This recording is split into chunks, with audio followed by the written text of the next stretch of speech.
Good morning, everyone. Before we continue on with our agenda, I'd like to ask the NIMS Regional Administrator, John Curlin, to swear in our final council member.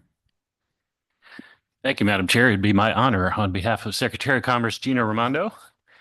Jamie, I'd invite you to stand and repeat after me. I, Jamie Goen, as a duly appointed member of a regional fishery management council established under the Magnuson-Stevens Fishery Conservation and Management Act,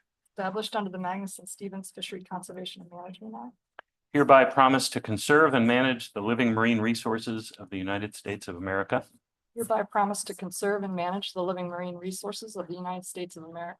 by carrying out the business of the council for the greatest overall benefit of the nation. I recognize my responsibility to serve as a knowledgeable and experienced trustee of the nation's marine fisheries resources, being careful to balance competing private or regional interests, and always aware and protective of the public interest in those resources. I commit myself to uphold the provisions, standards, and requirements of the Magnuson-Stevens Fishery Conservation and Management Act and other applicable law,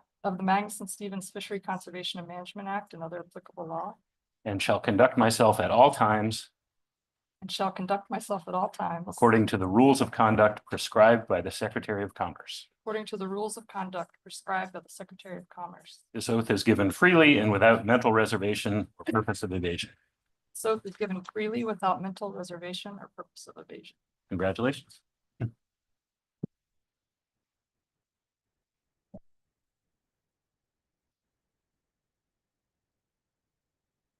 Welcome and congratulations, Ms. Goen. Would you like to offer an introduction before we begin?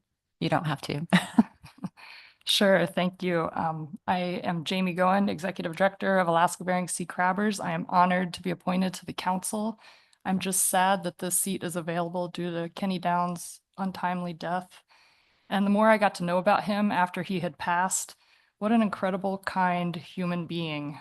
The fact that he had friendships with politicians and rock stars, and at his memorial, the room was filled with all walks of life. It's a hard act to follow, but I'm honored and I look forward to working together to address the challenging issues before this council. Thank you. Thank you, Ms. Goen. So I think we're ready to begin our agenda with C1. We have staff Diana Stram and Anita Krosky. Good morning. Forgive my phone, my computer just crashed this morning, so I'm going to read my introduction off here. Good morning, Madam Chair and members of the council. This is Anita Kroska, new staff for the council. I'd like to introduce C1, the BSAI crab harvest specifications that will be presented by our crab plan team co-chairs, Katie Paloff from Alaska Department of Fish and Game and Dr.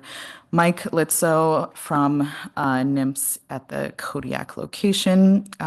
They will provide an overview of final stock assessments and harvest specifications for 4 stocks. That will be the Eastern Bering Sea snow crab, Bristol Bay red king crab, Eastern Bering Sea tanner crab, and St. Matthew Island blue king crab. They will also review other items found in the Crab Plan Team Report, including the summer trawl survey results and some new business. Where the SSC recommendations differ from CPT recommendations, the chairs will note that in the presentation.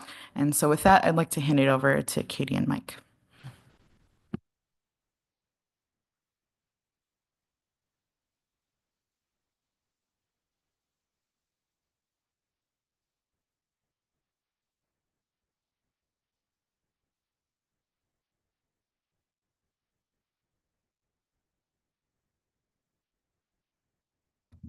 Good morning, council members, and welcome to new council members. Katie Paloff, as Anita just said, co-chair of the crab plan team. And we're ready to get started here on our crab report from our plan team meeting that we held in Seattle in the middle of September. There we go. The first few slides here are introduction slides, kind of orientating all of us to where we are with our annual crab assessments that we do. I threw this up here to remind us of that, and also to remind you all that we no longer are having a January crab plan team meeting. And so therefore, we'll have a half-day virtual meeting in November where we'll do final specs for Norton Sound Red King Crab, because that's a stock that we need to set specs for before the beginning of, well, about the middle of February. So you'll see that briefly at your December council meeting. Right now, our current cycle sits in the middle blue box where we do final specs for, as Anita said, snow crab, Tanner crab, and Bristol Bay Red King crab. In addition, we're on a biannual cycle for St. Matthew Blue King crab, so that will come up at this meeting also. The other stocks there are on either bi or triennial cycles, and we'll see those in the years indicated. Additionally, we did look at proposed models for Aleutian Island Golden King crab, which is something we had usually done in January. And that will be up for final specs in May and your June meeting. This next slide kind of just overviews the tier system for crab. This will come into our conversation a little bit for the plan team discussion for snow crab, but specifically most of our crab stocks that we have biomass estimates for using survey data are in tier 3 or 4, and that just kind of outlines, the tier system outlines the amount of information we have, how complex our modeling is, and then also dictates how we use the control rule to determine an appropriate harvest rate. And then for those stocks that we don't have, we won't see any of those at this meeting, but any biomass information for those fall into our tier 5, where we just use information on catch information to set that. So with that, this leads us to our September agenda. And as we have done for the past few meetings, this agenda is color-coded. So those items in black font are those that are going to be in our oral report here. Those that are bold are those that are final specifications. So there's action items at this meeting. And then those in the blue font are in our written report that we put together, but we're not covering them. But we can field questions of those kind of as we get to the balance of the report at the end. Mike or I can take questions on those. So with that, we'll jump into our first topic, and I'll hand it over to Mike.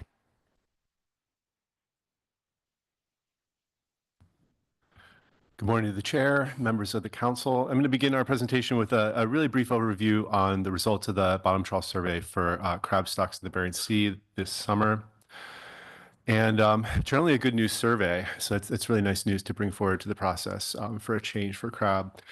Beginning with an overview on our effort this summer. So as you're aware, with the field work that we allocated towards survey modernization this year, we made room for that field work by not sampling the Northern Bering Sea this year. We'll be doing that again next year. And then also not sampling the corner stations around St. Matt and the Pribilof Islands that were introduced to sample Blue King crab habitat historically.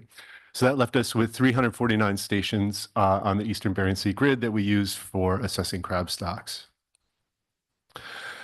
I'm just going to jump right into the results for the big 3 stocks. So I'm just going to go through Bristol Bay Red King crab, Tanner crab, and snow crab. So this is a plot that you'll see for all of the stocks.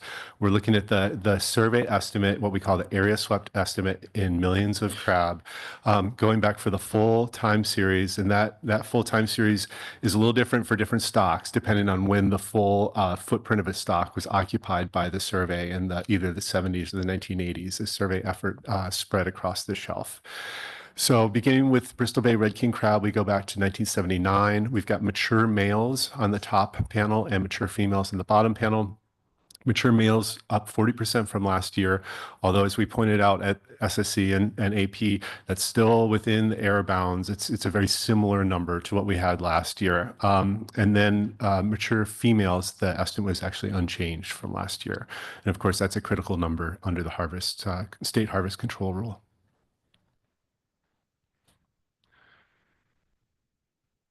Jumped into Tanner crab. I'm going to start off the Tanner crab results summary with a few of these distribution plots because we had some really unusual results for tanner crab this year that I think are worth highlighting. So here we're just looking at the relative abundance of mature female tanners for the last 5 years of the survey. The heavy vertical line is the 166 west longitude line that the state uses to manage fisheries in the eastern and western area. And you can see for mature females, those really high density hotspots stretching far to the west and northwest of where we've seen them in recent years, or really at any time in the fishery, or I'm sorry, any time in the survey history. So a pretty remarkable result for tanner crab, and that carries over into abundance, as you'll see in a second. And then looking at the same plot for industry preferred males, again, the same story where we're seeing distributions far to the west and northwest of where we've seen them in recent years. So in recent years, when the west fishery has been open, the fishery is often prosecuted right on the 166-degree line because that's where the biomass is. And it looks like that's different this year, that the biomass is farther west than we've seen recently. Now going to this plot of area swept abundance over time, in this case going back to the late 1980s. Really good results in the West. So looking at large males, this is sort of larger than the average size of maturity for this portion of the stock, up 86% from 2023. And then mature females are a really remarkable result, almost triple what we had in 2023. And that's at an all-time high for this Western area. I'm not going to show the results for the smaller and immature animals for tanner crab, but those were also very good. So it looks like we have a strong pseudo cohort of younger crab coming into the population, particularly in the West. And then for the East, again, large males at the top, mature females in the bottom. Both positive results, particularly for mature females, up more than 100%, 145%. So positive signal, but not as sort of record setting as what we saw in the West.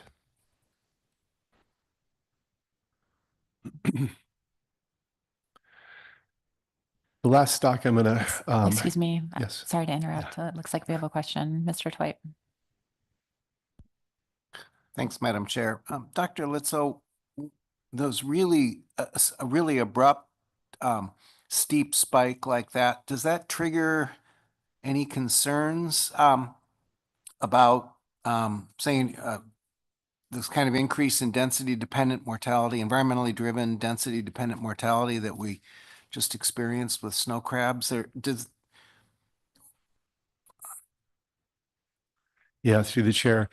It's a good perspective to keep in mind. You know, in 2018, we were so pleased with the very high numbers of small snow crab coming into the system, and we all know how that turned out.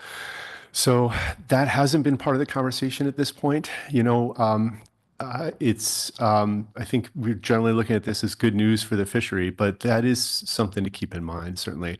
I think it's fair to say that this system remains highly perturbed. You know, we're seeing big changes, now positive changes in some of these stocks. And you're right, that potentially raises issue of density dependence going forward.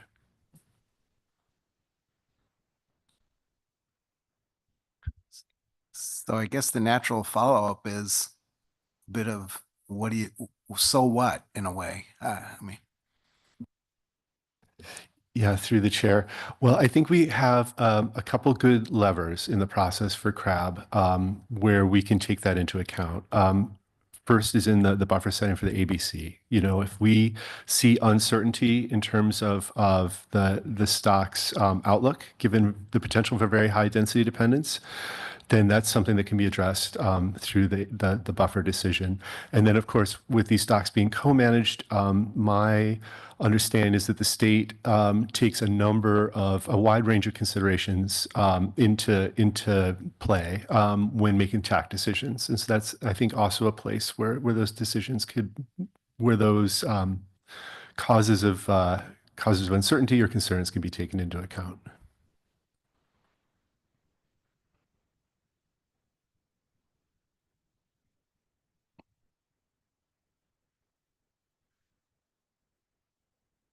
I'm going to begin the results for snow crab just with these center of distribution plots. So this is just the center of the average, how to put it, we just average latitude and longitude by abundance on the survey and look where the center of distribution is over the full time series.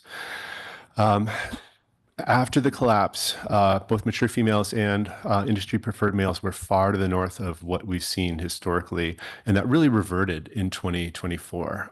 So you can see in this plot in 2023, we had the northernmost distribution of mature females that we've ever seen on this survey, and then we got this big reversion to a more of an average location in 2024. Similar story with industry preferred males after the collapse. In the final year of the fishery in 2021, effort was far to the northwest of where it's been. The distribution of industry preferred males on the survey was far to the northwest of where it's ever been. That persisted through 22 and 23, but now we've reverted to something that's more within the normal range for 2024.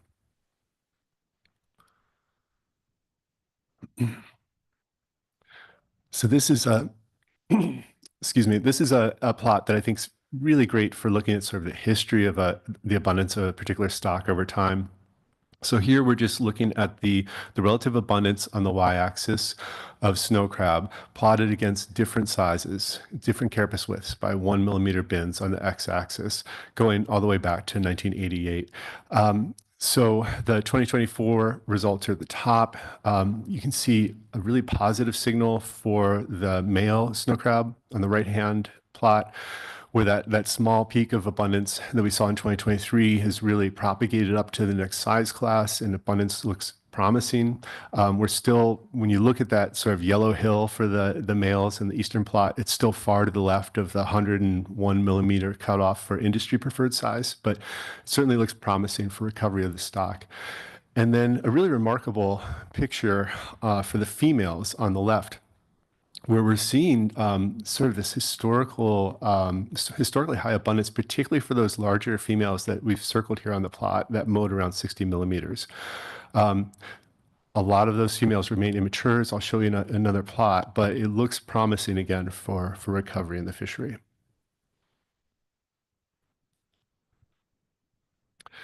And then here are those abundance over time plots.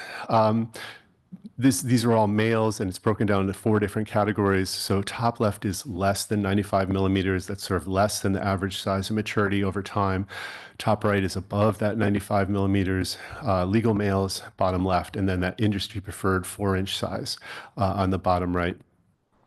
So in general, the results are particularly promising, again, for the small crab in the top left, 176% increase from 2023, but positive signals for all the different size classes that we consider.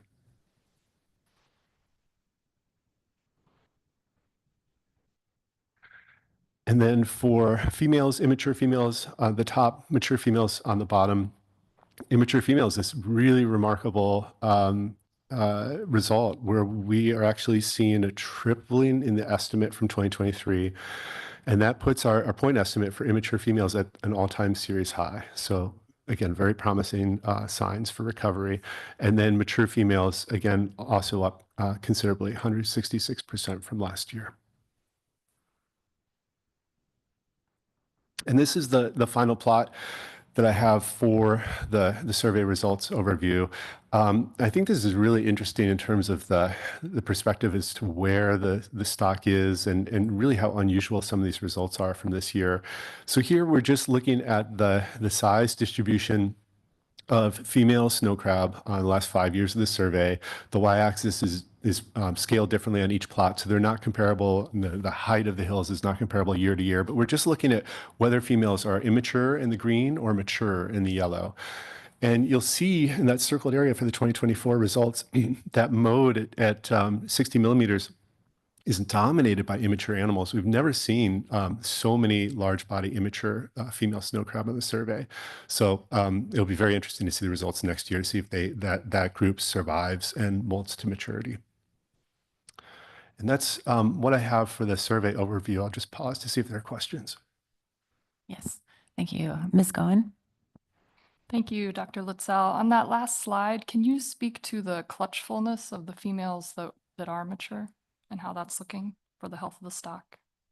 Yeah, thanks through the chair. So that's an interesting metric, clutch fullness. We saw a big decline in clutch fullness immediately following the collapse in 2021 in particular. It was really historically anomalous, raised some alarms about the potential for reproductive dynamics in the stock. That clutch fullness number has reverted to what it historically typically is, which is almost 100% full, or 100% more than 3/4 full crab. So that looks better. The second important part there, though, is a caveat. In our lab, people have run experiments where they bring in females, hold them without males in a tank as they molt, and the females will extrude a clutch of eggs even without a mate, and those eggs are indistinguishable from fertilized eggs, and they persist for months before they're reabsorbed. So that's a metric I think we have to be a little careful about. Thank you. Ms. Kimball? Thank you. Thank you, Dr. Litzow. I was wondering, I don't think it's coming later in the presentation, but it seemed like at the crab plan team, all the positive signals, which I very much am happy about and appreciate seeing in the report, was more heavily caveated by the understanding that we've had 3 relatively cold years, that we've had a cold pool that we could distinctly see, and that we've had ice extent that was greater than what we'd seen in previous years. But I felt like at the crab plan team, a lot of the discussion was, or at least your caveats were around the expectation that we will continue to have marine heat waves. We will have them more often and they will persist longer. And our ability to then positively forecast for crab is very much hindered by our ability to forecast for those marine heat waves, which we really only know about several months in advance. So I thought I wanted to hear a little bit more about how positively we should be understanding these signals absent any presentation on that kind of information for context. Yeah, thanks through the chair. So I think that's a really good contextual sort of question. I think there are 2 timescales that are relevant here. We can look at this sort of almost tactical timescale, what's happening this year, next year, as we're watching these small crab grow. And you're right, that's we believe, and I think the science is pretty clear, that in particular for snow crab, this recovery is very much tied to the fact that ice cover and bottom temperatures have reverted to something like the 30-year mean over the last 3 years. Our understanding is that another event like what we saw in 2018, 2019 would wipe this recovery out for the Eastern Bering Sea stock. The link between ice covered bottom temperatures and snow crab survival is just very clear, given what we've just been through. Short time scale, we're dependent on continuing cold years. And you're right, short time scale, we do not have any predictive skill. We have very little predictive skill for 2025 summer conditions and none for 2026. So we just have to wait and see.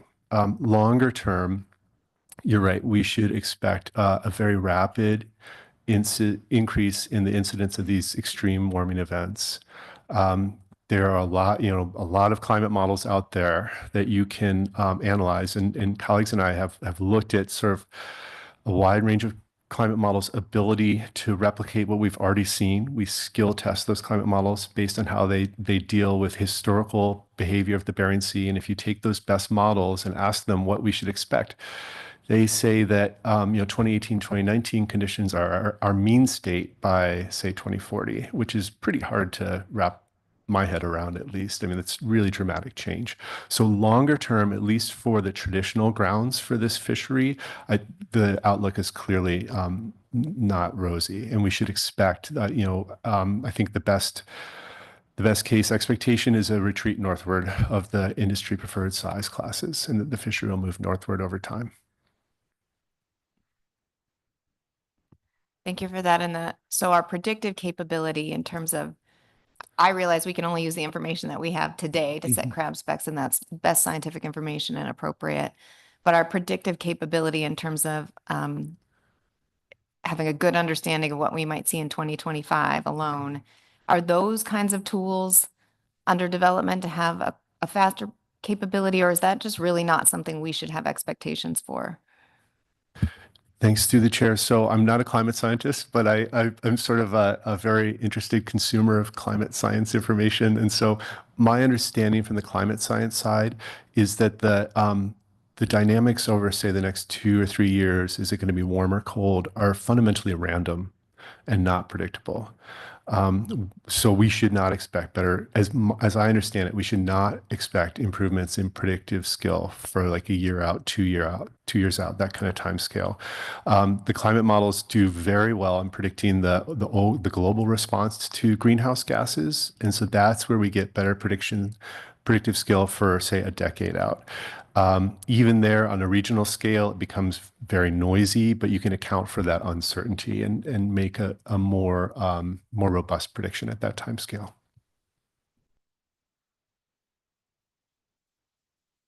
Ms. Goen. Thank you, Dr. Litzow. In our fishery, we know that opilio or snow crab and tanner crab can interbreed and create a hybrid crab. And when we catch the hybrid crabs, they count towards our snow crab quota. Can you speak to the survey results on abundance of hybrids? Sure, through the chair. Thanks. I know that's a persistent area of interest, if you will, for the fishery and for stakeholders. The absolute abundance of hybrids in the 2024 survey is up, fairly dramatically, and that tracks this increase that we're seeing in both of the parent stocks, both snow crab and barred-eye abundances are up dramatically. So the total number of hybrids is tracking that increase in the two parent stocks. That said, the proportion of all of the Cainicides crab that we see that are hybrids is within historical bounds. So in 2024, it was about 1.5% of all Cainicides crab were identified as hybrid. And if you look at the larger size classes, like 78 millimeters and greater, which is legal size for snow crab, that was getting closer to 4% is what we're talking about, again, within historical bounds. So we don't see any indication of a spike in the rate of hybridization. And then I think one caveat there as well is when I talk about the survey results, I really try to be explicit about uncertainty, the numbers that we can be more certain about, the numbers we should be less certain about. And I think hybrid data fall into that latter category. It's a very difficult subjective definition. We work to get uniformity across our observers on the survey, but it remains challenging. So those hybrid data with our current techniques need to be taken with a grain of salt. For instance, when people are interested in questions like spatial distributions of hybrids, I'm not sure how well our data support that kind of analysis.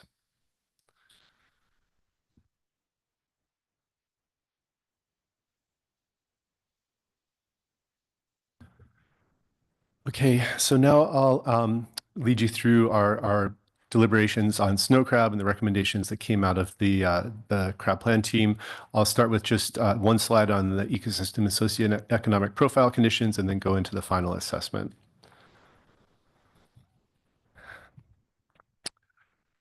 So this is the stoplight plot of the conditions across all the indices that we consider for snow crab.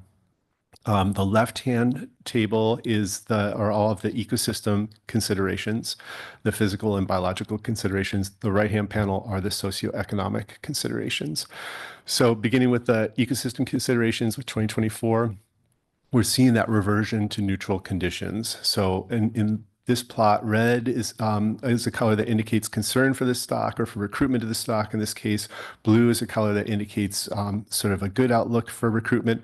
And you can see we're dominated by neutral conditions. And that's consistent with our understanding that we're back to sort of the 30-year mean for ice cover and temperature. Then in the right-hand panel, our socioeconomic indicators remain critically low and negative, and that reflects the closure in the fishery for the last 2 years.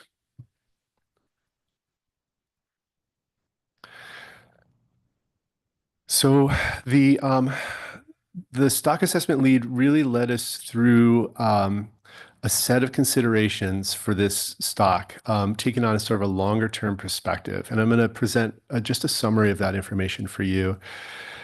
So much of the conversation around snow crab has concentrated on the collapse, of course, and the rebuilding plan. It's natural, but the stock assessment author really stepped back and sort of looked at overarching trends in the stock for our consideration. So he began with a list of sort of causes for optimism, and we've already talked about those. Female biomass, as you saw in the abundance plot, is for mature females is generally steady. Even, if you with the recovery since the collapse, we don't see a strong positive or negative trend in female biomass across time. It's more steady than anything. We're seeing this all-time high in the abundance of immature females in the survey, and we're seeing evidence of record recent recruitment. The production of small male and female crab has really been at record-setting levels, which may have to do with that density dependence, again, with the removal of the population, then a lot of food available for the survivors. But then the author led us through some indications that he thought indicated caution for our interpretation of where the stock's going. The first was that even though we've seen an uptick in industry preferred males, we remain at the fourth lowest value in the time series for the stock, and the 8 lowest values for industry preferred male biomass are the last 8 years, and that predates the collapse. That goes back to 2016. And so he made the point that we're really seeing this long, slow decline in industry preferred biomass from the peak in the 1990s. And he's illustrated that on this plot here. And then he pointed out that we're seeing a divergence in trends in industry preferred size at the top, where you see that long, slow decline, plotted against total male abundance, where you don't see a strong up or down trend over the full time series. So that's a source of caution that he pointed to.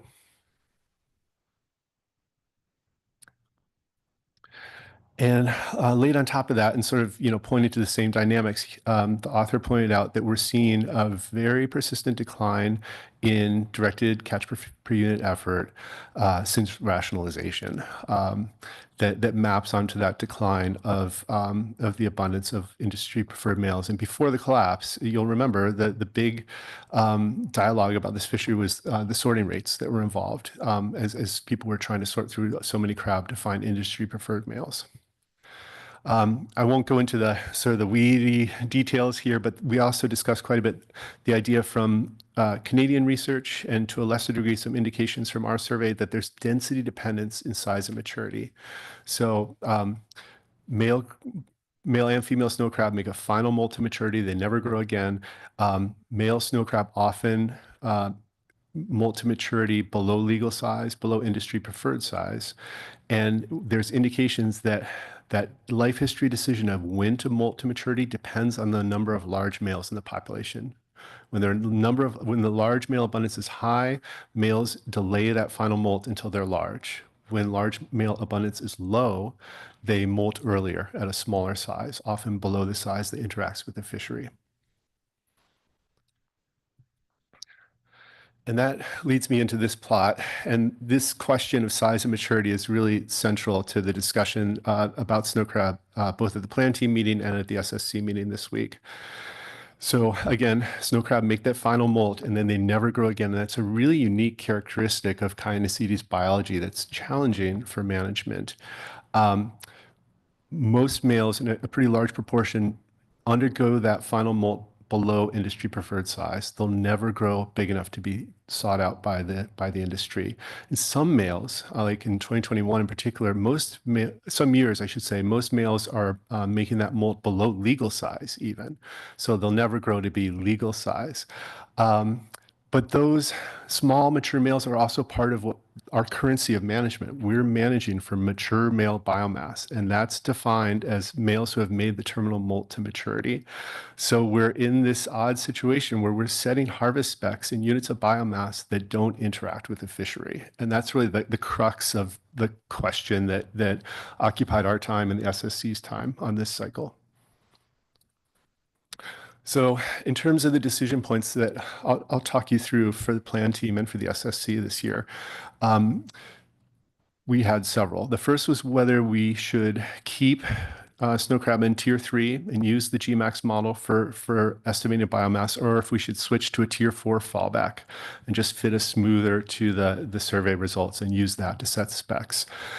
Then the second decision point is this idea of currency of management. How do we define what mature male biomass is for management? Should we retain the current definition of morphometric maturity, or should we switch to this proposed definition of 95 millimeter carapace width, which is quite a bit larger than morphometric maturity on average, and matches with Canadian both Canadian management and some data from Canada indicating that that's a better proxy of functional maturity, the size of which males are more successful in mating.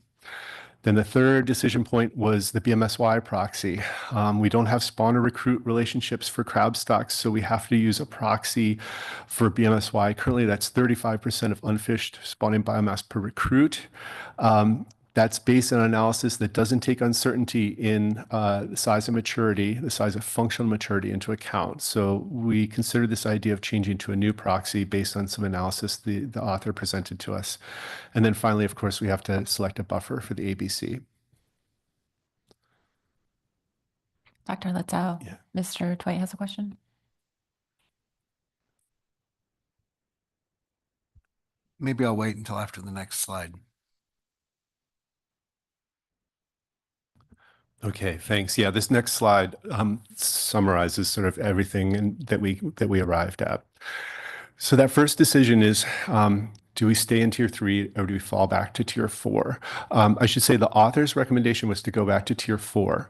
And I think it's fair to say that was largely based on the idea that the tier 3 choices that were before us were either too conservative in their harvest specifications or relied on very large buffers.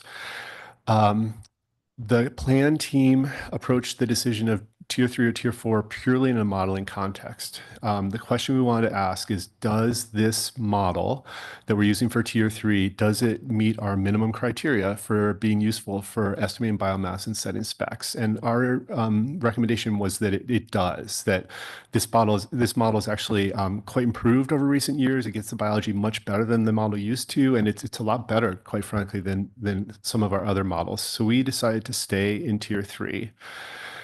And that brought us to the question of currency of management, whether we should stay with morphometric maturity or go to 95 millimeters. And we recommended changing to a 95 millimeter definition for the currency of management. And then I sort of highlighted our reasoning with the subpoints there. First of all, we were concerned that morphometric maturity as the currency does rely on the use or require the use of large buffers for, say, the ABC, for which we don't have good objective roadmaps. You know, those turn into more subjective decisions about, say, the buffer, and we were concerned about that. We thought it was useful to align the currency of management with fishery selectivity. So you're talking about a currency that does interact with the fishery. And then we were concerned about protecting the ability of large males to reproduce. I think it's fair to say that there is more uncertainty about the role of large males, particularly in the Eastern Bering Sea. We don't have great data on that, certainly. But then the last consideration is protecting the ability of the stock to produce large males for the fishery. And I think we do have better data that I ran through for you, showing that we are losing that proportion of large males in the fishery over time. Our next recommendation was to retain B35 as the BMSY proxy. We were largely satisfied with the yield curve analysis presented by the author, but we were concerned about multiple changes to management in a single cycle. And then we proposed a 20% buffer, which was the same recommendation that we made last year. And that was based on the idea that uncertainty was largely unchanged from what we considered last year. So that set of recommendations results in a bycatch only OFL. Based on the average rate of bycatch, that would be an OFL of 50 tons and an ABC of 40 tons. But then during the meeting, the plan team requested the author to examine other years to be used for calculating the average bycatch rate for a bycatch only OFL. There's flexibility in the FMP and the set of years that can be used for that, for the reference for calculating that average bycatch rate. And we asked him to bring those forward in an addendum to be available for the SSC at this meeting. So we didn't review those during our meeting, but he did bring those forward, and using the same model runs that he presented at Plan Team, that would produce an OFL of 114 tons and an ABC of 91 tons. And then I'll just note, and you'll hear from the SSC shortly, that their recommendation differed from ours on this point. And that's what we have for snow crab. So I'll pause for questions. Thank you, Dr. Litzow. Mr. Twite. Thanks, Madam Chair. Dr. Litzow, if I'm tracking the currency issue correctly, Crab Plan Team has pretty solid evidence that the current harvest strategy is exerting a population level pressure on the snow crab population that's producing what we think of as fairly undesirable results, and is urging us to begin to consider a different harvest strategy for that reason. But it's presented here as it's essentially a binary choice: keep doing what we're doing or switch over to a pretty different and not a very well understood at this time harvest strategy. Is it really a binary choice, or is there a way of conducting?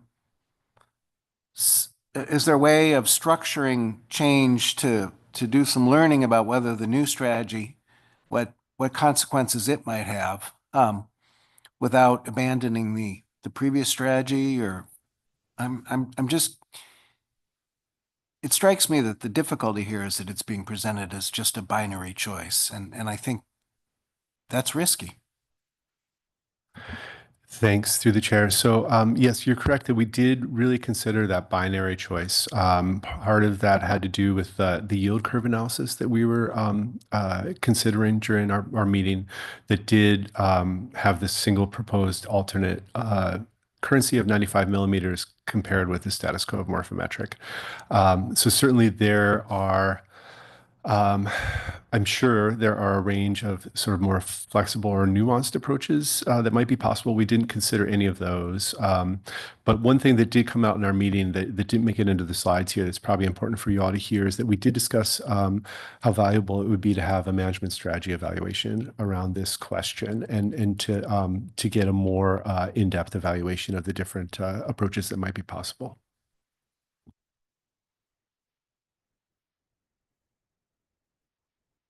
Yes, Ms. Goen. Thank you, Dr. Litzow. Sticking with the change in the currency of management, can you speak a bit to why, with the morphometric, which is the size of the claw, that estimation of maturity requires such a large buffer compared to if we went to a functional maturity based on the size of the carapace? Sure, through the chair. So if we use morphometric maturity, which we currently are, then we have an estimate of biomass for setting OFL and ABC that's dominated by crab that don't experience fishing mortality in the directed fishery. They're protected from F completely. And so as a result, the FOFL, the FABC, the FTAC predominantly fall on the very small, or the relatively small part of the population that is fully selected by the fishery.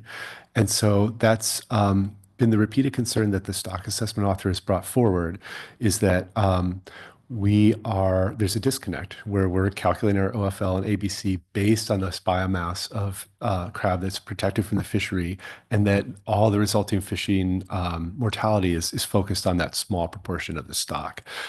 And then I'll just say that the Canadian experience is that is a dynamic, the heavy fishing pressure on the larger animals, that is a dynamic that will drive down the average size and maturity in the population.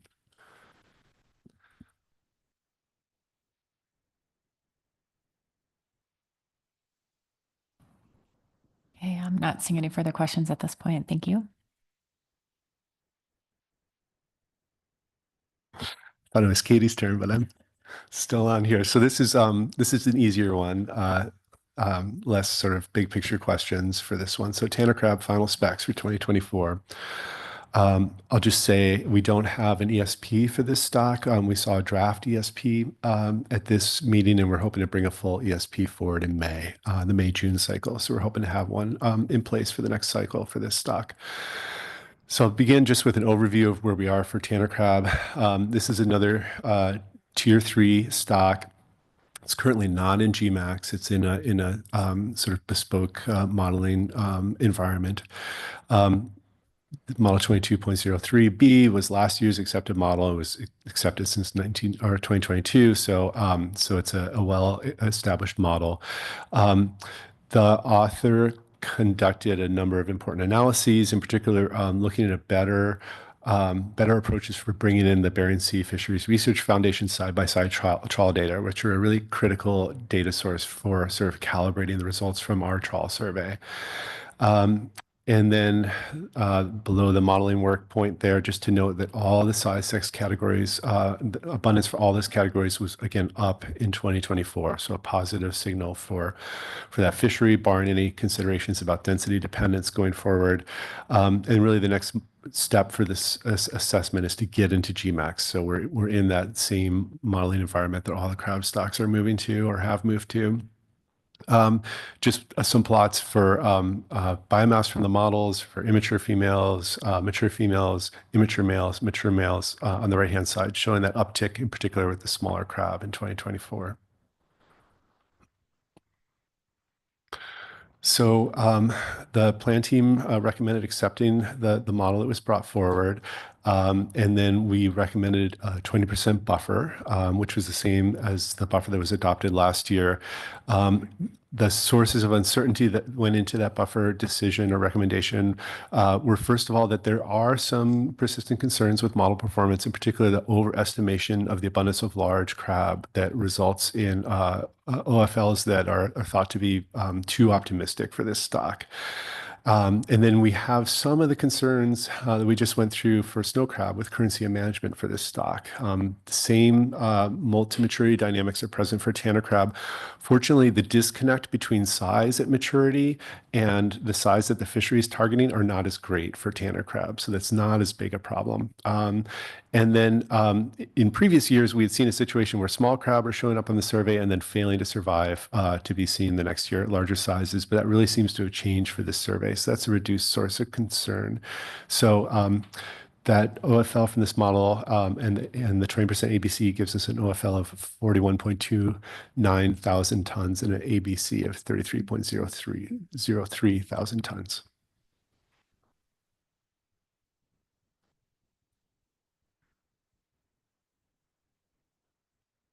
All right, I don't see any questions on that, so I'll move into our next two stocks. The first one will be St. Matthew Island Blue King Crab. This is a biannual stock assessment. It's a tier 4 stock assessment, but it is in the GMAX framework. Just to refresh everyone's memory, the stock is under a rebuilding plan and has been since 2020. It was declared overfished in 2018. The directed fishery has been closed since 2015, and there's limited bycatch in the groundfish fisheries.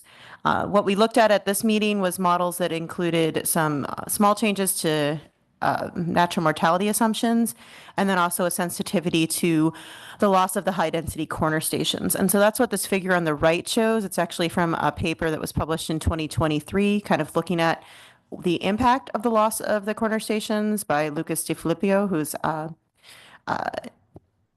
NOAA employee at the Alaska Fisheries Science Center. With input from the stock assessment authors on that paper.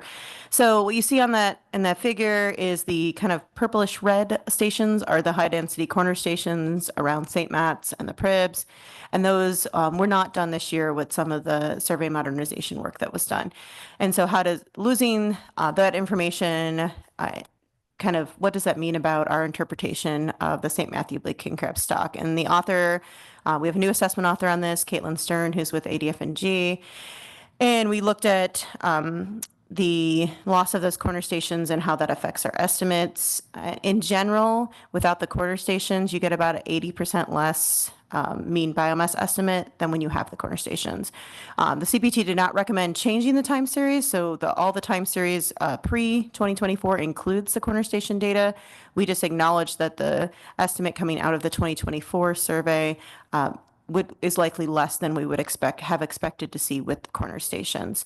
And then this is kind of a little bit more details than maybe we normally give you guys, but some of our work at our we're going to have a January modeling workshop, and some of the work there will be looking at using more of a standardized index instead of an area swept for this stock, and we're going to look at it for a couple of our stocks that would allow us to have differences in the time series and the spatial coverage over time, and to account for that in the way we're producing our estimate, instead of just accounting for it either in selectivity or catchability in the model, or just acknowledging that. So just some heads up on that. Oh, sorry. Yeah, it was 20% less. Sorry. Thanks, Mike. I read that number backwards. Yeah, go looks ahead. like we have a question for you, Ms. Kimball. Okay, thank That you. was my question. Not 80% less, but 80% of the previous. Thank you. Yes. Sorry about that.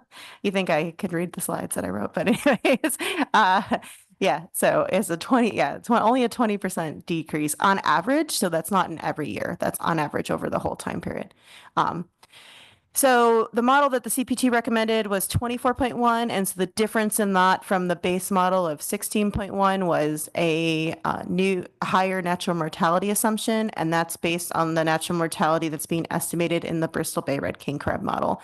Kind of trying to align our king crab stocks on the information that we have for what we see as our more data-rich stock, which is Bristol Bay Red King Crab. In general, we kept the same buffer consideration. It's been at 25% since we put it under a rebuilding plan. Some of the reasons for that are detailed there, but in general, it is under a rebuilding plan. We still have pretty limited life history information for this stock. We're borrowing it from a lot of other stocks. And then we do have, every 3 years, ADF&G has been doing a pot survey for St. Matt's, which does seem to track, especially the decreases in the population that we've seen better than the annual trawl survey.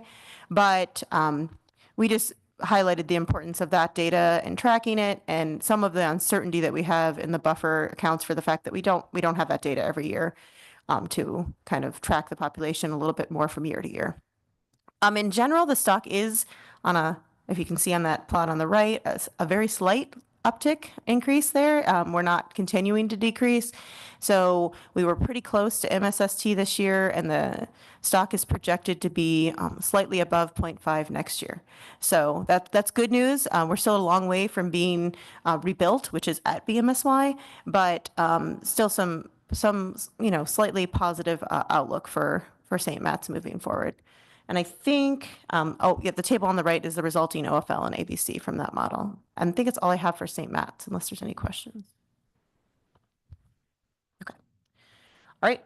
Our final assessment up for specifications at this meeting is Bristol Bay Red King Crab. And this is a stock that we have a ESP, or ecosystem socioeconomic profile, for. And as Mike said, for snow crab, kind of the red are things that are concerning for the stock, and then the blue are things that are potentially positive for the stock. Just some things that really highlight here is that we're still having, especially on the ecosystem side of things, concern for the larval and juvenile survival. We're not seeing good strong recruitment pulses for Bristol Bay Red King Crab, and there are concerns with spring chlorophyll concentration and pH, and just in general food availability and predation within Bristol Bay. So still concerns for that, but some positive as far as the kind of overall, one of the things that was positive is the male area occupied from the summer survey has seemed to increase some or spread out, so potentially a good sign for some recovery here. The socioeconomic indicators were the fishery was open again this last year after 2 years of closure, so those are interpreted somewhat loosely. I think one of the things that we should note about this is that the consolidation of the fleet was pretty apparent in this opening, and the authors of the ESP really highlighted that that likely has to do with the fact that a lot of, the snow crab collapse and a lot of our other crab tax are low. And so something to think about as we move forward and how to incorporate that information into start understanding of what's going on here with the stock. We do also have Alaska Marine St. Crabbers put together a skipper survey. And so we do have that information that we're trying to include just in our overall acknowledgement of, how the stock is doing, how the fishery is doing. And we did see, it was encouraging to us to see that most skippers did acknowledge using longer soak times to reduce sorting and bycatch, which is something that we had talked with folks about with reopening the fishery after closure, trying to, really reduce bycatch on either juveniles or female portions of the stock. So as far as the stock assessment side of things, it's a tier 3 annual assessment based on GMAX. The fishery, like I said, was open this last year at a TAC of 2.14 million pounds. And the overall bycatch from groundfish fisheries was pretty well within the normal range that it has been for the last 5 years and pretty low comparatively. Mature male biomass did increase from 2023, but still low compared to the long-term average. So the plots on the right here, the top are going to be total females from the NIMS trial survey of about 60 millimeters or greater. And then the bottom is total male. So that's not mature. This is just total that goes into the model. In general, males are up a little bit. Females are about at what they were last year, which is what Mike was saying from the mature results from the survey. In general, we're still not seeing, and I don't have a figure of this, but you can look back at the plan team presentations or SSC. We're still not seeing good recruitment for the stock. We're seeing some increased recruitment to the sense that we're seeing some small upticks in what we see for mature males and females, or at least some steadying out of those in the stock. But we're not seeing the large recruitment pulses that we had seen in the past. And for most of our king crab stocks, we rely on those. A lot of our crab stocks, actually, we rely on those large recruitment events to kind of perpetrate to the population to help increase the population from year to year.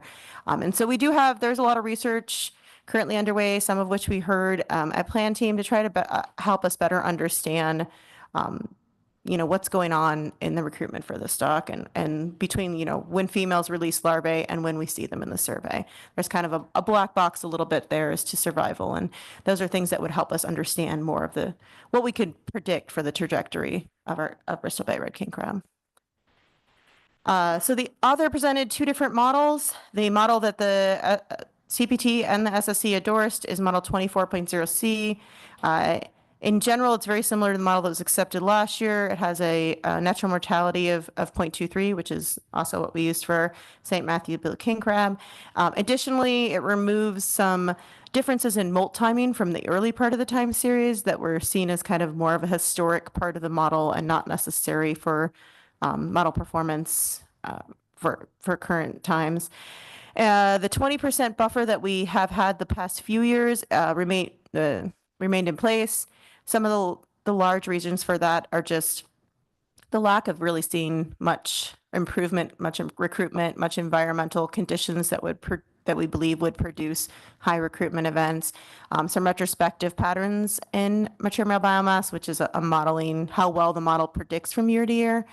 And then in general, just like we are seeing, as we mentioned earlier, some more neutral conditions within Bristol Bay, but we're still seeing some large differences in where the cold pool extends from year to year. And that's some concern for us as to the future of the stock.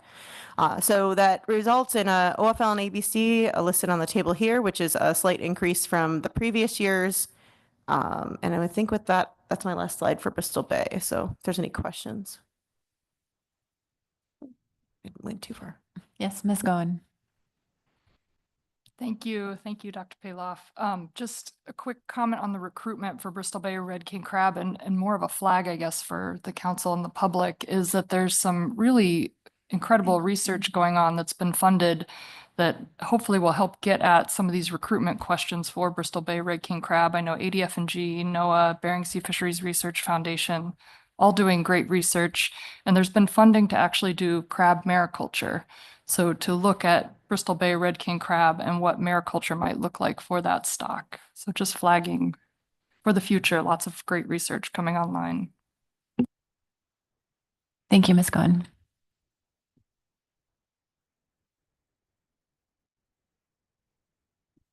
And Mr. Sagata? Yes, thank you. And thank you for the presentation. Maybe I just didn't follow it. On the one slide for BBRKC overview, I see mature male biomass increased from 2023. And then in the next slide, I see biomass, mature male biomass going from 18.65 to 15.43. What am I missing there? Through the chair, great question. So the difference is there when we report the MMB at the time of mating there in that table, that's with the assumption that the OFL is taken in the fishery. So we're estimating the time of the mature male biomass in our models is estimated at February 15th, and the fishery for the stock usually occurs in November.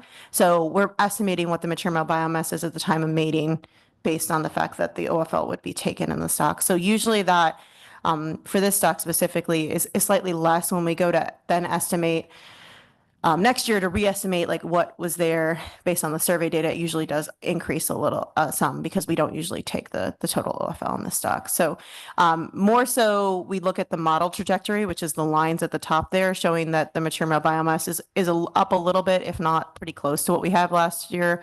And then that dot is what we project it to be if the total OFL is taken.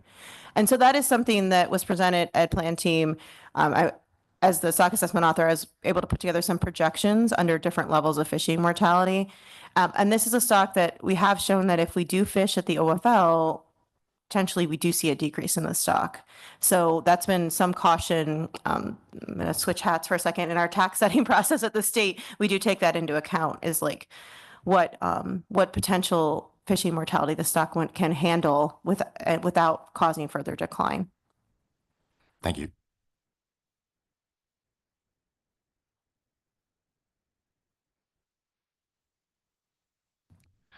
So we also saw proposed model runs for a couple stocks. We'll just give you one slide each just for your context.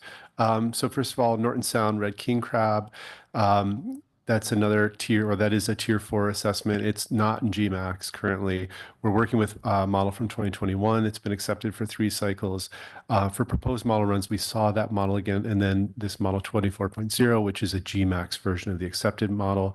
The 2 model parameterizations or versions, I should say, did very similar jobs in tracking different time series that go into the model and produced very similar time series estimates of mature male biomass, which is what you see on the right-hand panel there.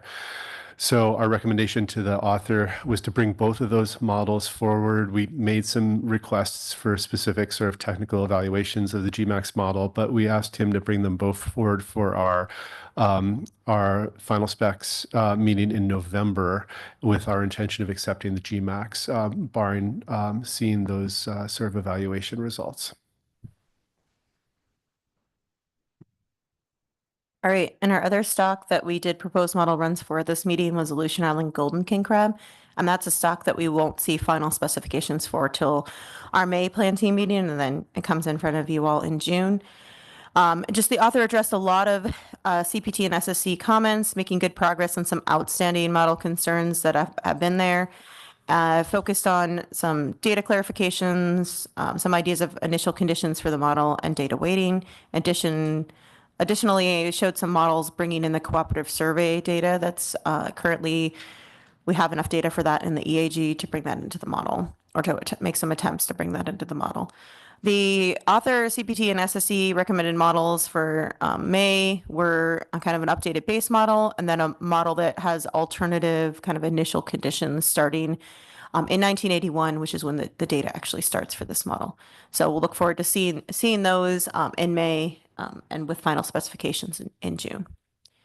And then just one slide here on the balance of our CPT report. Like I said, we can entertain any questions that you might have of our written report or previous presentations that maybe were more detailed to the SSC. So for the stocks that we do not assess at this meeting, either because they're out of cycle or timing differences, we do evaluate overfishing status updates. Just with the crab year goes from July 1st to June 30th. So we have total fishing for all of our stocks here, that no overfishing occurred in any of the stocks. Most of them here, unless the total catch was confidential, it's reported here and is much less than the OFLs that we set for any of these stocks. So just providing that for you guys all. And I think that with that, that's our last slide. We want to thank all our CPT members, crab assessment authors, and welcome our new crab plan team coordinator.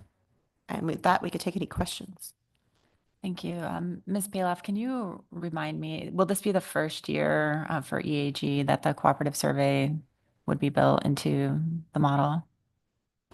Through the chair, so right now that the model that we recommended for May does not actually include the cooperative survey. We saw some runs that included it. We still feel like there's some work there into some of the assumptions for that survey. So we asked the author to continue work on it. So we're hoping to see some updates in that potentially in May, but we didn't recommend a model that includes it yet. So it's making progress, but yeah, we're not there yet. Thanks for that clarification. I'll see if there are any other questions. Ms. Baker. Thank you, Madam Chair, and thank you very much for the presentation. And I apologize and encourage the chair or the CPT co-chairs to tell me if this is out of order. And I realize it's a little awkward because we haven't received the SSC report, but I wanted to go back to snow crab and the discussion that took place about maturity in terms of our harvest specifications process. And so reading the SSC recommendations, for snow crab for this year's specifications, the additional buffer that they recommended was clearly identified as a temporary recommendation. And so have you, as CPT co-chairs, can you give me any sense of then what happens from here in terms of the crab plan team in this discussion, and how will you, I'm not asking for specifics, but just how are you going to address what's clearly a pretty important issue, understanding the complexities of it? And have you had a chance to think about what that will look like? Thanks to the chair. No, I think it's a great question, and I can certainly take a stab at it. I mean, it's hard to see, of course, hard to see what direction we might go. And I think in terms, I'll put it this way, in terms of some of the management levers that are available to us, I mean, we made a recommendation about an obvious one, which was basically increasing the size for which we calculate mature male biomass. That shrinks the pie quite a bit for say an OFL and ABC in a really dramatic way, as you saw with those recommendations. There was some pretty strong voices in the discussion and plan team, some of our real crab experts really voicing the opinion that that was appropriate given the dynamics we're seeing. I think we've sort of made that recommendation. We've gotten feedback from the SSC this meeting that we'll incorporate, but I don't see us making that recommendation again. That was sort of I think a one-off suggestion at this point. So I really think going forward, it does get back to that earlier question and the idea of a management strategy evaluation. I think there's a lot of pieces that you could work with, and they're all moving pieces. So it's a complex deal and something to get right. So I think that it would be the path that the plan team at this point would support.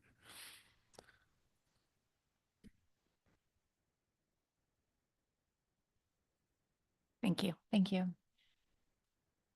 Any other questions at this point?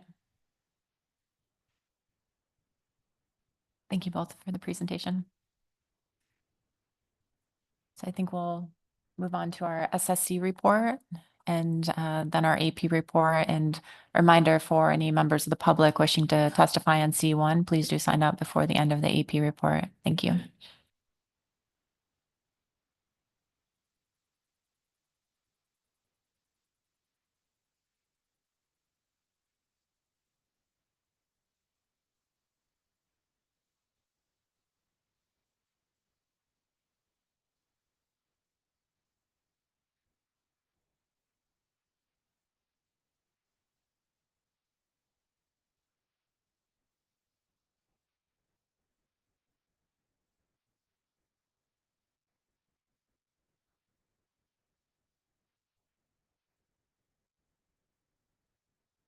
Good morning. Yeah, good morning, Madam Chair, members of the council. I'm Franz Mütter, one of the co-chairs of the SSC, and with me is Sherry Dressel, the other co-chair. And we're here to provide our recommendations on BSAI crab specifications.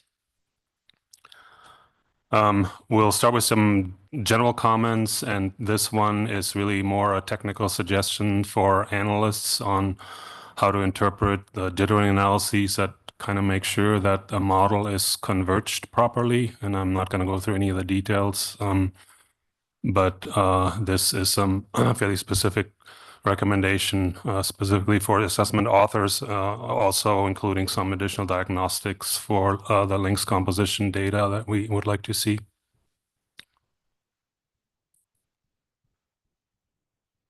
Then secondly, we suggested that the CPT, let me back up a little bit, in the Groundfish,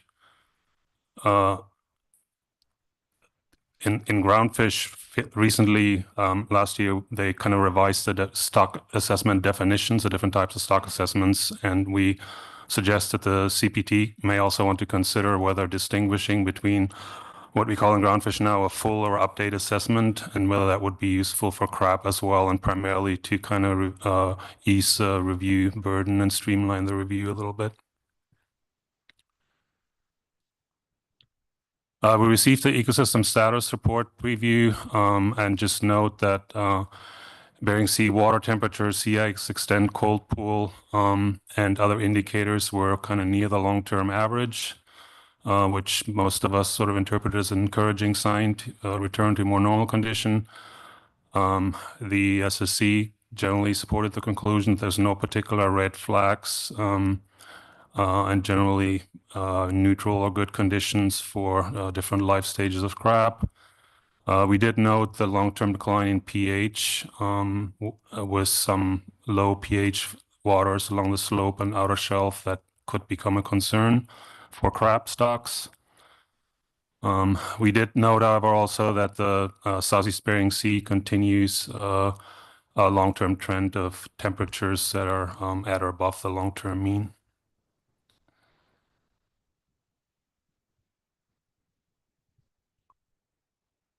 We received the trawl survey updates, and for much of this, since you just received the crab team report, I will mostly just focus on the particular SSC recommendations or where we differed from the crab plan team.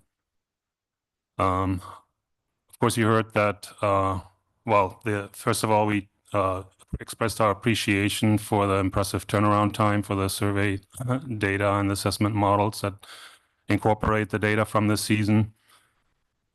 You saw some of the survey results, and generally we noted the positive trends for Eastern Bering Sea snow and tanner crab, with increases in many size 6 categories, or most size 6 categories, while some of the other stocks declined or were steady compared to 2023. So generally some positive signs.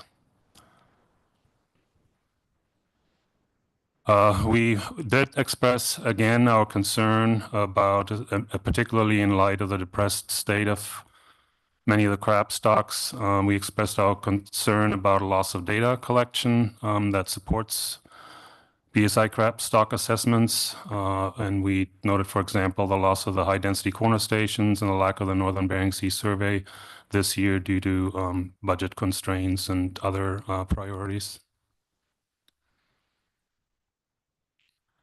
So with that, I'll go into the harvest specifications. I'm just showing the table here, highlighting the only assessment where we differed from the crab plan team recommendations in terms of the specifications.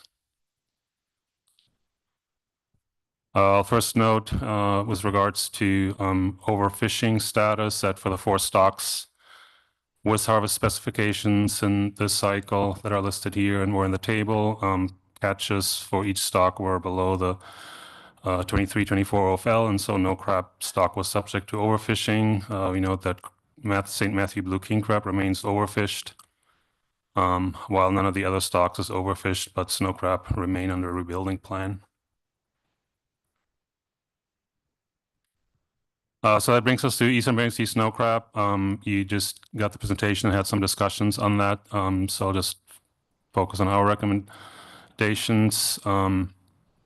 This is, of course, a this is currently in Tier 3B and projected to be at 50% of the BMSY proxy under the recommended model. The SSC recommends model 24-1A, which differs from the Tier 4 model suggested by the author and from the 24-1B model recommended by the plan team. And we had fairly extensive discussions about how to appropriately account for any remaining and or additional uncertainty and settled on a 65% ABC buffer, which is larger than last year's 50% buffer using this model.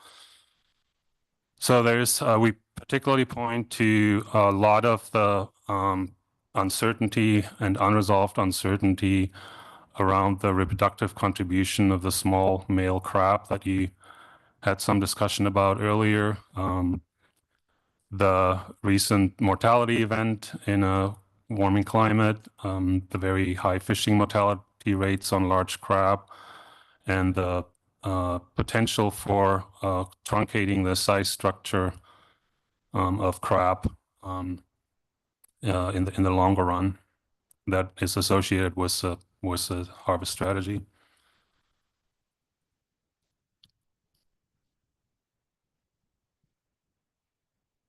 We also very strongly support any biological research that can be done to determine the reproductive role of small crab, the crab below 95 millimeter.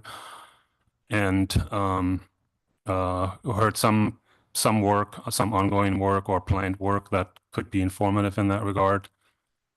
And then we recommend additional work on evaluating alternative proxies for FMSY and BSMSY, following up on some of the analyses that the stock assessment author did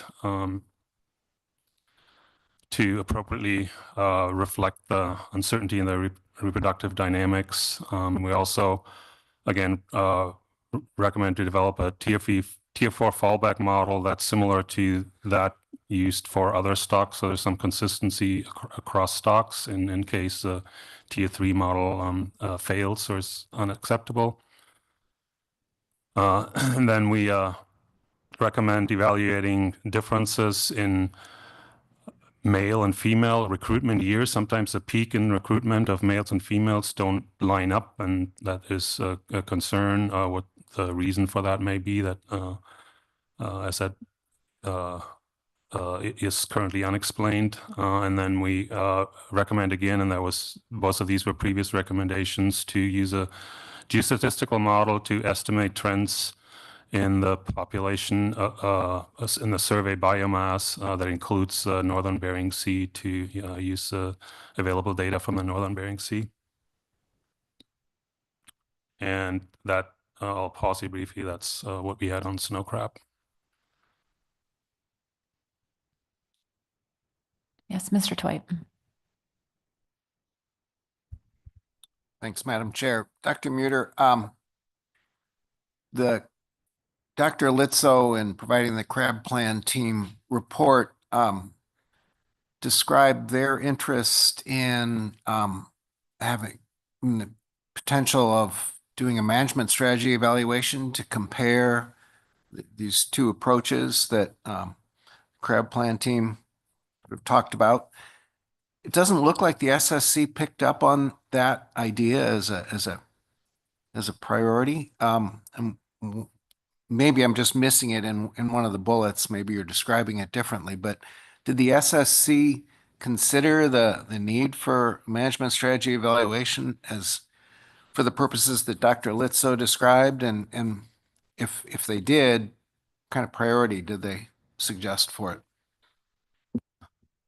Yeah, through the chair, thanks for the question. I think that's Something that we didn't discuss at this meeting. I mean, I think I can speak for the SSC that we would generally recommend or support management strategy evaluations in these kinds of situations. The author, has done a lot of evaluations of the performance of the different models already. But yeah, formal management strategy evaluations that looks at the impact of different currencies of material biomass would certainly be something that that I think the SSC would support.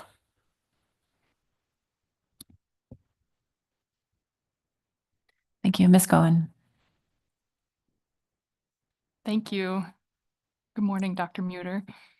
Going back to slide 7 on your presentation, I'm just curious if the SSC had any discussion about where snow crab is in rebuilding, given the figures there on table or slide 7. Yeah, we don't have numbers on our screen here, but sorry. the table. It's the table, yes. And just where snow crab is in rebuilding, if the SSC had a discussion around that. Thanks. Through the chair, thanks for the question. Yeah, we didn't specifically discuss that. I mean, that came out of the model. The material biomass under this model is at 50% of BMSY. So it remains. I mean, it remains under a rebuilding plan. We didn't comment on that. Further than that, it's not our decision in terms of whether the stock is rebuilt or not. The stock certainly wouldn't be rebuilt until it reaches BMSY. Thank you. And Dr. Dressel, I'm sorry if I cut you off if you were adding to the previous point. Through the chair, my only addition, when you had asked about, when Mr. Twite had asked about the management strategy evaluation, no, we didn't talk about it. You had asked if those bullets would relate. And the first one, which is evaluating different proxies for FMSY and BMSY, is one thing that can be incorporated into a management strategy evaluation, because that speaks to how conservative the harvest control rule or the management strategy is as it's applied.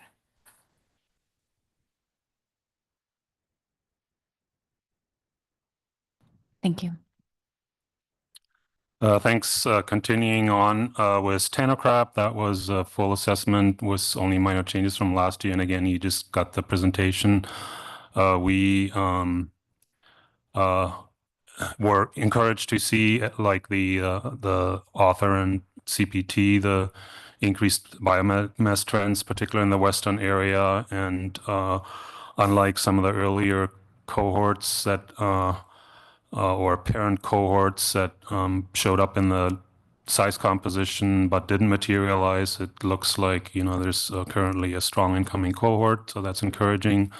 Otherwise, we agreed with plan team on models to bring models to use for harvest specifications, and also on the 20% buffer between OFL and ABC. That's the same as last year's buffer and reflects the same concerns largely. And then finally, we support the author and plan team recommendation to prioritize the transition to GMAX. As you know, a lot of the models for crab have been kind of slated for being moved into a consistent platform for further model development. And then also support the development of a consistent approach for including BSFRF data in this assessment and across stocks, actually. Yes, and a question on that slide, Mr. Twite. Same. Thanks, Madam Chair. Dr. Muter, when the SSC was discussing concerns that should be taken into account in establishing the buffer between OFL and ABC, you indicated they were essentially the same as last year's concerns. It struck me, at least, that one salient difference between this year and last year is that fairly dramatic spike. And I was just wondering if the SSC discussed and then decided not to incorporate any concerns about the potential vulnerability that populations have when there's a sudden spike like that. You know, for instance, the recent snow crab crash was clearly due to sort of the increased vulnerability created by the pretty dramatic population increase at the same time that environmental conditions were deteriorating rapidly. Did the SSC think that maybe that possibility should be incorporated, or did the SSC look at that and determine that there wasn't enough real evidence or much of a basis for trying to address a situation like that? Through the chair, thank you, Mr. Dwight, for that question. We didn't really discuss that as a potential concern. I mean, generally, we thought the increase in smaller sized crab was a positive sign for the most part. In the case of snow crab, of course, that coincided with a dramatic heat wave that is at least in large part responsible for the crash in that population. So we did not discuss that as an additional concern. Our concerns focused, some of the concerns we felt were alleviated in the model from previous years. But in this stock, if I remember correctly, there's a feeling that there's some of the same issues that affect snow crab here in terms of the currency of management. It's just less pronounced. And so we had some concerns about that and felt that we should leave the same buffer in place, despite some improvements in the model.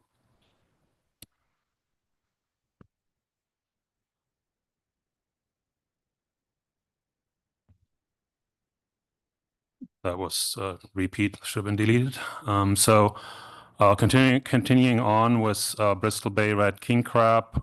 Again, you just got the presentation. There was full assessment and the biomass here remains low, and there has not been any substantial recruitment for almost 2 decades now in that stock. Stock is in 3B, and as the estimated biomass is below the BMSY proxy. We recommend model 24OC in agreement with the authors and plan team, and also the 20% buffer, again, consistent with the plan team and author, noting the continuing retrospective bias, although it's improved somewhat, but some of the tight constraints that are put on natural mortality and survey catchability, as well as the lack of fit to BSFRF data.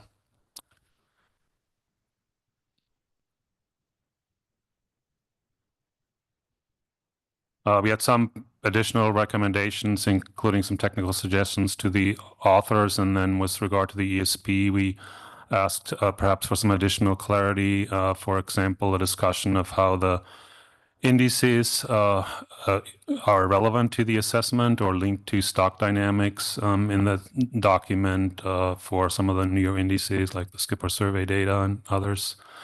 And then we agreed with the plan team recommendation to break out some of the indices between pre and post crab rationalization periods. Then for the last stock for specifications here, St. Matthew Blue King Crab. It's on a biennial schedule. The stock status seems to be improving and is at least projected to be above BMSST in 24-25, but and remains in Tier 4B. The SSC recommended the model 24-1 that retains the corner station data and a 20% buffer, again in agreement with the author and plan team.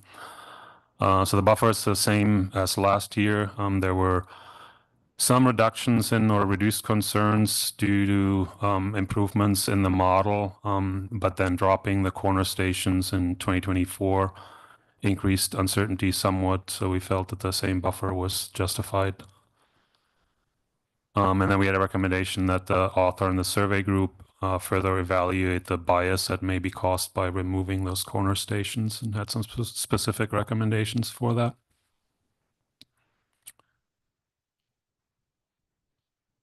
That brings us to overfishing status updates. We received the status updates for these other 5 stocks that you just saw as well. No overfishing occurred. Pribill Island blue king crab remains overfished.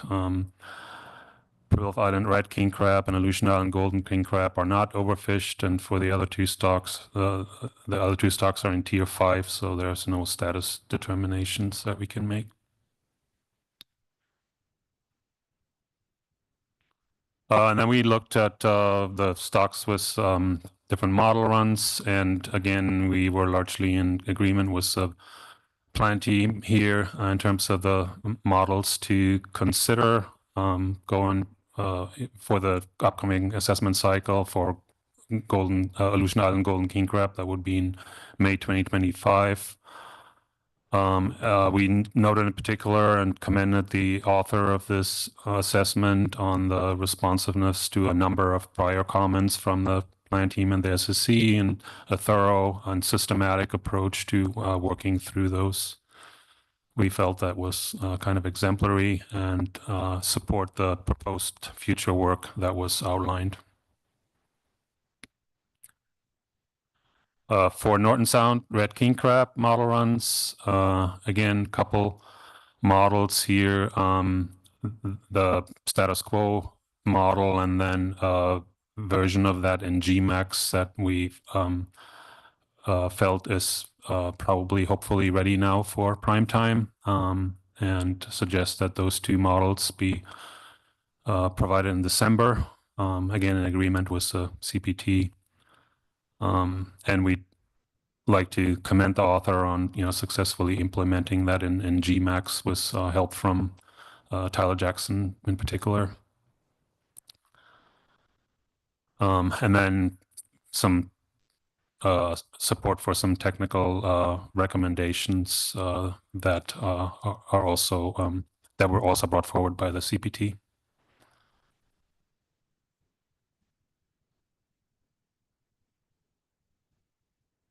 Then we had a little bit of discussion on an item that the plan team brought forward, and that's implementation of risk tables.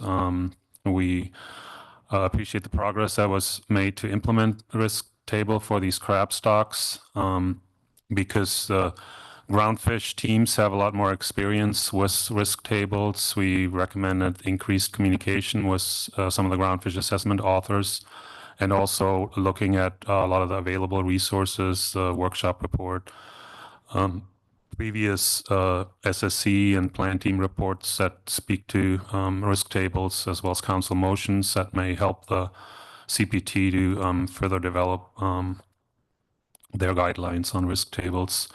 However, we did also acknowledge and had some discussion that the implementation of risk tables for crab stocks may be somewhat different from that for groundfish. And we look forward to staying engaged in the process and having more discussions on this following the next CPT meeting. We also received a brief overview of the BSFRF research updates that we appreciate very much, because the research conducted by BSFRF provides a lot of useful information and direct inputs to a number of other crab assessments. And we also noted some of the ongoing research projects, such as a cooperative survey and pilot projects on snow crab that look at male distribution, the survey calibration efforts, and perhaps some of the camera work that could help with identifying the reproductive potential of smaller snow crab. And that concludes our report on the crab items. Thank you both for the report. Appreciate it. We'll see if there are any final questions for you. Yes, Ms. Baker. Thank you. Madam Chair, I think I'm going to pose another awkward question. So again, feel free to tell me to wait or if it's not appropriate. I'm going back to the SSC's comments on reduced reduced survey effort this year, particularly the Northern Bering Sea and the corner stations. And I understand that part of those modifications, at least for this year, were due to the survey modernization effort that the agency is undertaking.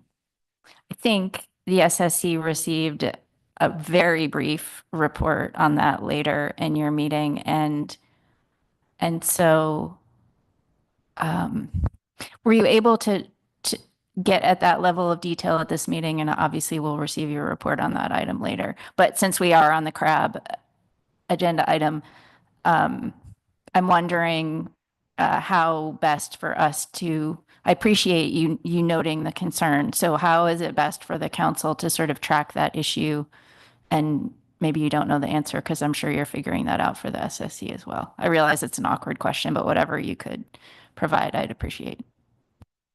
Yeah, through the chair, Ms. Baker, thanks. I'll take a stab at it and maybe Sherry can add to it.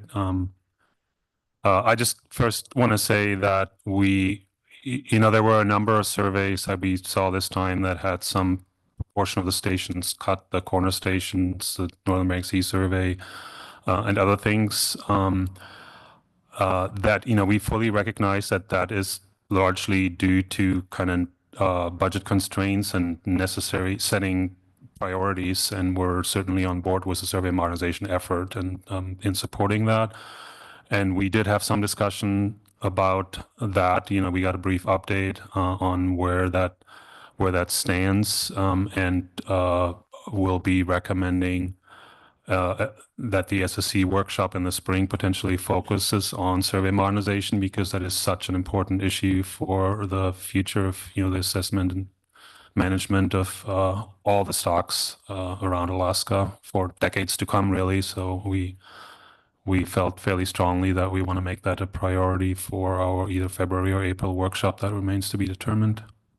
So I don't know if that fully addresses your question, but that's kind of where we stand.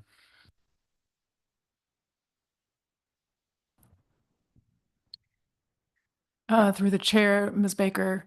Yeah, the only thing that I would add is we've definitely, as I'm certain the council will wrestle with as well, trying to figure out priorities in our time. And so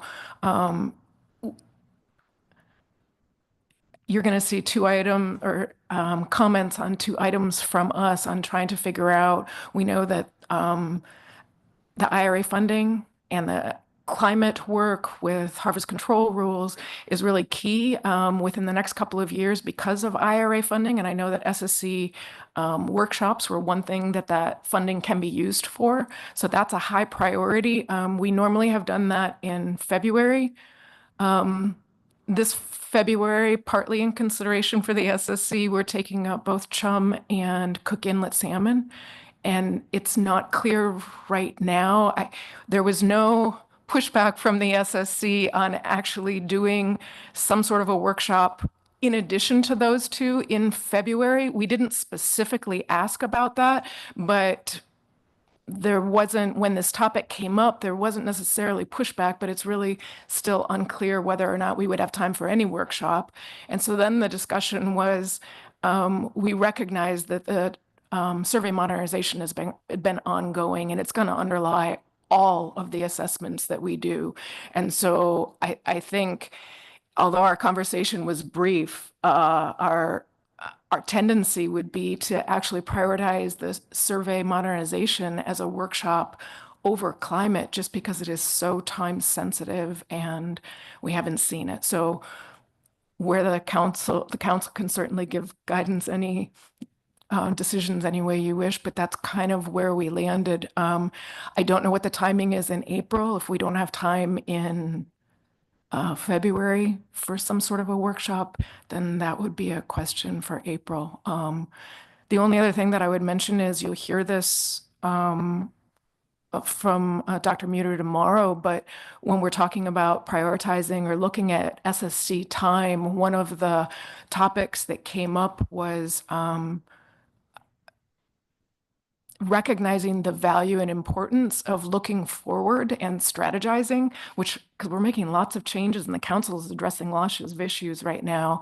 And so if there's a way to make time for things like those workshops, we recognize the value of those, but we also know that there's a trade-off then with other documents that the SSC can review.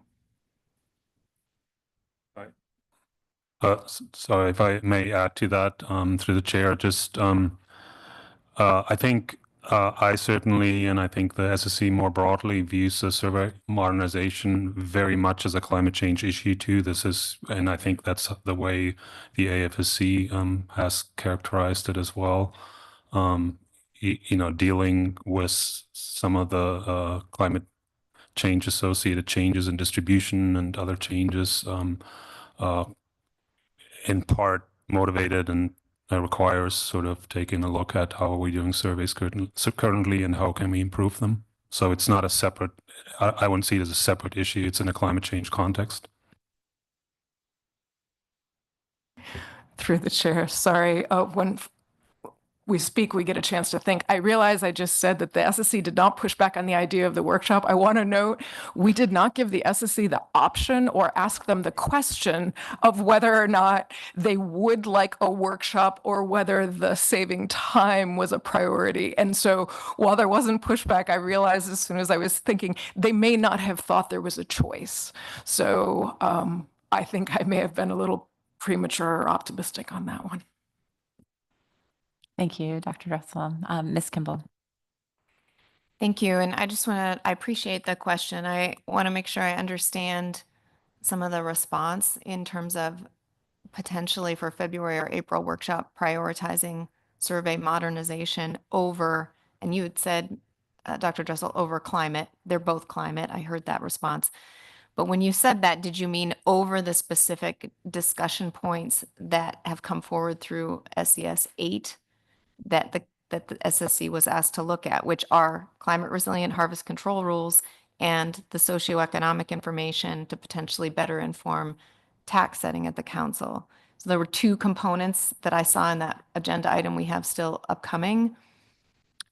Those looked like ripe for a workshop, or at least that's how it was being presented in the paper. And I'm wondering if you had a discussion about survey modernization and input there from the SSC over those components.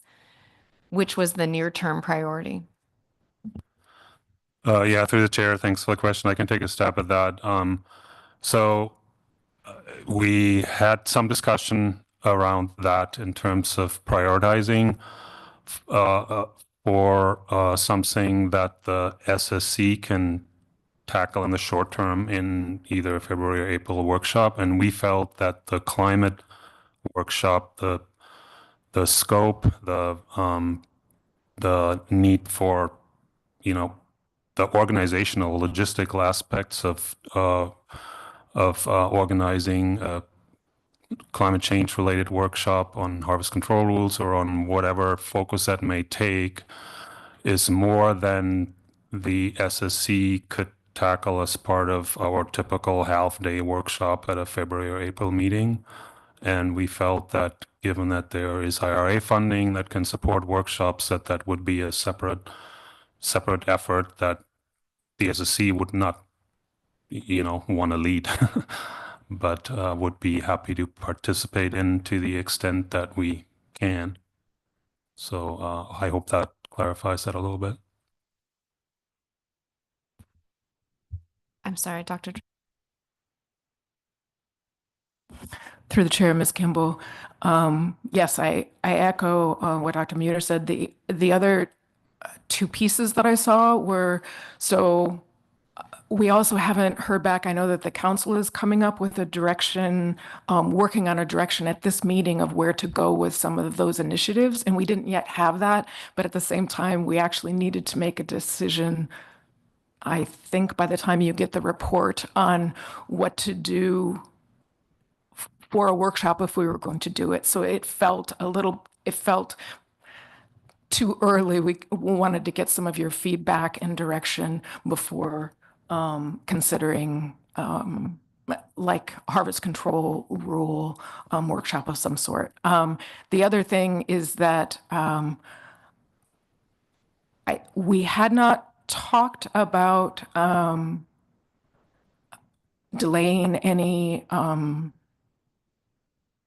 progress on socioeconomic information and how to review that in terms of best available science, safer TAC decisions by the council, management decisions by the council.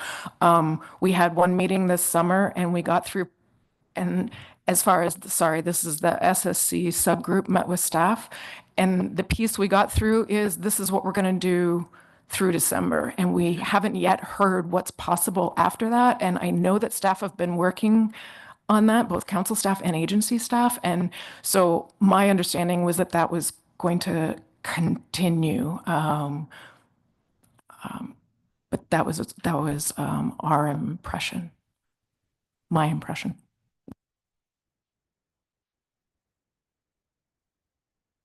Yes, Ms. Goen.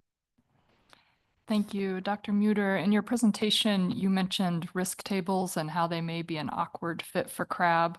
I've often heard from crab industry stakeholders that feel that our fishery is heavily buffered already.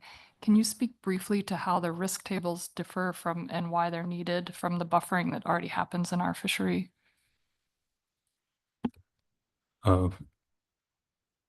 Yeah, through the chair, thanks for the question. Yeah, I think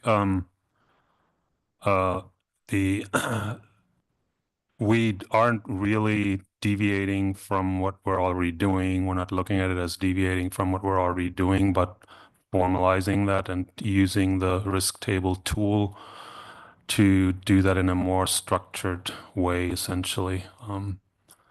We are not looking at any additional buffers, or we're just trying to have a better way of justifying the buffers that we recommend. Through the chair, Ms. Goen, I'm aligned with his response. Currently, the crab plan team and authors have done a really nice job of outlining the buffers and doing collaboration. So the goal in the council's 2019 motion, goals of the risk tables were to enhance collaboration between stock assessment scientists and others like climate scientists, as well as to give transparency and consistency. The crab plan team and authors are doing that on their own, sort of in an ad hoc way, and on their own accounting and putting that down. And so formalizing that in the structure of a risk table, again, is just sort of giving a structure and hopefully a similar structure for both authors, SSC, council. That's very helpful. Thank you.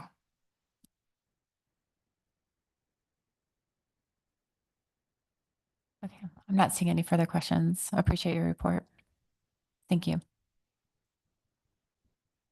So we'll go to the AP report next. And just a final reminder, any members of the public wishing to testify, please do sign up before the end of the AP report. Thank you.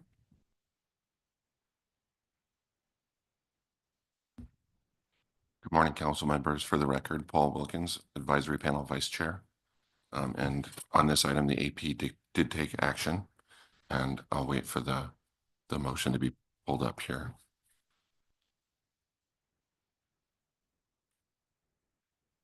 On agenda item C1, BSAI crab specs, motion reads as follows. The AP recommends the council adopt the 2024 crab safe report, as well as the 2024-2025 OFL and ABC as recommended by the SSC for EBS snow crab, Bristol Bay red king crab, EBS tanner crab, and St. Matthew Island blue king crab.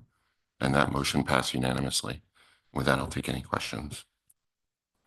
Thank you, Mr. Wilkins. Any questions on the AP report? Okay. Seeing none, thank you. Thank you. So we'll move on to public testimony.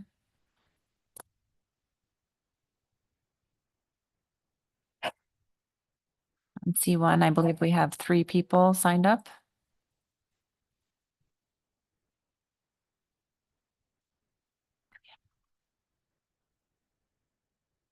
I'll pull that list up.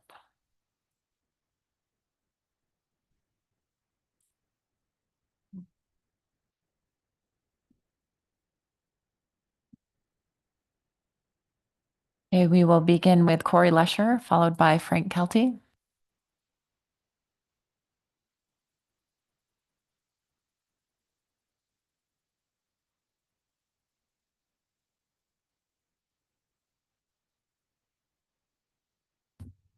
Good morning, Madam Chair, members of the council. For the record, I'm Corey Lesher with Alaska Bering Sea Crabbers. I'd like to start this morning by welcoming our new council members, Mr. Moeller, Ms. Goen, Mr. Ritchie. Welcome to the council. Look forward to working with you guys. I think I'll start by with the Crab Plan Team Report. One of the things that I'd like to direct the council's attention to from that report was the full report. So you guys didn't hear everything from the Crab Plan Team meeting, but I'd like to highlight for your consideration research updates that's provided in the full report and the Crab Plan Team heard earlier in September. The council has signaled to the public, and I believe plan teams as well, that they'd like to receive updates, particularly pertaining to crab research. And so there's an extensive list of updates that the Crab Plan Team heard that the council and the SSC did not get. We heard from the SSC, they received a presentation on updates from the Bering Sea Fisheries Research Foundation.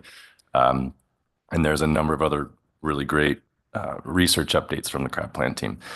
As far as survey modernization, we've heard that there's some shorter tows planned for the future of the survey. That creates more uncertainty for stock estimates, abundance estimates for crab. So we're just flagging a concern there for the council's consideration. However, we do see more collaborative research coming online that hopefully can be used to complement the summer trawl survey as it moves forward with modernization. We also heard discussion of dropping corner stations and years where the Northern Bering Sea survey is not conducted. So again, higher uncertainty for estimating crab stocks, but we hope that continued research and collaborative efforts can supplement some of that loss of data. Moving on to survey results, we're really encouraged to see a positive signal in some of our crab stocks. It's great to see, however, we still remain cautiously optimistic. 100% increase of a small number is still a small number. And so we want to work together with the council to balance the needs of fishermen directed fishery, but also considering sustainability and conservation of this positive signal that we're seeing. And so appreciate all the work that the stock assessment authors have done to model some of these, the stocks, abundance, put forward the Crab Plan Team's recommendation. Also really want to acknowledge the discussion that the SSC had earlier this meeting around the models and coming up with ABCs and OFLs. We support the SSC's discussion, particularly around snow crab. They saw something different than the Crab Plan Team in the model selection, and I appreciate the robust discussion that happened around that model selection. That was a difficult decision by the Crab Plan Team. They also had extenuous discussion, but we're happy with where the SSC landed with that, and there's a chance for a small snow crab season, depending on what the council chooses to do here today and where the state lands, and if science supports that, we support that as well. The last thing I'd like to touch on is skipper surveys. Alaska Bering Sea Crabbers is happy to contribute skipper surveys to the ESPs. And I'd just like to acknowledge the work done for the ESRs and the ESPs. I think those are really important tools for the council process. As you're well aware, ABSC contributes skipper surveys for the Bristol Bay Red King crab stock and the snow crab when those fisheries are open. We're working with ESP authors as they establish an ESP for the Tanner crab stock. We're hopefully will be contributing a skipper survey for that as well. Madam Chair, I think that's all I have to touch on this morning, and happy to take any questions. Thank you, Mr. Lesher. I'll see if there are any questions for you. Seeing none, thank you for your testimony. Thank you. So Frank Kelty, followed by Scott Goodman, and then Mateo Paz-Saldán.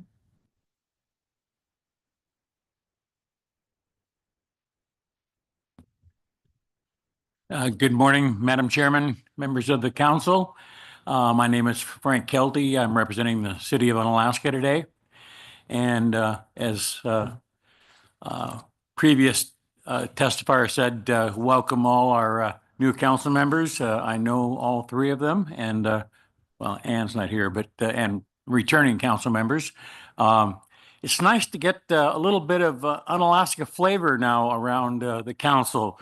Mr. Moeller, I watched him grow up as a young man in Unalaska for many years.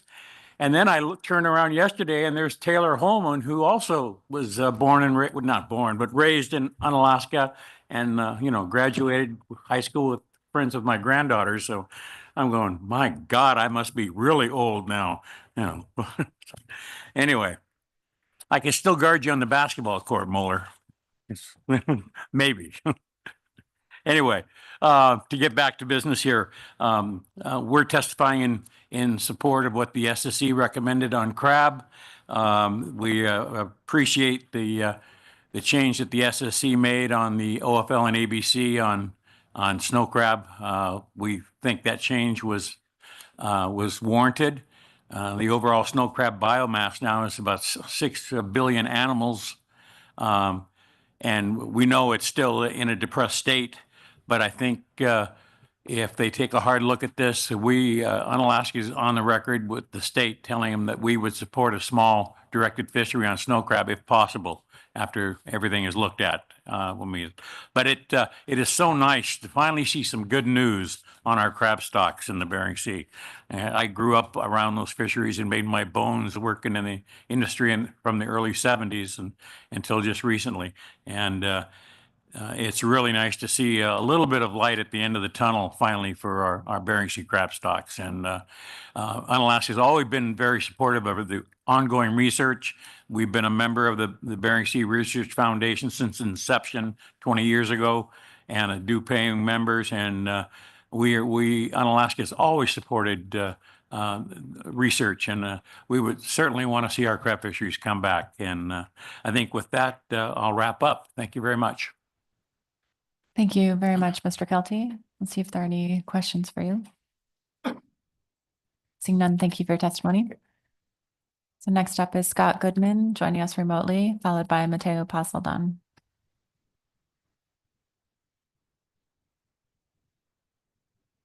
Great, I'm remote here. Can you guys hear me okay? Yes, we can.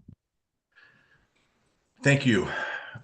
Good morning, Madam Chair and council members. So for the record, I'm Scott Goodman, and I was up there earlier to testify in person and listen in on the SSC's deliberation, but I'm remote again now to just give a few brief comments, I guess, in follow-up as I've listened here over the last several days. So Scott Goodman, the Executive Director for the Bering Sea Fisheries Research Foundation, and we're very appreciative of all the work here this time of year. It's a critical time of year, of course, for crab, as the survey results come in from the NOAA survey and each of the assessment authors, and then the crab plan team, and then SSC, and then yourselves consider what the reality is and what the landing points are for these stocks. So, you know, one more time, there's a couple of choices that are maybe easier and one that's more difficult. So I would like to just briefly comment on a couple things about snow crab, which I know you've heard some details already, and then also to touch base on a couple of our research items that we are continuing to work on,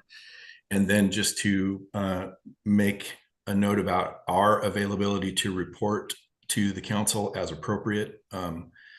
So maybe just quickly, typically what we do as a research group is collaborate on research that's identified as high priority items.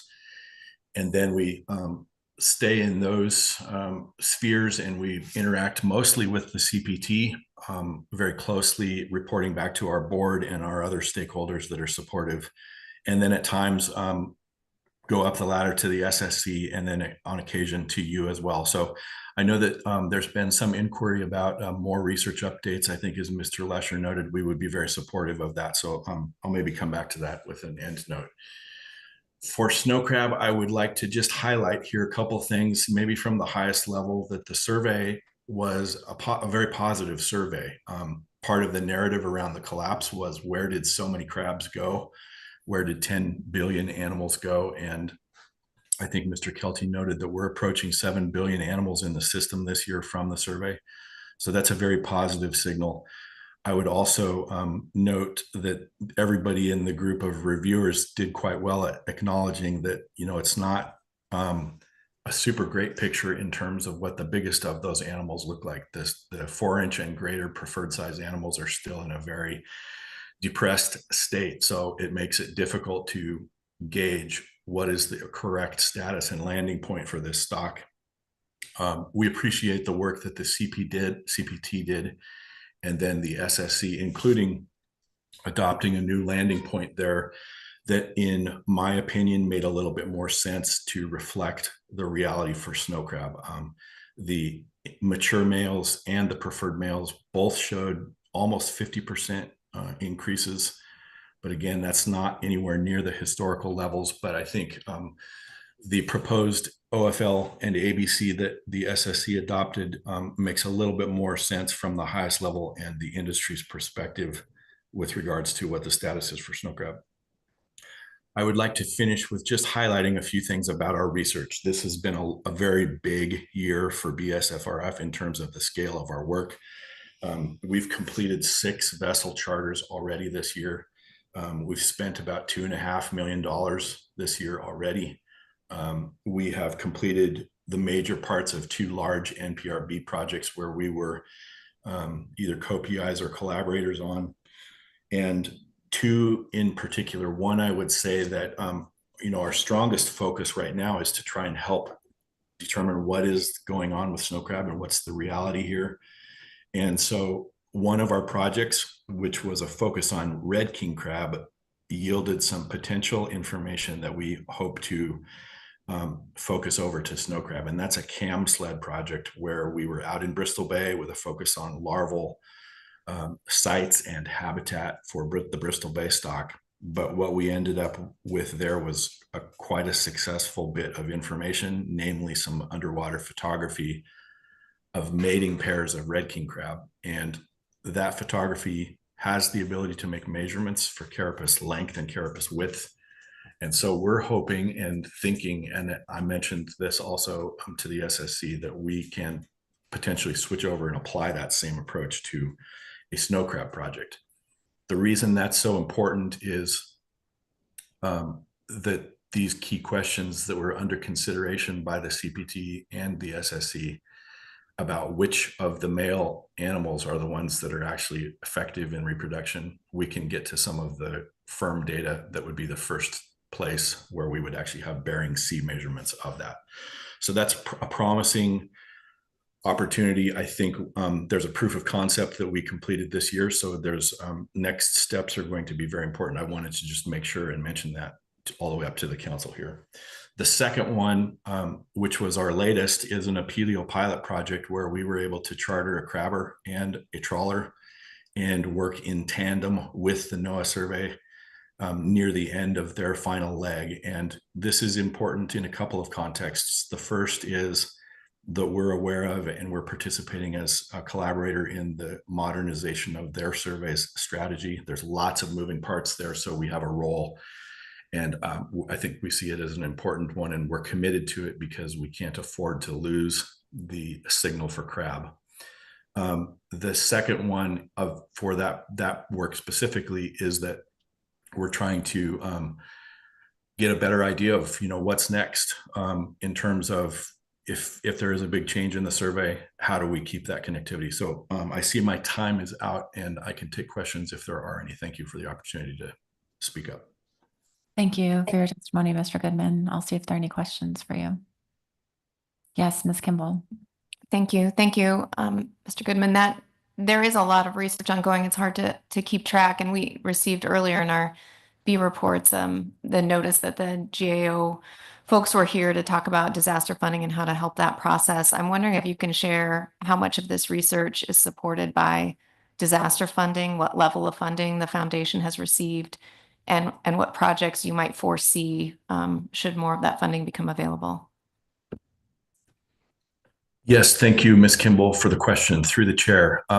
We are currently funding the research that we've completed through the last couple of years with new and alternative sources.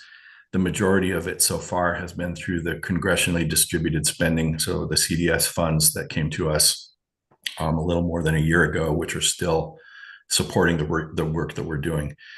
In regards to disaster relief and the support for the research and that strategy, we anticipate that will be coming online here very quickly for Bear Die funds that we have been supporting as a group here during a kind of a waiting period until it's done on that regard. But the larger scale pieces, which are in response to both Bristol Bay red king crab disasters and for the Apelio disasters, we anticipate carrying forward an approach which would probably keep us with a winter spring Bristol Bay red king crab survey for the next 2 to 3 seasons. I don't believe that we see this as an annual ongoing permanent effort, but I think that we are committed to do it more. One of the items that we did this year was add another sampling component, which was important in showing a little bit more about females for Bristol Bay red king crab and also some consistency across both pots and trawls. So I think our strategy with the disaster relief money, which is quite a bit of funding, it's probably exceeding $10 million for the next 3 to 4 years, is to continue with both the winter spring king crab surveys and then also to bring online a more complete approach for snow crab, which we will build from this Apelio pilot, which we just completed. But I noted that we've completed 6 charters this year already. I would see at least that many for the next 2 to 3 years, and split maybe more proportionally between snow crab and king crab research. Thank you. Thank you. And Ms. Goen. Thank you. And thank you, Mr. Goodman, for the presentation. I really appreciate the collaborative work the foundation's been doing, in particular hiring crab vessels as research platforms in the work through the pot surveys. You spoke to that work with these pot surveys paired with a trawler is going to help inform some of the survey modernization. Can you explain a bit more about that? Sure. Thank you for the question, Ms. Goen, and welcome to the council today. Appreciate your presence there. So through the chair, yes, I can speak briefly. The Crab Foundation has sort of a longer history with some calibration or standardized catch scaling research with the NOAA survey. And over the years, we've focused on a couple of the different stocks here and there. I think our most recent work to be side by side is extremely important. It was very limited in scope this year.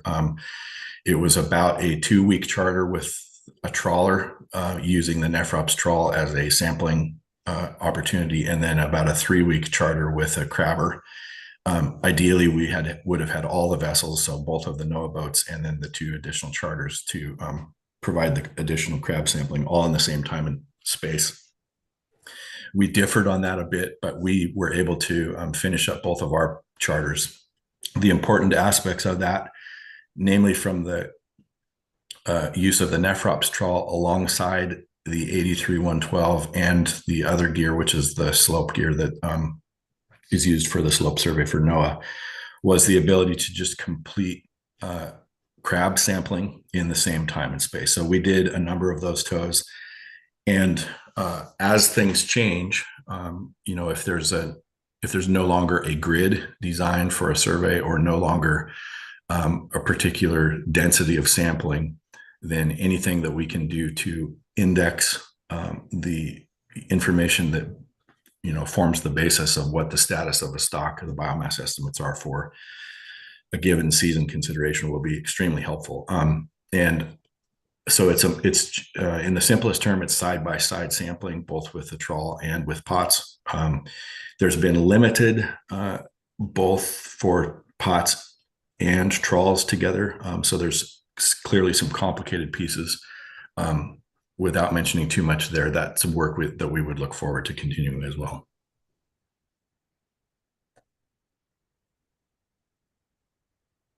Thank you. I'm not seeing any further questions. Thank you for joining us this morning. Thank you. So our last testifier is Mateo Pasaldan.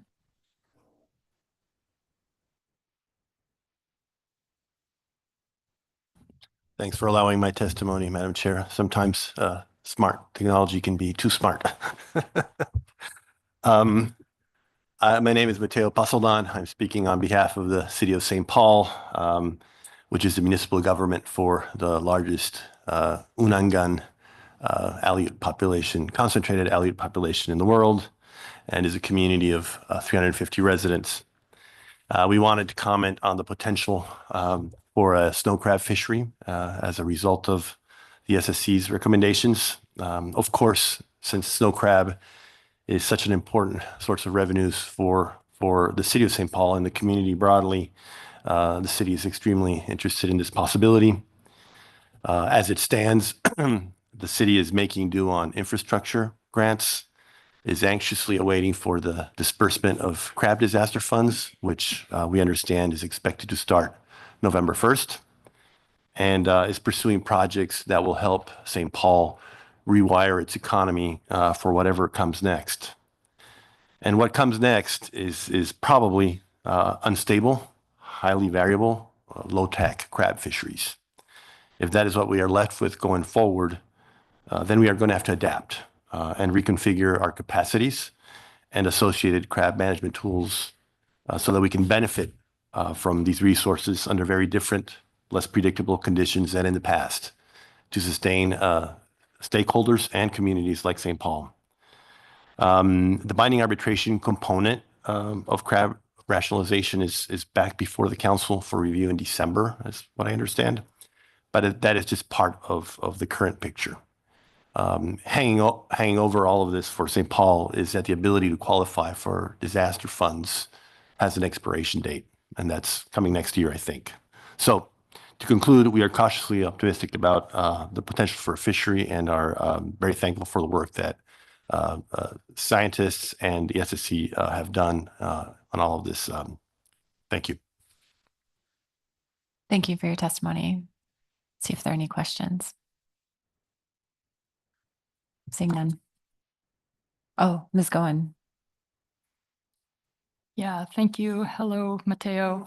I know St. Paul has been on the forefront of the crisis with the crab collapse, and I'm wondering if you can speak a little bit to how your community has started working to adapt and to low tax and the crisis that we've been through, especially as this council is going to be taking up climate resilience in a future action. If you could speak to a little bit to what your community is doing. Sure. Through the chair, Mrs. Goen, as I alluded to in the testimony, the city has applied for and obtained a number of grants. One of them is an operations and maintenance project to maintain the existing harbor and breakwater, which is infrastructure that has been critical to the crab fishery for the last 4 decades and certainly will be critical for it and whatever other activity might take place on St. Paul. In addition, thanks to the many programs that the administration has put forth and the funding options available, the community recently obtained a $4 million grant through EPA to upgrade its water system, which again, water for processing is an important part of the picture. Last August, that was 2 months ago, We hosted a delegation from Congress. This was Senator Sullivan and various members of Senator Cruz's staff and the Coast Guard Committee, the Committee with Oversight of the Coast Guard, as well as the Coast Guard Commandant. They visited St. Paul. They were looking at the facilities there, more from a perhaps security perspective, given what's going on with our neighbors in Asia. But certainly that is something that is of interest to the community as a complementary activity, or to the extent that there is the ability to use infrastructure needed to accommodate Coast Guard operations in a way that is helpful to fisheries. In addition, there were a number of cruise ships, tourist cruise ships that visited the island this summer. And so a Coast Guard presence to make sure that there's capacity to respond in case of an emergency clearly is needed, and the need is growing. And then finally, with the help of the congressional delegation, and this is more of a CBSFA project, but we are looking at research projects to enhance crab, harvest production, growing crab larvae to a certain stage before release. But that's all still in the very early implementing phase. But we're looking at different things, Mrs. Goen. Thank you. Yes, Mr. Mueller. Thank you, Madam Chairman. Mateo, can you connect the dots for me? You made a comment about the expiration of St. Paul's ability to qualify for disaster monies. Maybe I missed something, and I apologize if you mentioned that in your public testimony, but connect the dots for me if you could, please. Sure, and this is something that just popped up, but after 5 years, through the chair, after 5 years, you kind of enter a new normal. Because the way the disaster impacts are measured are over a 5-year average. And so after 5 years, the average, without a fishery will look very different. So our ability to therefore request disaster funds under those new averages would be basically over. So getting some activity into the community, even at low TAC levels, would be important. Yes, and Ms. Baker. Thank you, Madam Chair, and thank you for your testimony. And I will try to put this in the form of a question, but Mr. Pasaldan, I think that the issue you were just speaking of may have changed with the legislation that was passed in 2023. And were you aware of that? And would you like to talk to me about that afterwards, is my question. Through the chair, absolutely. I'll take a look. It's a big piece of law and got a lot of components which are becoming of interest as this evolves. Thank you, Ms. Baker, and thank you for your testimony. Thank you. So that concludes our public testimony on C1. I think we're ready to see what the wishes of the council are as far as action. Yes, Ms. Baker. Thank you, Madam Chair. I have a motion that's been sent to staff and received, I believe. So I'll wait for that to post since there's a lot of numbers.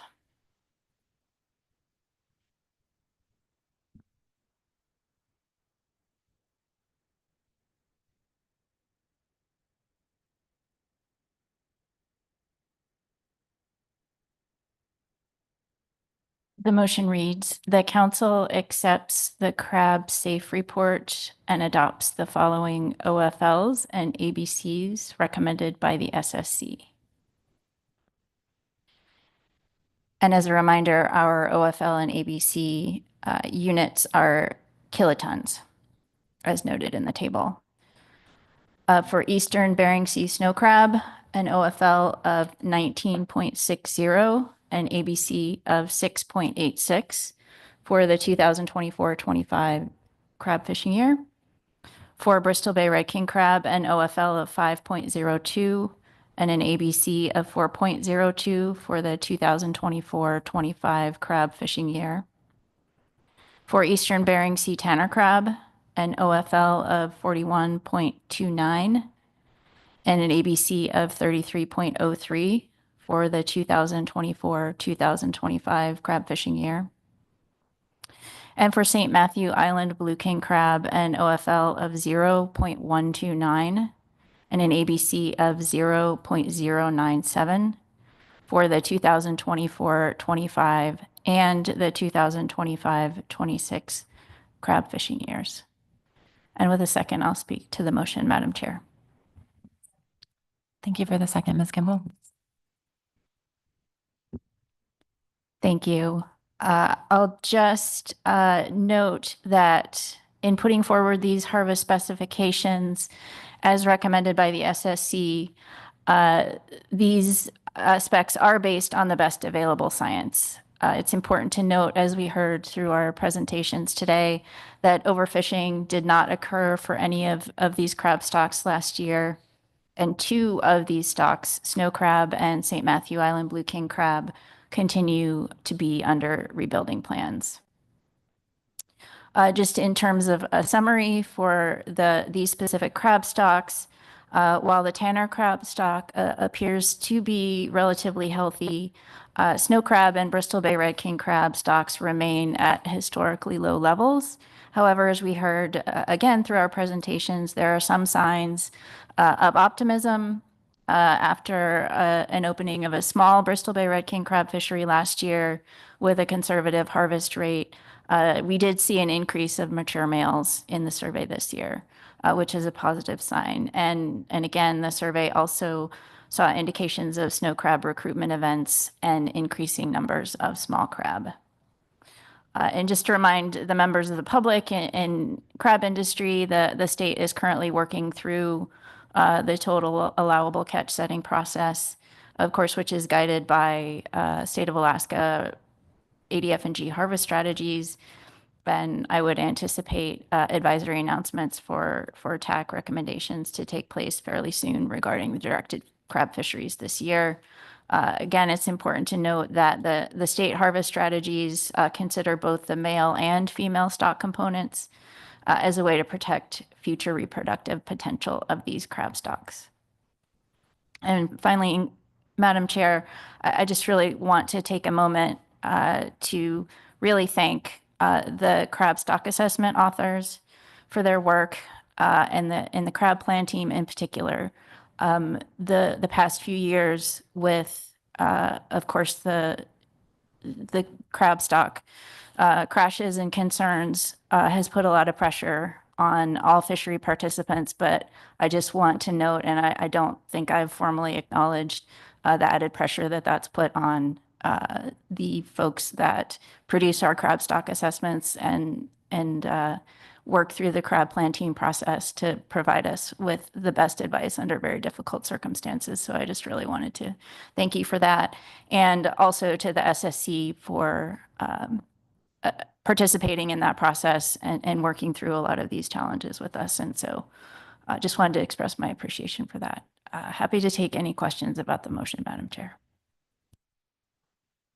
Thank you for the motion, Ms. Baker, and I'm sure the full council would like to extend its appreciation to the crab plan team and SSC for its work on crab assessments and specifications.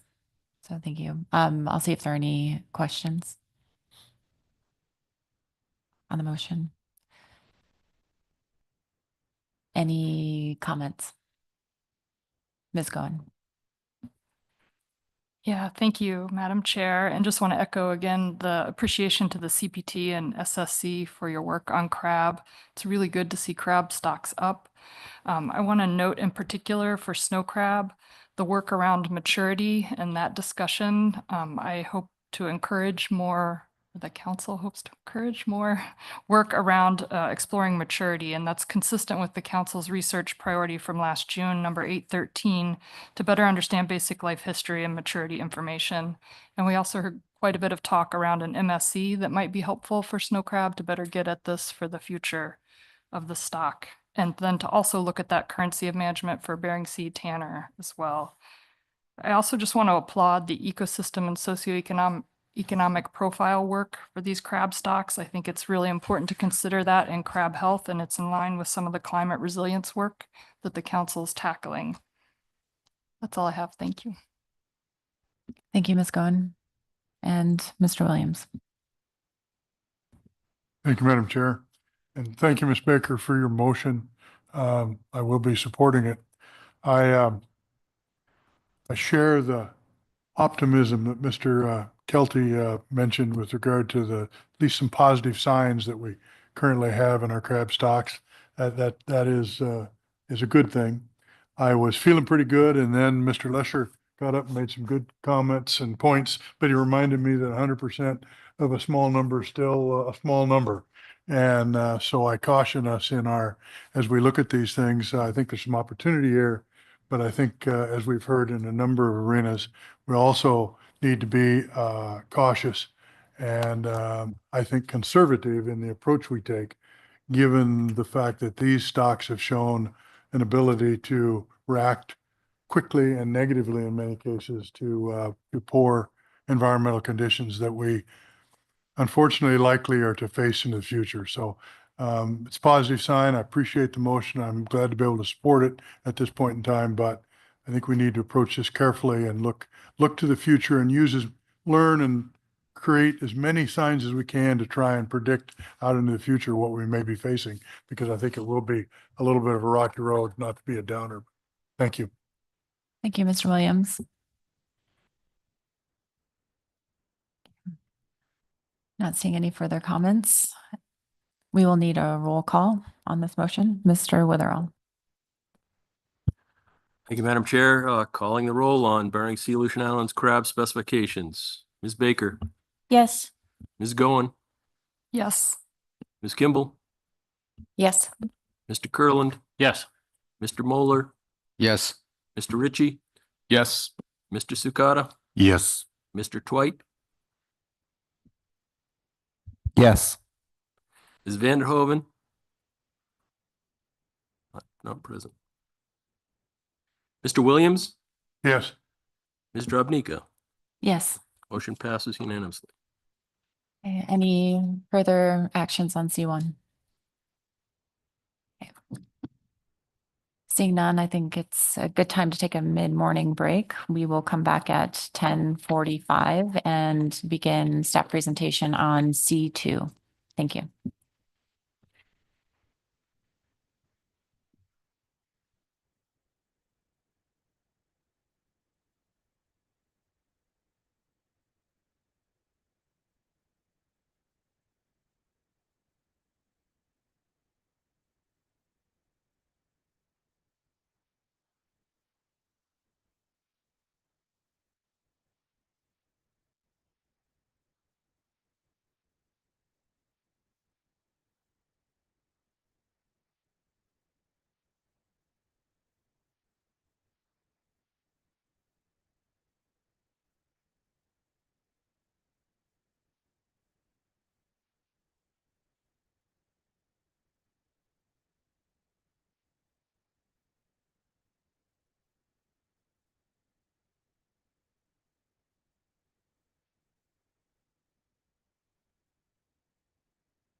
Council members, please come back to order.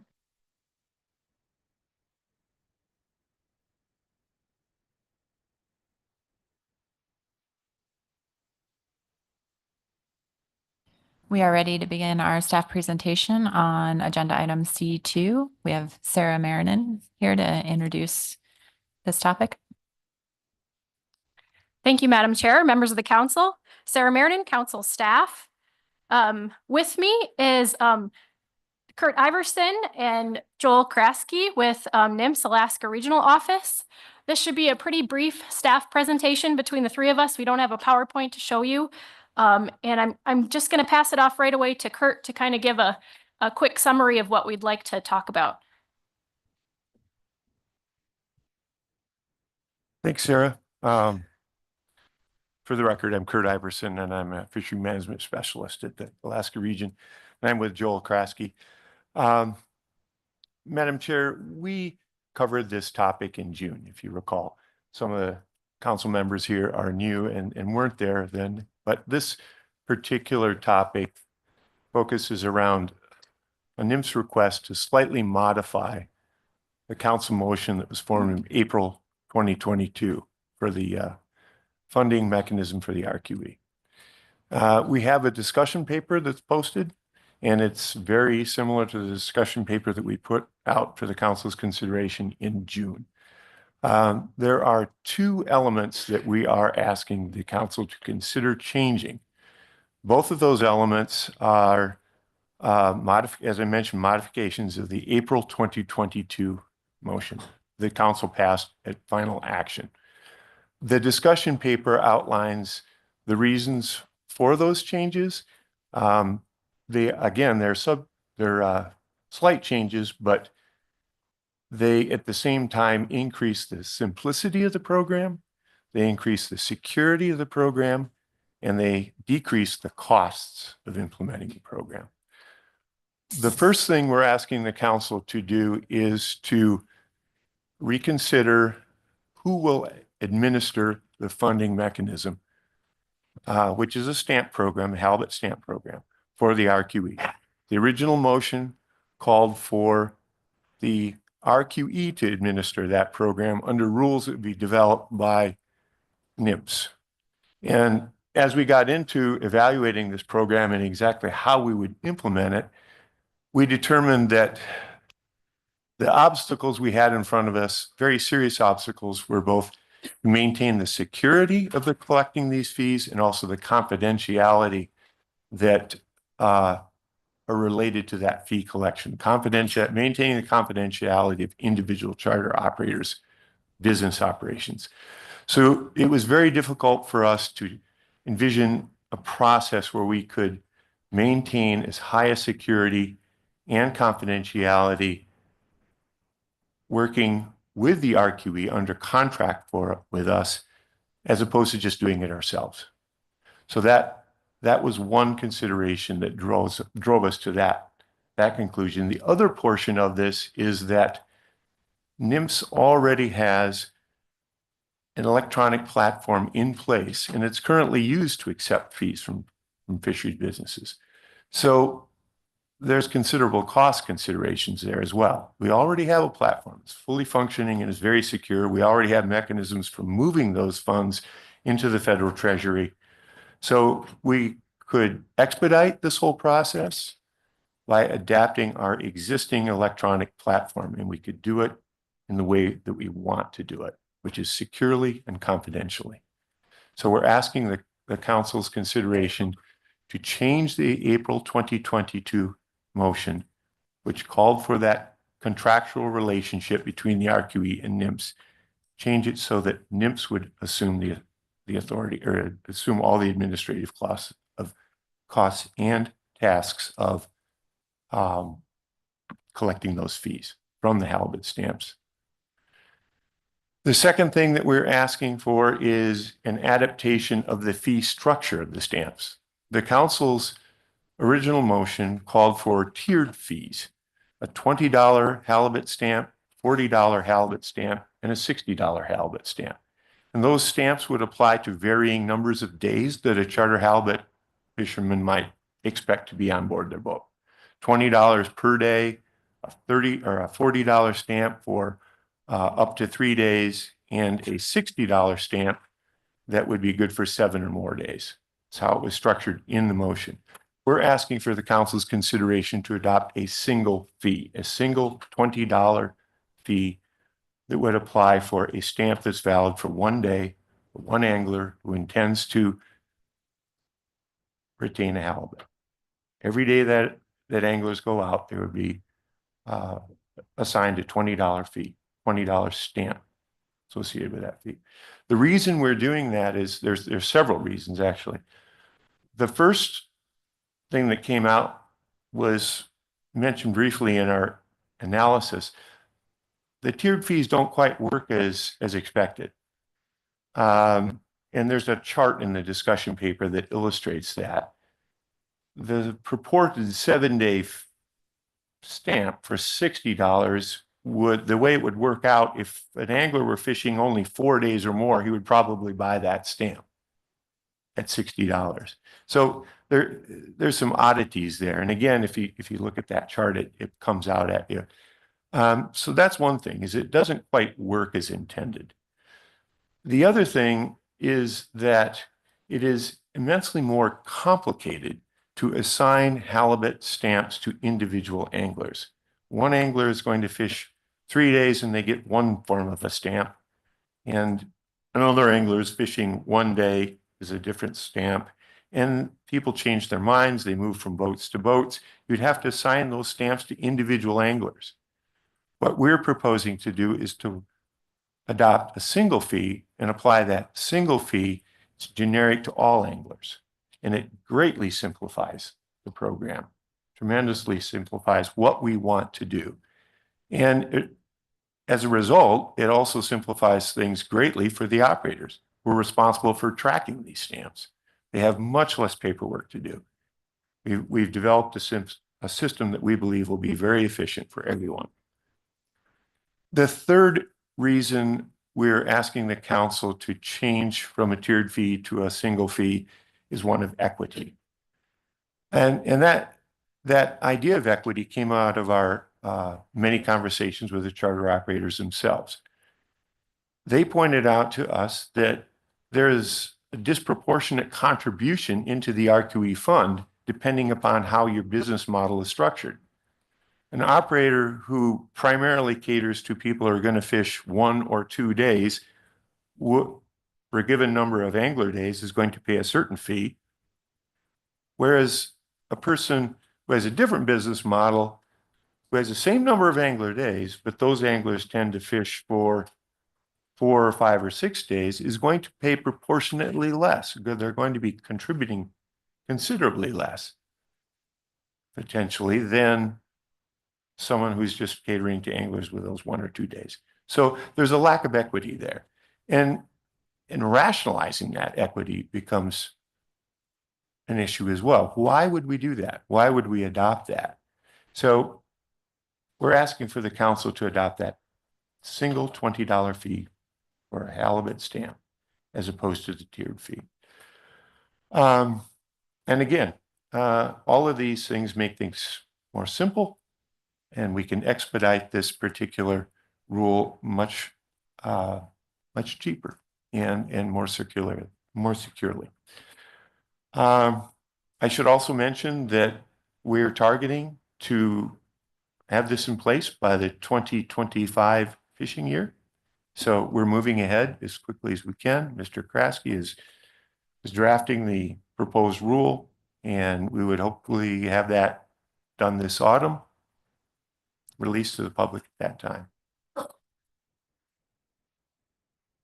I'm happy to take any questions. I can go into more detail of what we covered in June. If anyone has those questions, folks who weren't here, I'm happy to do that as well. Sarah and Joel can pick up any other questions as well. Thank you, Mr. Iverson, and for pointing out the distinctions between the current version and June. I will see if there are any questions for you. Yes, Ms. Kimball. Thank you, and thank you for that presentation, Mr. Iverson. I this is revisiting a previous council motion. And so my understanding all along has been, it's really been about implementation issues. And so your last point on equity, I appreciate you bringing that forward as another consideration. But my understanding is that's not the primary consideration by which we're revisiting a motion. It's not the substance of the council's motion or the rationale. It's administrative and implementation issues that arose after the council took action. So can you just validate that that's what we're addressing here? That is correct, Ms. Kimball, through the chair. It is. The first thing that jumped out at us, and it was in our analysis, is that the tiered fees don't really work as intended. And then the other thing was the implementation considerations is how much more expensive and how much more burdensome, how much more complicated tying individual stamps to individual anglers would be, as opposed to just a simple generic fee. The equity issue came up later on when we were speaking to the charter operators themselves. Thank you. Yes, Mr. Twite. Thanks, Madam Chair. Mr. Iverson, I asked this with, I think, a little bit of trepidation because I strongly support the agency doing what they need to do to get this operational by the beginning of next year. And I recognize that this is a program that is really new in so many ways, and there's no precedent to really follow that I'm aware of in any other region. But I keep wondering how it is that in April of 2022, when we adopted this sort of fairly complicated structure, we weren't already thinking about some of these points that you've raised that have been sort of uncovered as you've worked through this. Were we rushing back then? Did we push for a council motion maybe before we had the opportunity to really do some more of the kind of post-motion implementation work that you've been doing? Or had we not consulted with enough stakeholders, or what? Because there's some of these things are fairly major changes, and I think they're all valid. Please don't hear me as a criticism. I'm just more trying to think about, is there something we could have done so we wouldn't have to touch this twice? Because it strikes me that anytime we have to touch this twice, it's clearly we're not working as efficiently as we could be. Thank you for the question, Mr. Twite, and through the chair. Excellent question. And I think, to put it succinctly, it was its newness. We quite didn't know what we were getting into. We have guidance from the council, but this is really not so much about rulemaking. It is the implementation. How do you physically get 200,000 stamps in the hands of anglers in a 3.5-month period? And how do you do that easily, expeditiously, and with the least amount of burden? And we weren't quite there because we didn't really know in April 2022 what direction we were going to go with this until near the end. Were we going to have a halibut stamp program, or were we going to do something different? And we were thinking ahead to what that stamp might look like, but the nuances of the implementation were not there yet. And I think it's exactly as you suggested when you started out. It's the newness of it. You know, we've never done a stamp like this. And in fact, these kinds of stamps in the fishing and hunting world, I think they're unusual. A daily stamp, you know, almost every other stamp that people or licensed people acquire is a seasonal stamp for a particular period of time, not a daily stamp. It needs to be validated every day you go out. So I think that was one of the things that we probably could have contemplated, analyzed maybe a little bit better. But it did come up. And I'd also remind you too that in April 2022, we weren't entirely sure we were going to be able to do this at all.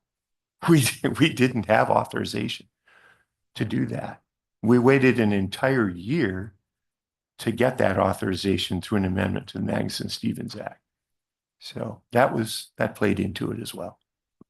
But thanks for the question. And thank you for the response. It's very candid, and I think it's very useful for all of us as we sort of think about maybe situations like this in the future. And again, please don't interpret it in any way as being a criticism of the work that you and your staff have done in particular, but we've sort of collectively done. I recognize we're breaking ground. I think that's fantastic. Madam Chair, can I just add to that point as well that when this analysis was being done, we definitely grappled with what steps needed to be taken before council final action versus what things would we uncover during the implementation of this, understanding that this was new and having council direction on the broader picture would help us get towards those steps of implementation where we're pretty sure we were going to uncover some new things. We didn't know the extent of them. But when the council took final action, this didn't need a deeming motion because it's halibut. But the council even mentioned that in developing the regulations, council intended NIMS to coordinate with the Charter Halibut Committee and the RQE in the development of it and update the council as appropriate. So we anticipated that there would be more things during implementation we would need to circle back on and consider. This was a complicated program, and there were a lot of trade-offs discussed in terms of having the RQE administer and have a private contract to develop an application, to develop the Charter Halibut stamp and the fee structure for that versus having NIMS do it. There was a lot of conversation about those types of trade-offs. Some of those trade-offs still hold, even though the idea is going a different direction from what the council thought in 2022. But there was an expectation that as we took further steps down the road to implementation, we would uncover some of those challenges. And I think, there was additional outreach that NIMS and others did during the implementation stage that I think helped kind of ground truth some of that as well. We did coordinate with the Charter Halibut Committee during the development of the analysis, but additional steps were taken. And I think that those pieces helped to move us along in terms of the direction that the council is considering now. Thank you both. Any further questions? Okay. Seeing none, thank you for your report. I overlooked that there was no AP report on this agenda item and did not notice the public that or give the public a reminder to sign up for testimony. So we'll just take a very brief 2-minute stand down and see if any other members of the public would like to testify on C2. Please do sign up in the next couple of minutes, and we will come back at 11:09. Thank you.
Welcome back, everyone. So we are ready to take public testimony on C2. We have 2 members of the public signed up, starting with James Kearns, followed by Forrest Braden.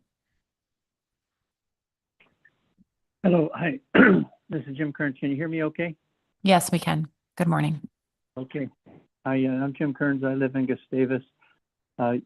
You've heard me before.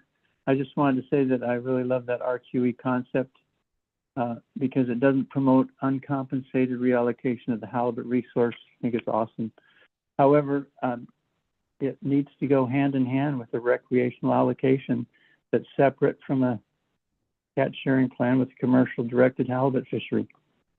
That way, all recreational anglers, guided and unguided, will participate in helping to maintain a current low abundance halibut resource.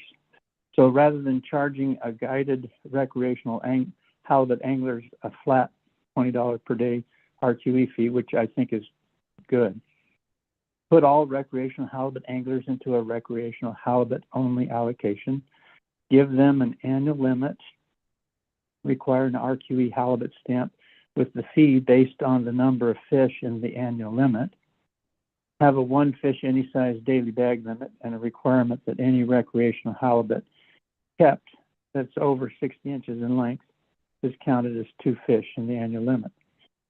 The recreational halibut allocation in each area should be set as the last 20-year average of the combined guided, unguided halibut removals, and then the RQE will be used to increase that recreational allocation over time. Additionally, the RQE halibut stamp would have to be turned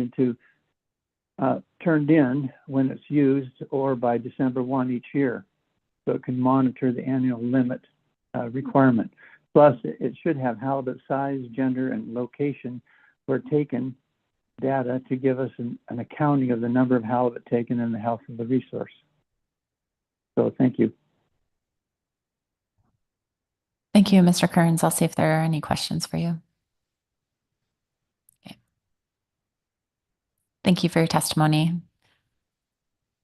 So our next testifier is Forrest Braden. Madam Chair, could I get a sound check? Yes, we can hear you. Good Okay. morning. Good morning. Give me a second to switch screens here. Madam Chair, council members, I'm Forrest Braden representing Southeast Alaska Guides Organization today, and the many operators of the guided sport fleet we work for. It's really great to be at a point where we're putting the finishing touches on the RQE and almost have a functional program in place.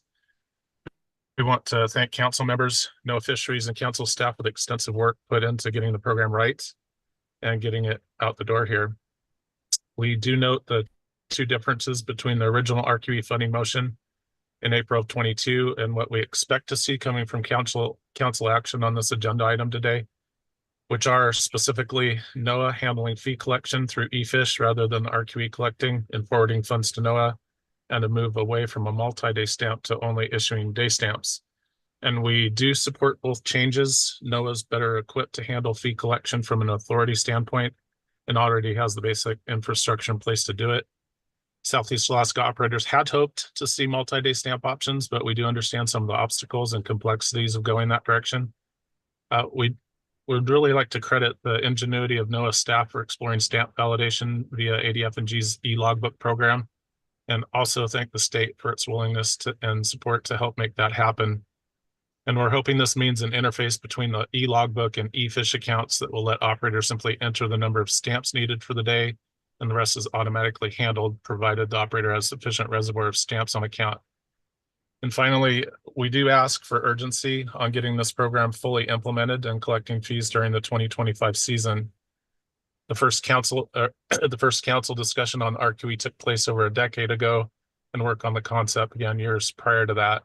And you may be aware that the guided fishery in Southeast Alaska is struggling to produce marketable, good halibut fishing experiences that result in new or return customers under current regulation. And there's really little relief on the immediate horizon from a stock increase.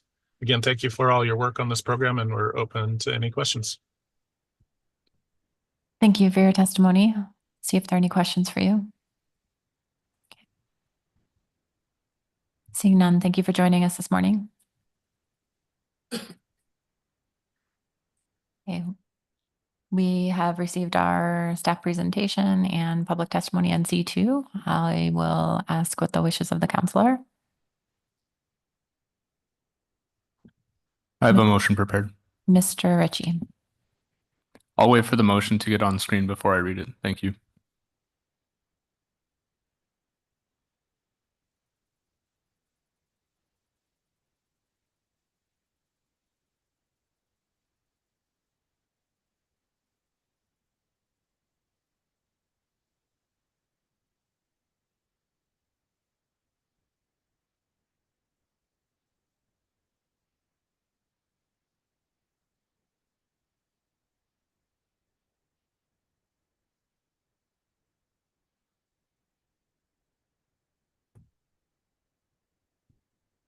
Through the chair. Good morning, everyone. The motion for C2, the council approves modifications to the council's April 2022 preferred alternative 2, option 1, for a fee collection program to fund the recreational quota entity as follows. Administration.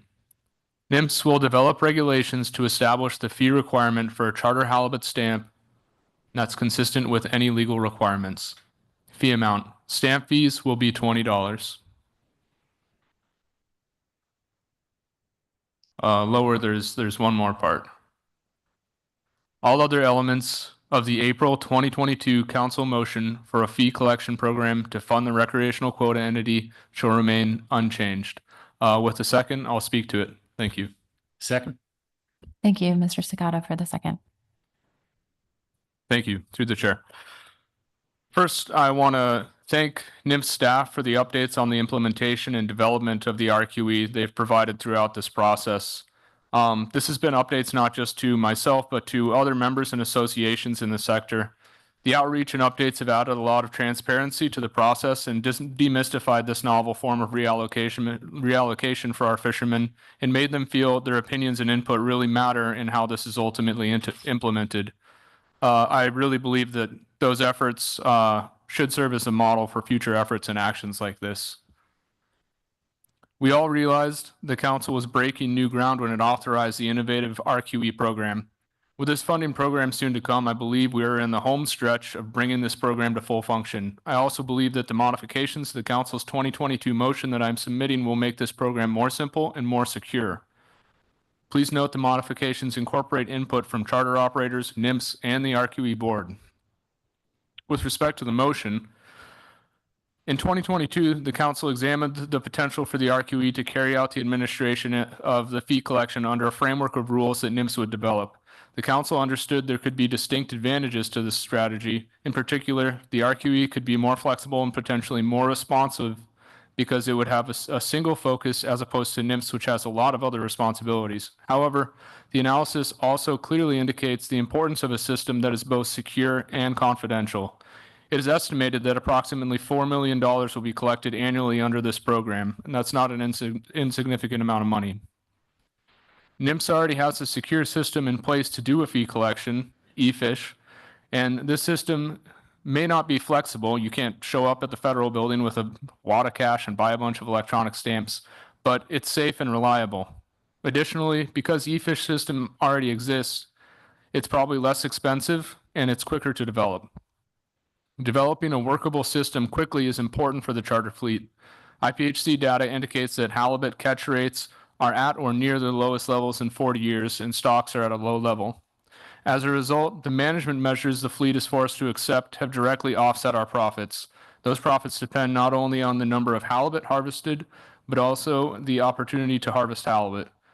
A fully functioning RQE program can provide us the relief that we need. In regards to a single $20 fee instead of tiered fees, the analysis indicates several reasons for adopting a single fee. A $20 fee for halibut stamps as opposed to implementing the $20, $40, $60 fee that was originally in there. The reasons include tier fees don't necessarily work as intended. Any person fishing 4, 5, or 6 days would be likely to buy a 7-day stamp instead of buying a 1-day stamp and a 3-day stamp. That's just an example. Tiered fees are inherently more complex. To work correctly, the stamps would have to be tied to individual anglers, and this would add unneeded complexity and cost to the program and could potentially delay implementation. Additionally, tiered fees treat charter businesses differently. I think Kurt spoke to that well. It's that last consideration where fees would vary depending upon business models. I think that's the most important consideration. The intent of the Charter Committee, the RQE, and the Council was to establish a halibut stamp program as their preferred alternative because of its inherent fairness. Businesses would pay fees that are directly proportional to the number of anglers that they serve. A tiered fee approach fundamentally undermines that rationale. Also, a lack of equity among businesses would pay for the RQE funding, would present a serious weakness to the program if it were ever to be challenged. When this rule undergoes NIMS legal review or is implemented, it's important to stakeholders that it be able to withstand scrutiny. That means having defensible rationale for tiered fees under this program, and there appears to be none. It would be best to serve the people who will depend on this program if it were simple, fair, and the tiered fee approach was abandoned. In conclusion, I'm confident that NIMS has proposed a relatively simple yet secure means to issue 200,000 stamps per year to some 500 charter businesses, which is no easy task. And I'm told that we'll see the rules for this fee collection soon. I expect the rules will be simple. We'll buy stamps online, then validate them in our logbooks, which are soon to be e-logbooks. Finally, I just want to thank NIPS and ADF&G staff, everyone who's worked on this process. I think it's going to make a big difference in an industry that needs some help. Thank you for the motion, Mr. Ritchie. I will see if there are any questions. Yes, Mr. Curlin. Thanks, Madam Chair. Thanks, Mr. Ritchie, for the motion. Just a question of clarification, I guess. I believe your intent here is $20 per day.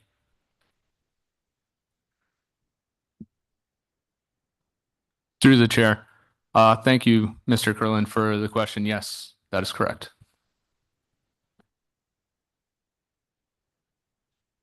Thank you, Mr. Curlin. Mr. Blavoti. Yeah, thank you. I had the same question, but then I wonder if in this motion it needs to actually state that, or does it matter? I'm not clear on the process, so I don't know if it needs to have $20 per day or not written in. Through the chair, thank you for the question. I don't believe so.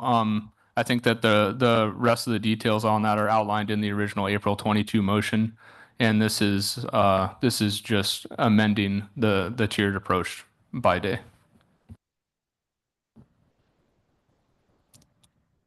I concur with that.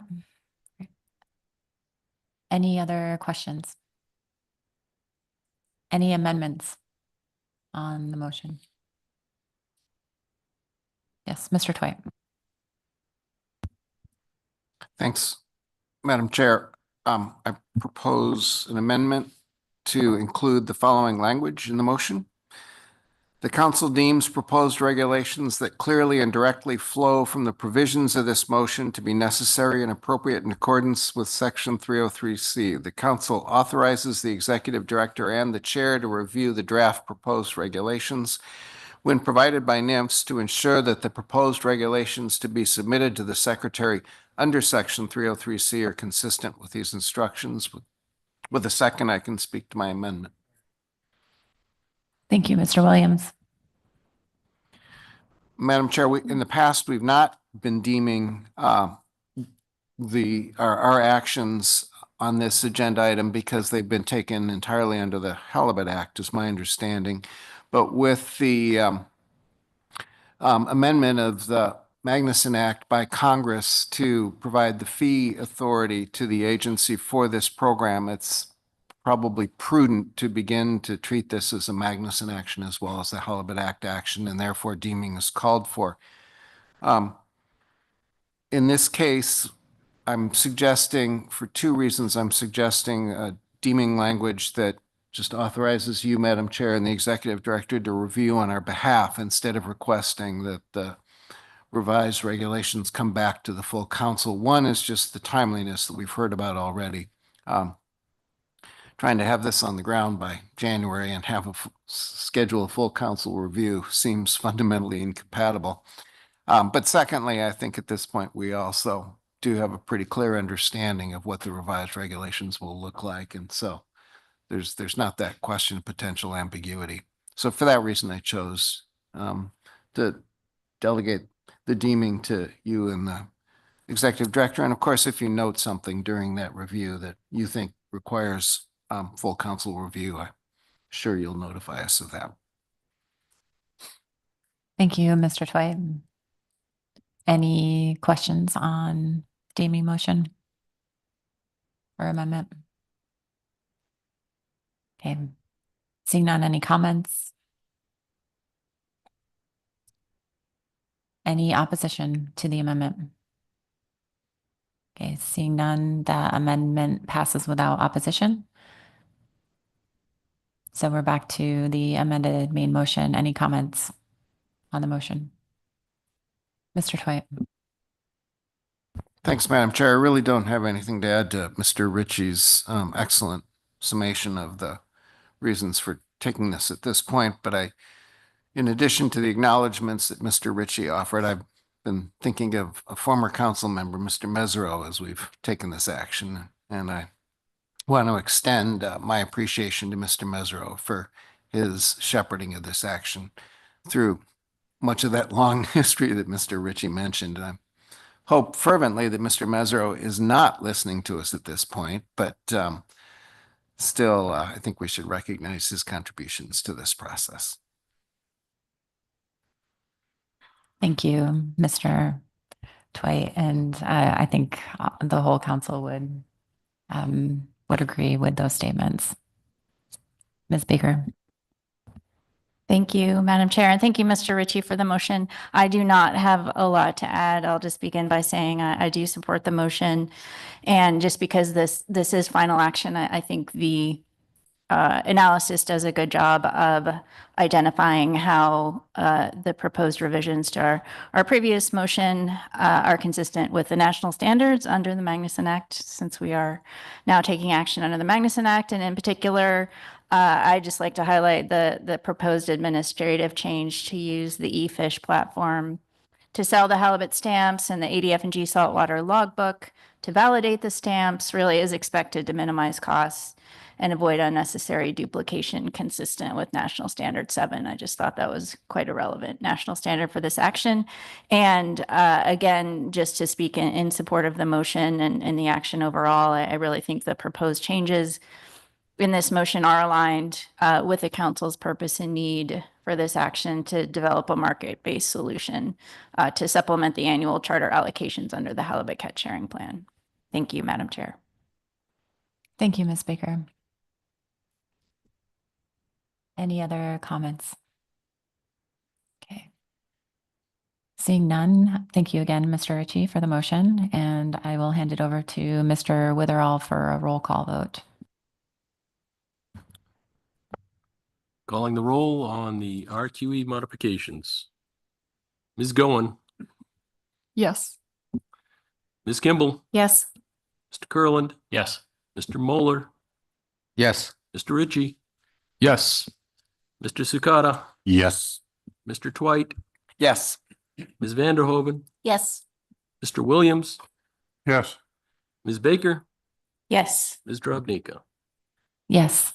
Motion passes unanimously, 11-0. Thank you. Any further action on C2? Okay, seeing none, I think we're ready to transition to C3. We'll give a couple moments for staff to get set up here.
Sorry, good morning, Mr. Chairman, members of the council. Apologies for the delay in pulling up the PowerPoint.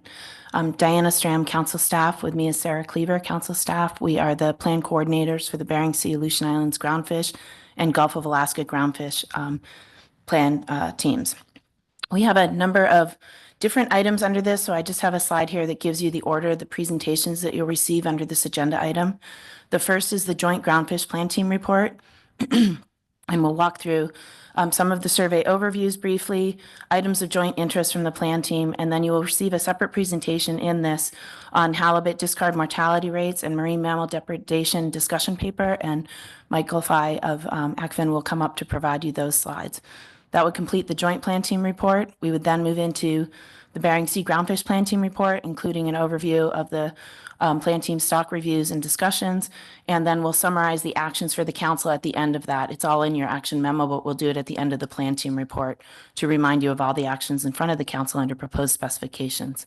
Following that, you'll receive similar information for the Gulf of Alaska Plan Team Report, including their discussions on different stocks, as well as the actions for proposed specifications under the Gulf of Alaska groundfish. And then finally, you receive a separate presentation to follow that from Sarah Cleaver on Gulf rockfish spatial management discussion paper. All of those items are posted to your e-agenda, including both the e-agenda for the plan team meetings that we held earlier this month, or last month, as well as all of the minutes and reports for those, and the spatial management paper, as well as the different tables that are associated with proposed specifications and referenced in your action memo. With that, I'd move on to the Joint Groundfish Plan Team Report. And here I want to note I'm providing this on behalf of the chairs of both teams. Steve Barbeau and Calais Shotwell and Cindy Trebuzio are the leaders of the Bering Sea team. Jimmy Anelli, Chris Lunsford are the co-chairs of the Gulf of Alaska team. And again, Sarah Cleaver and myself. This just gives you the members of the both groundfish plan teams. We met virtually September 17th through the 19th, and we want to thank all of the plan team members and the public for their participation throughout that time. We again met virtually. The presentations, if you go to the electronic version of your minutes, each of the presentations are linked in the header of the report. The first thing we did was discuss future meetings. Our meeting in November will be 4 days in person at the Alaska Fisheries Science Center. And we also discussed 2025 dates. Our next September meeting will be in person at the Alaska Fisheries Science Center, September 15th through the 19th.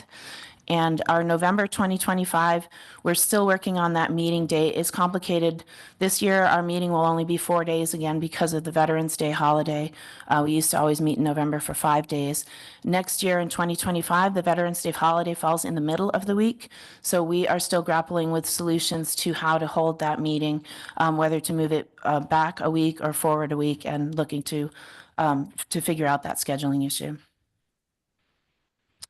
I will just go over briefly some of the survey previews that we heard in this presentation, and then touch on just some items of joint interest. All of these are referenced in your report, and if there are recommendations, we'll note them in the presentation.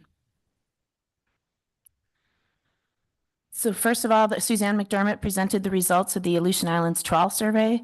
There was a 20% reduction in the stations this year. The survey collected over 7,600 lengths and 6,500 otoliths. In general, bottom temperature was average, surface temperature was below average, and the largest change in the biomass estimates were for deep water rockfish stocks. Next, Dwayne Stevenson presented the results of the Eastern Bering Sea Trawl Survey.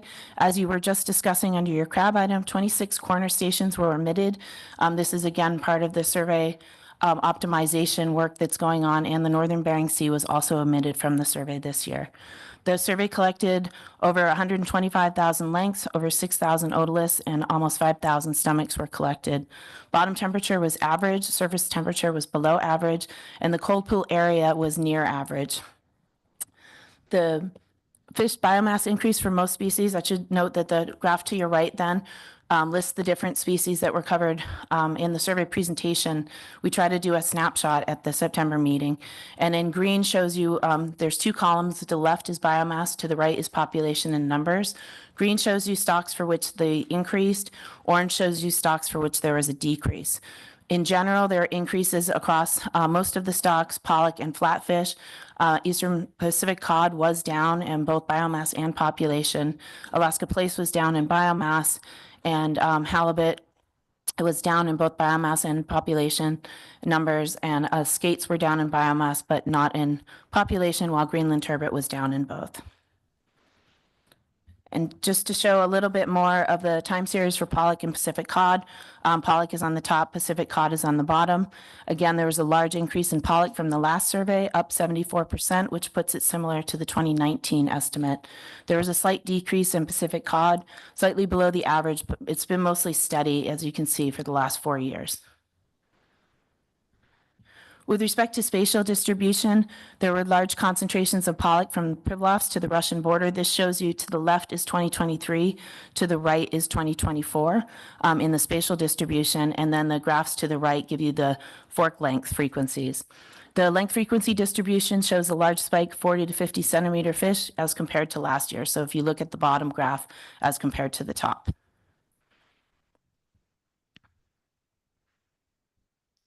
Next, for Pacific cod.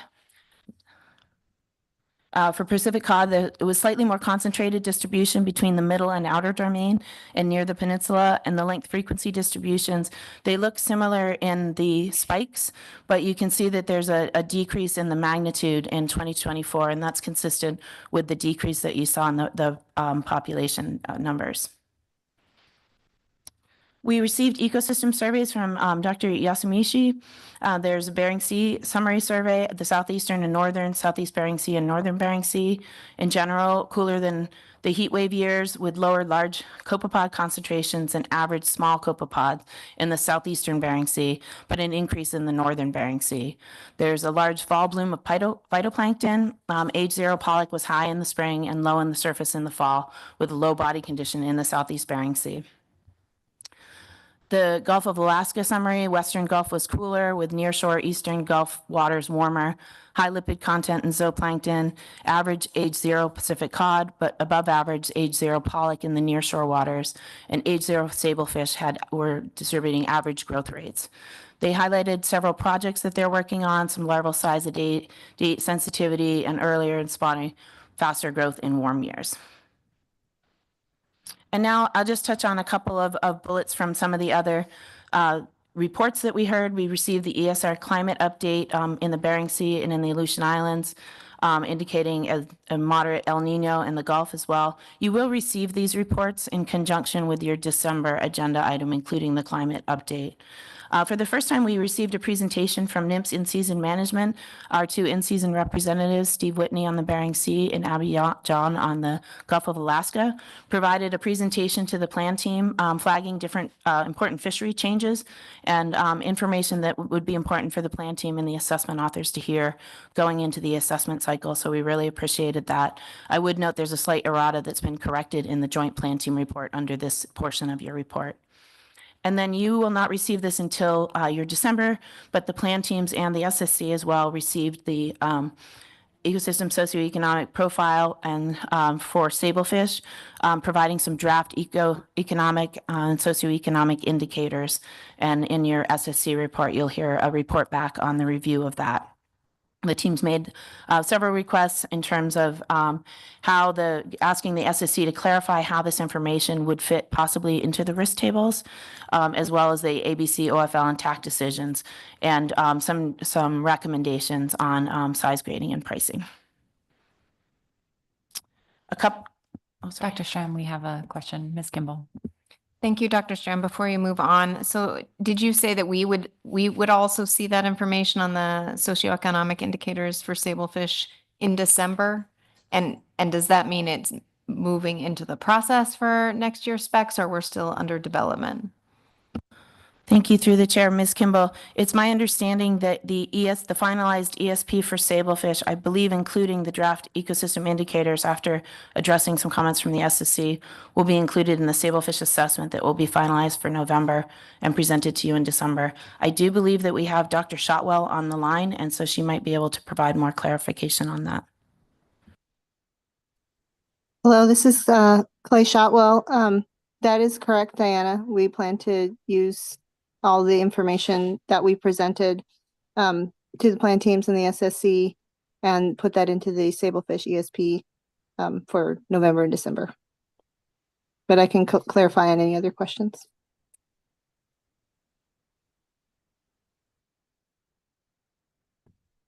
Okay, Madam Chair, a couple of other topics that we discussed. Sandy Teruzio provided an update from the Data Limited Working Group and with recommendations for scoring matrices to identify priority stocks for applying these data limited methodologies to. We received an update on the age and growth, and the teams recommended some maturity analyses be a priority in the future. We recommended the halibut discard mortality rates for 2025 and 2026 from the Halibut DMR group. The rates that are recommended by area are included in your presentation under the Bering Sea report and under the Gulf report, but you will receive a short report to follow this from Michael Fye on some marine depredation issues, and a report from the halibut discard mortality rate group. And then finally, we received an update from Jane Sullivan on some new tools and examples from the random effects model. That's what the REMA stands for, and some diagnostics that the team encouraged them to explore at their discretion. And again, thanks to Cindy Trabuzio, Derek Chamberlain, Michael Fye, and Jane Sullivan for those reports. With that, Madam Chair, I will turn it over to Mr. Fye to provide this report.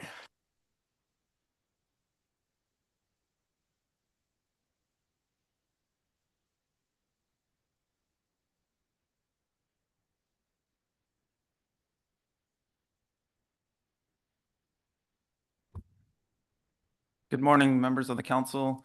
My name is Michael Fye with ACFIN. I got a short report here for the marine mammals feeding on halibut discards. This is through the Halibut DMR Workgroup. I'm a member. This is the interagency Halibut DMR Workgroup. I'm one of the members. There's members of IPHC, Pacific States, Sustainable Fisheries, FMA, and we put together a fairly short report. The request from the council came in October of last year, and this was to look at the various ways in which we calculate halibut mortality. This is through our DMRs. And then to also look at how marine mammals feeding on discards could possibly be integrated into those DMRs. So there's three ways in which we utilize DMRs. There's the biannually specified DMR that we pull in through the work group. There's also the real-time haul-based DMRs, and that's through your deck sorting. And then we also have a fixed DMR of 100% for pelagic trawl.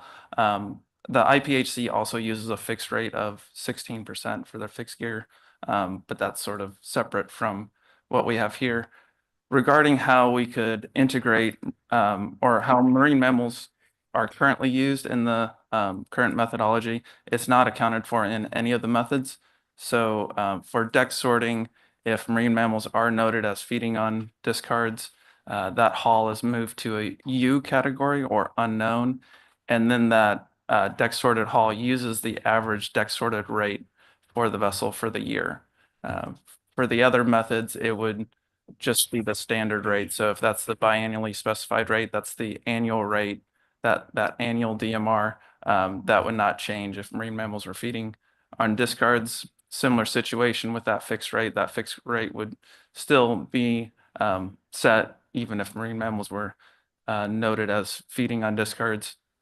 One thing to highlight is that the identifying when marine mammals are feeding on discards is not a statistical sample, so there's not a defined sampling frame.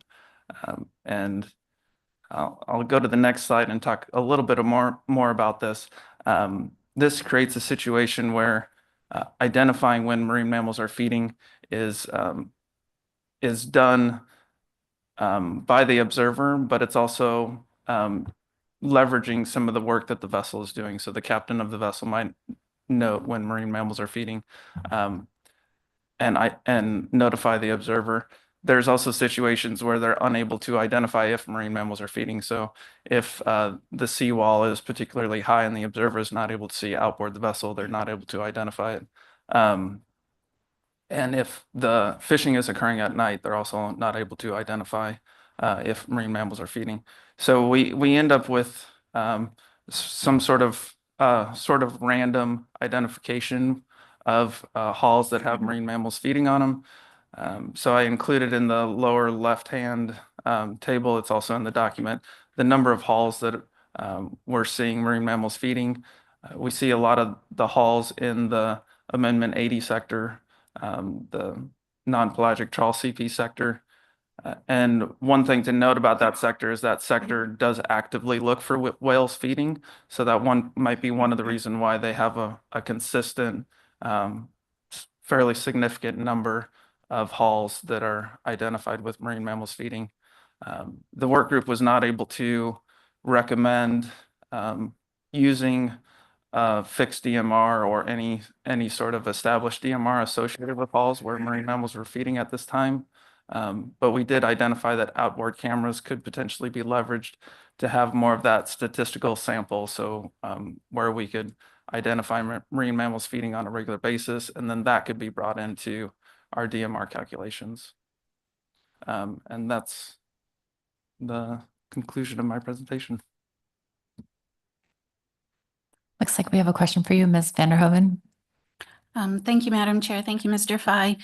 Can you walk me through your tables a little bit? I've looked at them a couple of times and tried reading the paper a couple of times, and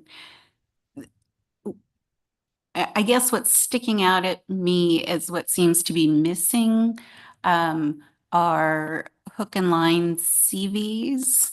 Particularly, we've heard quite a bit in the sablefish fishery about marine mammals, not just killer whales, but marine mammals feeding and being present when that gear is being hauled. And that was part of our justification for moving to pot gear. But I don't see that flagged here at all. So maybe I'm just not understanding how things are classified in your table. Thanks for the question through the chair. So there's two ways in which marine mammals are identified. There's marine mammals feeding on discards and marine mammals feeding on catch.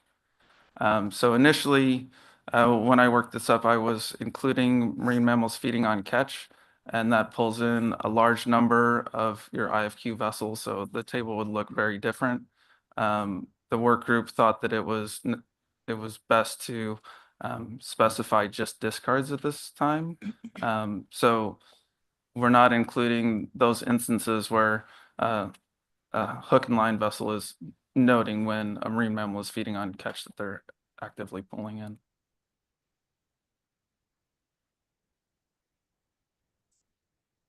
Thank you, Mr. Fye. And so is that why we don't see Gulf of Alaska vessels called out in the table, or is all of the Gulf lumped into other?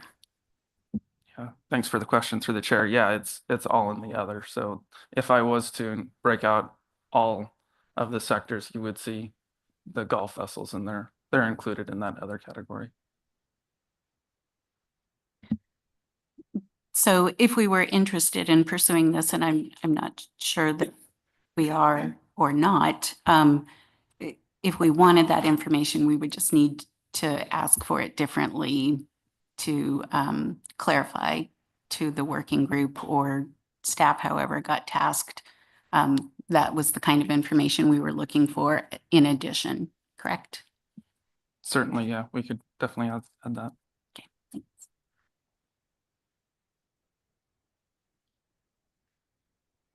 Thank you, Mr. Fye. Thanks.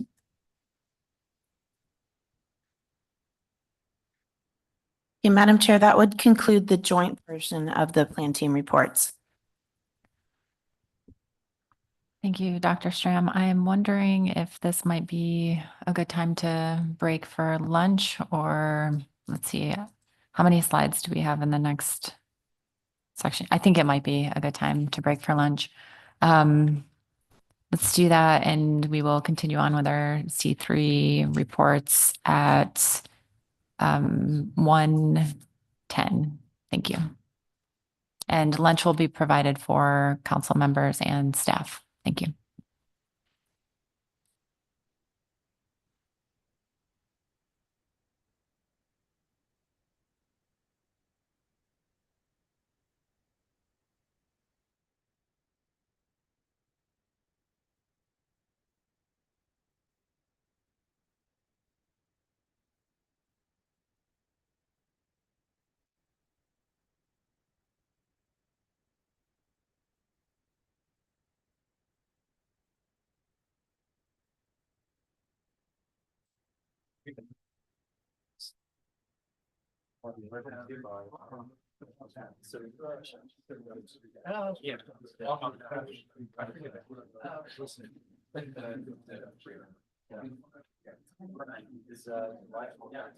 No, it's gonna come up in December.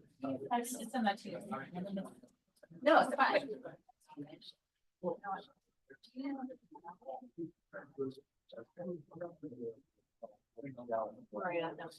Yeah. Just, okay. Are you coming up in December? If we're looking that way. Is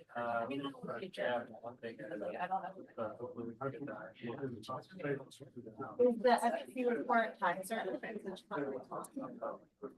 Oh, good question. I think he's been in train settling around.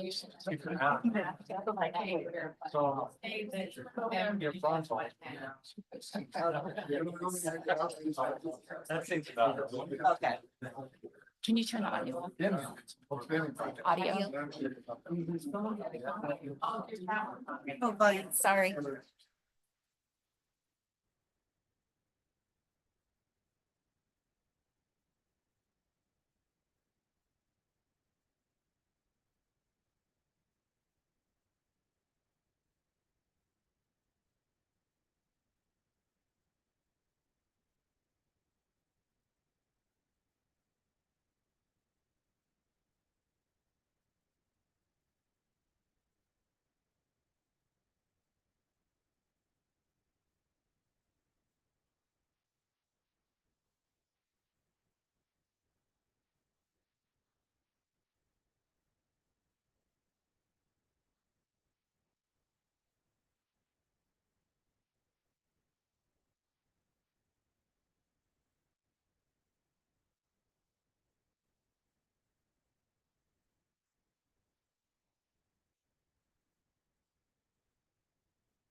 Council members, please.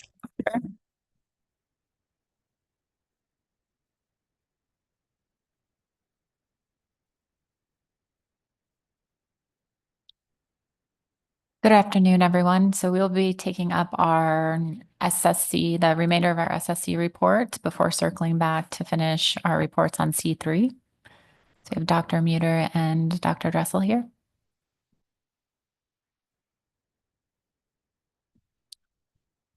Thank you, Madam Chair, members of the council. Franz Muter, co-chair of the SSC, and with me is Sherry Dressel, the other co-chair. And we will present the remainder of the SSC report.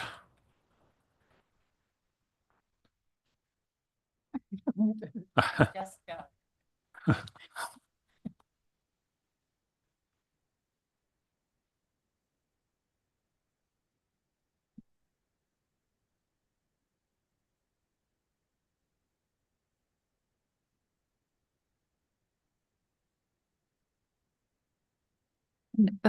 Before we begin, are you on a pretty tight time schedule, or you have plenty of time before your flight?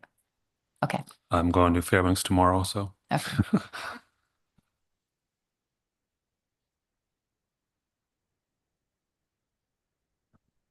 And I can probably start off on the just general outline. There's a number of I know you started on the the groundfish items. There've been a number of proposed model runs that we have a slide on each, but I'm going to go through those fairly quickly to not bore you with all the technical details, but we do have a slide for each of the stocks that we discussed.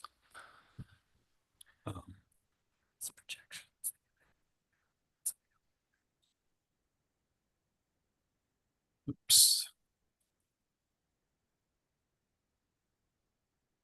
Okay, so we'll start off with we had an administrative discussion and received a presentation on a few items.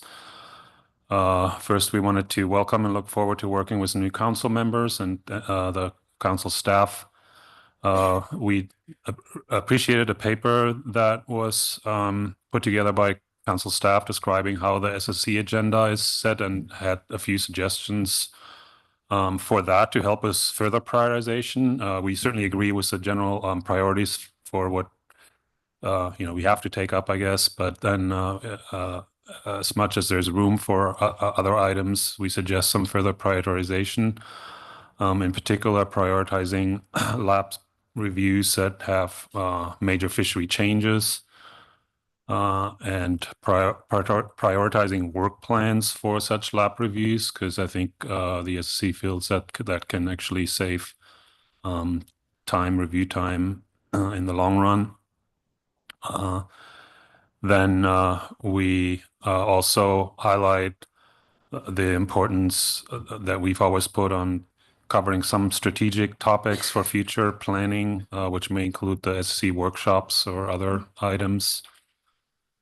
And then for items that we can't review that are relevant to some of the analyses or to the things that we cover, we suggest that maybe there can be notifications provided whenever one of the documents that we use in the process, like the ASEP or the economic safe, is available and update even if we don't otherwise see it.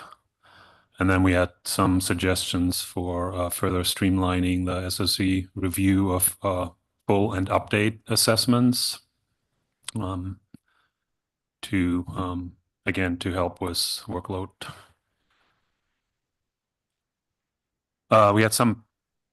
We reviewed some nominations for the Gulf Alaska Groundfish Plan Team for Dr. Jim Thorson and Sophia Wasserman. We find that both of them are certainly well qualified and recommend the council approve their nomination. We got an abbreviated version of the AFSC report that you got, so you probably know what's in it. The report focused for us, the parts that we got on survey modernization and socioeconomic program updates. Just again, a reminder that there were a number of surveys that were either canceled or cut back. We know that the survey modernization is underway, continuing through 2027, so on a somewhat accelerated timeline, which is why I think also we felt it urgent to have opportunity for input and reviews sooner rather than later. And then we really appreciated the excellent new regional quantitative analysis of regional scale socioeconomic status that you also received. The SSC recommends that this is regarding the surveys and survey modernization efforts, that the assessment authors track and communicate any survey changes that may impact their assessments and how they account for those changes, just so there's a record of all the changes over time. We also recommend perhaps constructing a time series of some kind of spatial sampling metric to track the changes in the survey over time. We support, as we talked about earlier today, the further discussion and review of survey modernization, for example, at an SSC workshop. And then we, with regards to the socioeconomic data that was provided, these kind of global, or not global, but regional indices, we support efforts to find a vehicle or someplace to keep those regional socioeconomic statistics readily available and updated. We were really encouraged to see some of the very up-to-date in-season information.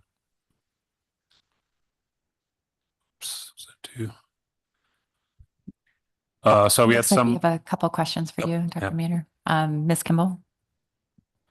Thank you. Just a quick question back on the workshop, and in the full minutes, it says the SSC is interested to hear more details regarding the results from the first year of survey modernization. Is that what you think would comprise kind of a half-day SSC workshop?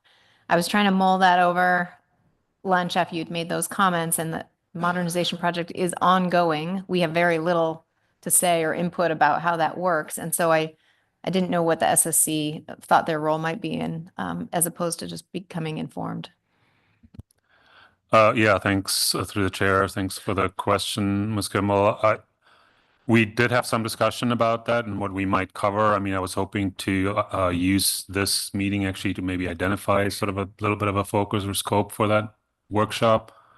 We didn't quite get there, but I think we identified some possibilities in particular, and we definitely don't want to just review some analyses that have been done by experts in the field. You know, they have a lot of gear experts, and we're not even really qualified to necessarily review some of the analyses or comparisons that are being done. But what we really would like is think about kind of the longer term, how this affects assessments and what assessment authors may have to do to deal with the survey modernization efforts, and also to identify, go over the plans and analyses that have been done to identify, maybe things that were overlooked, to make sure that we have the data streams that we need in the future. Because there's a lot of, conversions between gears, and, conversions of catch period effort, of size composition data, the species composition data, and that may all change if new survey gear is being used. And to understand those changes and how assessment authors can then deal with those changes, could be a focus of the workshop. It's definitely not just reviewing what they did. Thank you. Thank you for that. Did you get responses from the agency or from maybe Dr. Foy on kind of the amount of products that might be available to support a workshop like that, the analyses that you're talking about? Because it seems like a really good opportunity for the SSC, but I didn't know what products might be available by the February or April timeframe, or if this is later in the year. Yeah, through the chair, Ms. Kimball, I did have some discussions with Bob Foy, as well as with Stan Kudwicki, the lead of the survey group. They have a lot of analyses underway. They felt that maybe some of those, if we wanted to review the analyses in terms of, say, survey design or other changes, they felt it might be better to wait till April, but we are in discussions of what might be the pieces that we can see that would be, ready by either February or April. But I think part of the idea is also to really have sort of maybe do some brainstorming on, are we covering everything? What else do we need to think about when if we implement some of these major changes? Thank you. And Ms. Vanderhoven. Thank you, Madam Chair. My question is on the first bullet here about tracking and communicating survey changes that impact their assessments. I apologize if it's in your minutes. I haven't gotten through them yet. Was there discussion about what that looks like? I recall quite a few conversations about keeping track of things when there are changes to stock assessment authors, how the information gets conveyed consistently across time, and I guess to the appropriate review bodies too, right? So is this something that would be like a new section of each stock assessment so that it's in there and carries forward, or just something that stock assessment authors would like bring to the CRAB plan or their appropriate plan team? I'm just not sure what that looks like in the real world.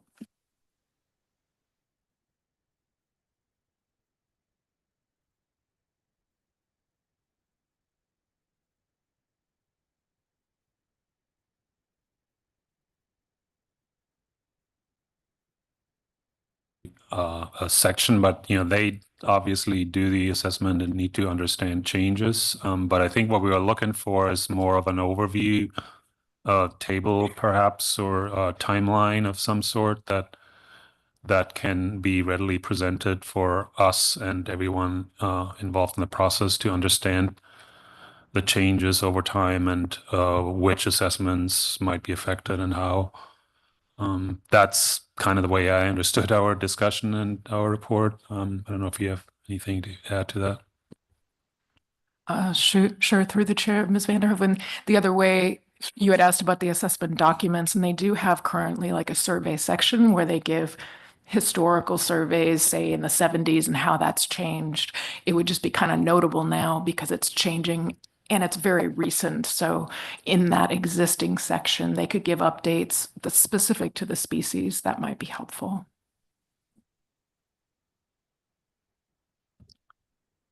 Okay, if there's no other questions, I'll go on to the harvest projections. So this is new.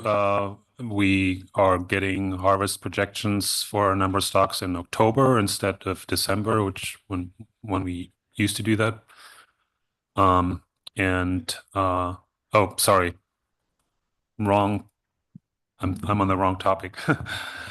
We are receiving harvest projections. I'm not quite there at discussing those harvest projections yet, but we had some general suggestions under our general comments here on or recommendations to NIMS really for considering changes to the harvest projection to further streamline some of the specification process, and in particular, we had some recommendations regarding the timing for stocks that are on a 2 or 4 year cycle. And we basically heard and agreed that the changes in the catch, which is the only thing that's taken into account in a harvest projection, and the associated changes in ABC and OFL are typically very small and not really a conservation concern for these short off-cycle periods. So we're recommending that maybe instead of harvest projections, catch updates only could be done for stocks that are on a 2 year assessment cycle. So dropping the harvest projections, and then for stocks on a 4 year cycle,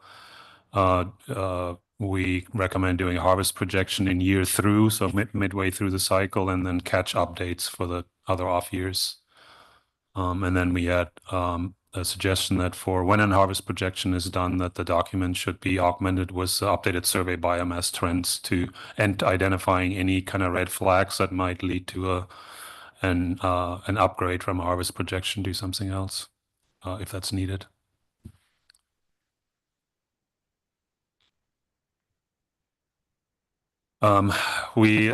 This is a general item on to the plan team, really. We appreciated the steps that were taken by the Groundfish plan team in coordination with the chairs to clarify the different assessment types. We got an update or a document last year to describe the different assessment types, and we got a assessment memo that laid out very nicely what we are expecting for this assessment cycle, and what models are up for review. And that was super helpful in streamlining the process a little bit. And the summary tables that were in the presentation were very helpful in that regard too. And we recommend a similar or simpler table noting which assessment and assessment types are coming out of the GPT meeting as well to just, again, further streamline the process. Do you want to add anything to that? Through the chair, so both of these last slides or topics are things that the agency has been working on. So they did the stock prioritization, and we're sort of cutting down some of the assessment types, again, to save their time, to save SSC time, which is sort of topic that we started out with. This one is similar. There have been changes to the plan team reports to make things more feasible for them. And then we're giving feedback now on sort of, okay, this wasn't quite enough for the SSC. They've accommodated that. We're giving other suggestions. So all of these are streamlining issues, which just goes into sort of a big topic for, it seems like at this meeting, of how to deal with SSC time and our efforts.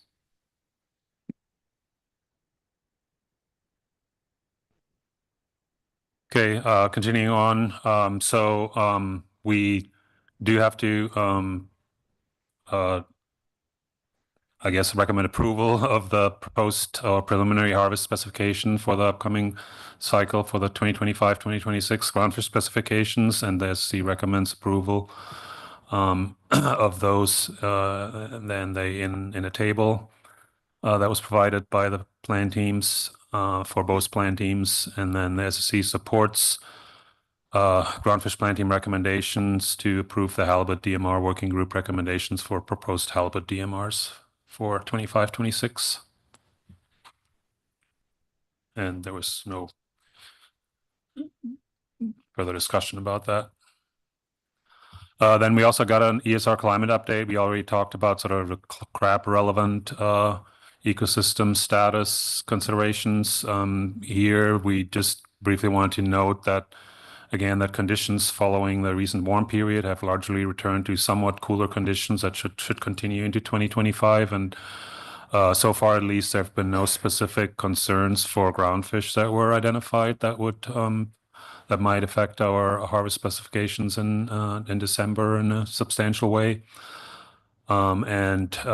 We do, however, support some continued investigation into why some of the biological indicators are not quite following what we would expect, given the generally more favorable climate conditions. And that's a particular one of the prey indices, for example, the abundance of large copepod prey that is still low despite return to more favorable conditions for these prey species. We got an update on age and growth considerations. The SSC notes the need highlighted in the plan team report for updated maturity data and recommends that stock assessment authors highlight that need in the data gaps and research priorities to, kind of elevate the need. Then we received a number of other items, a report on the Eastern Bering Sea Trawl Survey that helps inform the other rest of the discussions, ecosystem surveys on some of the diagnostics for one of the models used in Tier 5 stocks, and assessment and brief overview of the assessment guidelines. We appreciate the updates and had no specific recommendations on any of those, but had some general discussions a few times throughout our meeting on the surveys and some of the whole issue of survey modernization, changes to surveys and so forth that we already talked about here. And then we noted the revised 3 levels of concern in the risk tables from previously 4. That will be important for for this assessment cycle, as we'll be using those 3 levels. Then we got updates on acoustic surveys in the Boguslav area. No recommendations on that. I assume you'll receive maybe a little more information on that. And then also acoustic surveys in the Eastern Bering Sea. That includes both the Eastern Bering Sea acoustic survey and the acoustic vessel of opportunity survey or index.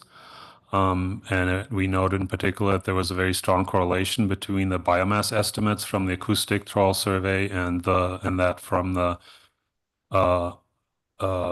AVO survey, which is really promising in that it might provide some information about the status of stock in off years when the acoustic survey isn't being done.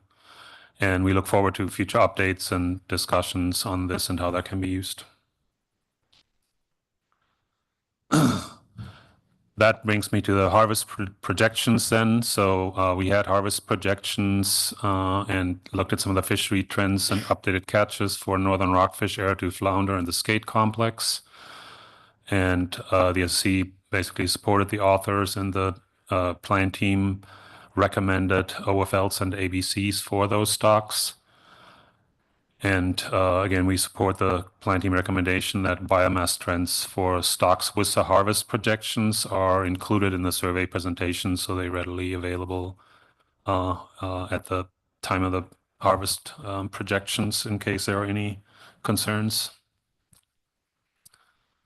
That brings me to a series of stocks now, so I'm going to go over those fairly quickly. For Eastern Bering Sea pollock, we know that the trawl survey biomass is up substantially from 2023. The author provided a number of analyses looking at the sensitivity of the stock recruitment relationships to model assumptions, and the stock recruitment relationship is really essential to the designation of that stock as a Tier 1 stock. The analyses really showed that the nature of the stock recruitment relationship and the parameters of that are very sensitive to assumptions, and the plan team recommended that we consider a Tier 3 designation going forward for pollock. There were no new models developed or proposed for November, but the SSC recommends bringing forward the Tier 1, 2, and 3 alternatives for consideration. And then also we reiterated a previous request for using an objective method of using selectivities for biomass projections. For Pacific cod, trawl survey biomass was very similar to last year. The SC recommended 2 models in addition to the base model. That's an agreement with the plan team, but we did suggest an additional model with these characteristics here. The SSC also recommended continued exploration of the influence of using different length bins in the model, because they're considering 1 millimeter versus 5 millimeter length bins in the assessment, in part to save on model runtime and just to explore the consequences of that. For Aleutian Island Pacific cod, the survey in the Aleutians was also similar to the previous survey in 2022. We again concur with the plan team recommendation for bringing forward 3 age-structured models and 2 Tier 5 models.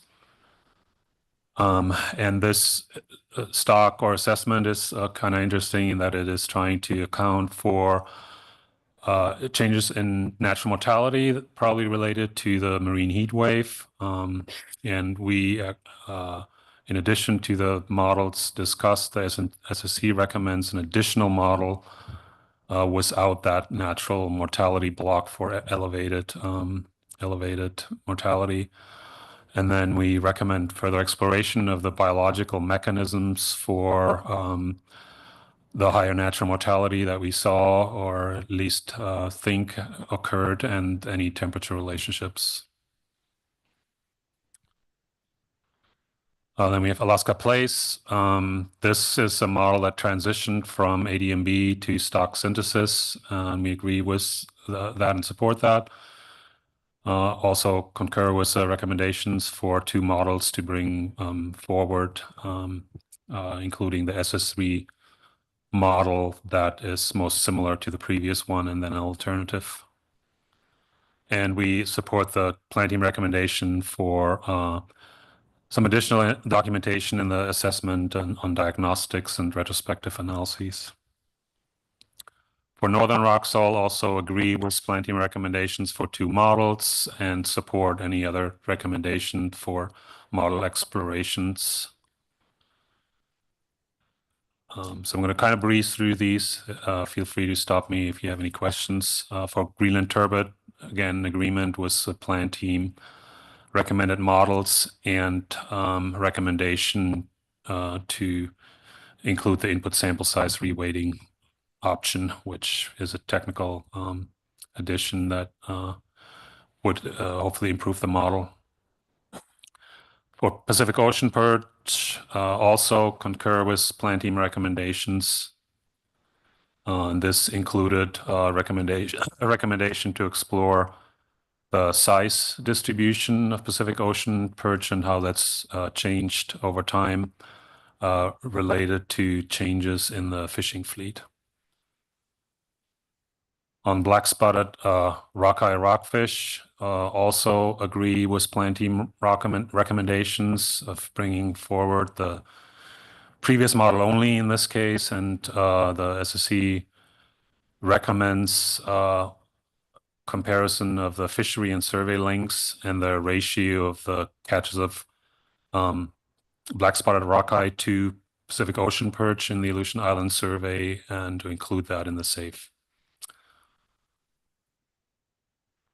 Then we got a brief update on the 2000. So that concludes actually, that's the last BSAI stock. So maybe I'll pause here briefly. That's it for the BSAI. Mr. Blavoti. Thank you. Yeah, thanks for that. I just surprised that nobody else woke up by that 73 or 74% increase in biomass in a survey from 2023 to 2024. What area was that? And was the SSC, was there any discussion about surprise? Or I know we heard about that earlier in another report, and I'm new to this, but that seems surprising. Through the chair, thanks for the question, Mr. Blitov. That's not entirely surprising or unexpected in a stock like pollock that undergoes large changes from year to year, and particularly there have been some strong recruitments that are growing up now, and so can be a big increase in biomass. So for this particular stock, that is not particularly noteworthy. And you also need to take into account that these are trawl survey estimates that have a fairly high degree of uncertainty associated with them. So that's the increase in the point estimate, but that could be higher or lower. Thank you. Yeah.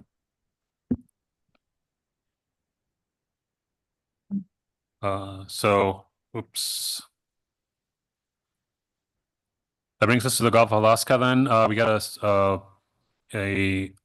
an overview of the 2025 acoustic survey planning, and generally the pollock acoustic surveys are biennial, and the 2021 and 3 surveys had a reduced resolution.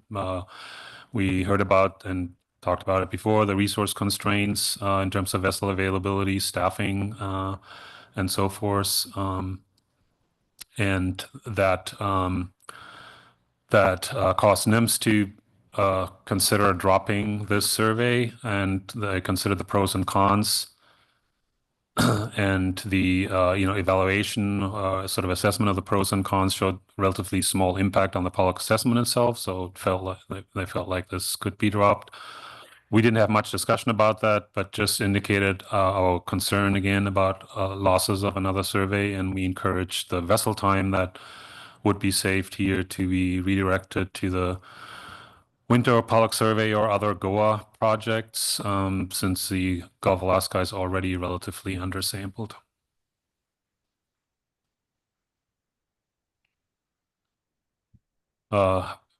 We also reviewed the harvest projections for the Gulf of Alaska stocks and concurred with the plan team recommended ABCs and OFLs and the spatial apportionments for the stocks that had a harvest projection this year. The maximum ABC for all this that included the maximum ABC for all the stocks except for rough eye black spotted. That was due to some model specification concerns where there was a reduction from maximum ABC using the same method as they used last year.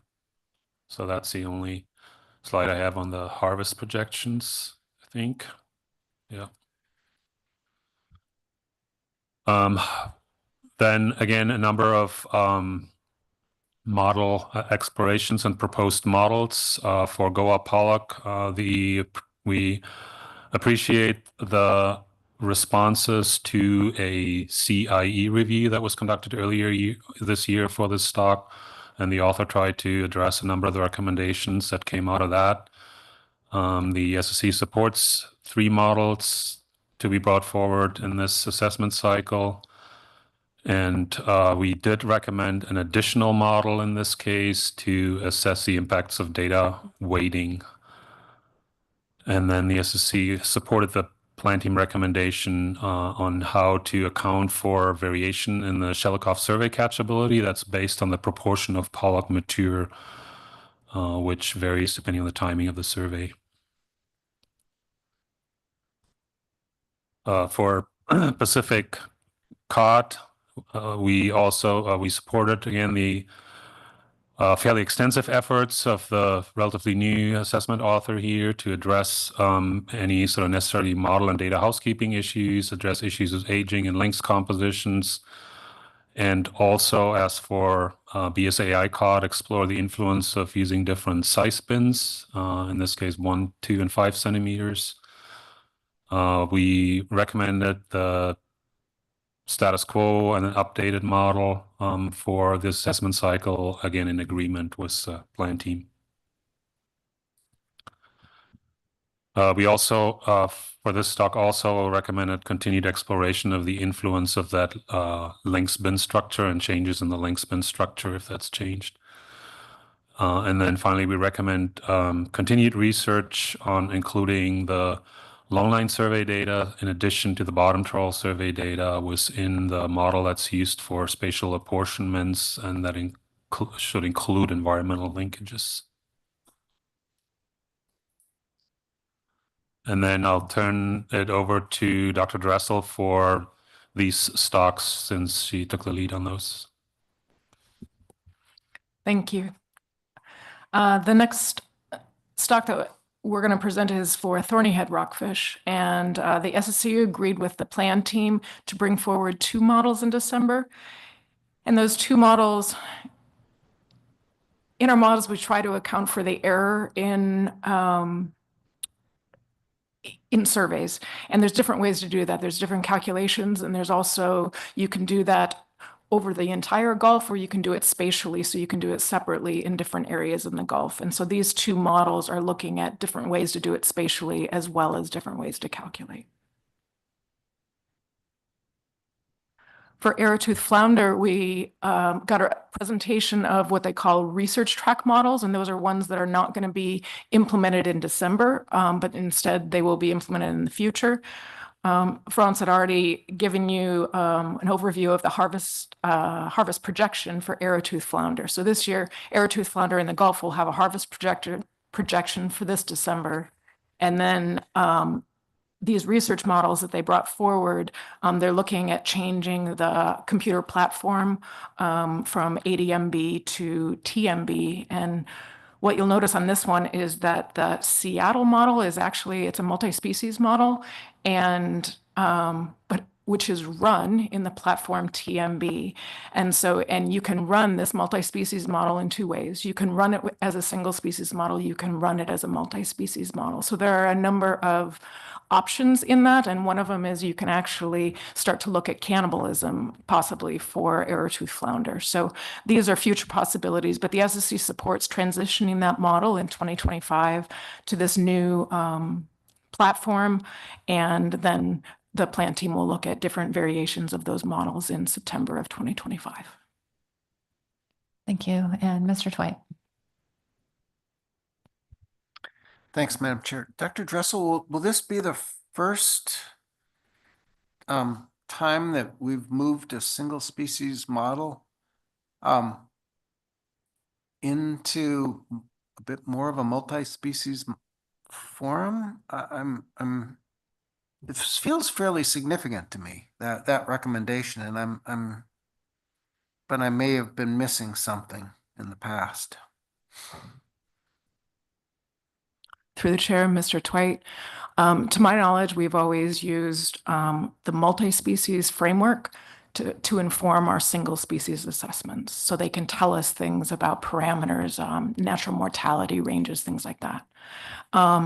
So this one, the key to this one is that the Seattle model can be run as a multi-species model and can be run single species. And what the plan team and SSC suggested was bringing forward the single species version of that in September of 2025. I think the flexibility in that model may allow other things to be either explored or insights to be brought to it. But this one, so far as we're approving at this point, is still a single species model.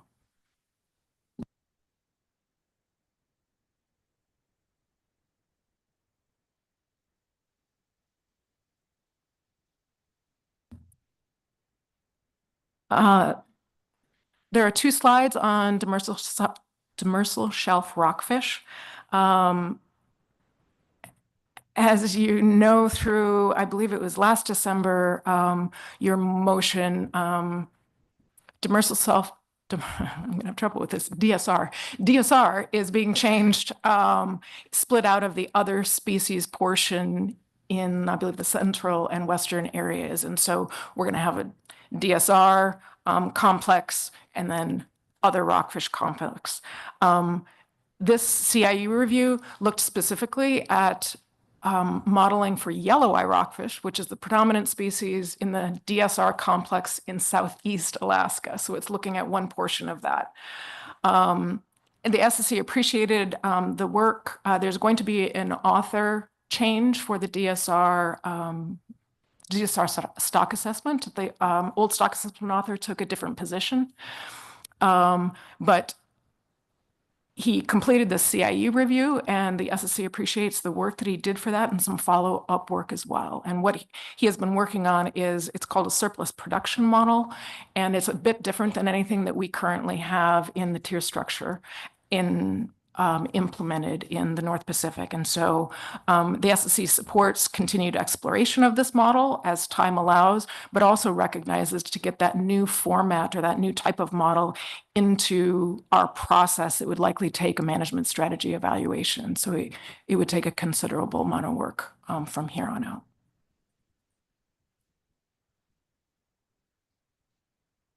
So the second thing was for the stock assessment for this coming December for DSR.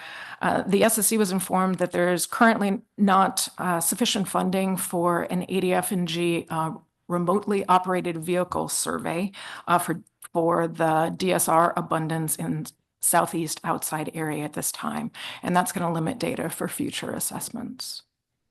So one topic that came up is that there are some International Pacific Halibut Commission survey stations in southeast outside, and for those, since we will be lacking data, the SSC does support the authors obtaining CPUE data, length data from the IPHC survey as is practicable and possible for the two agencies involved.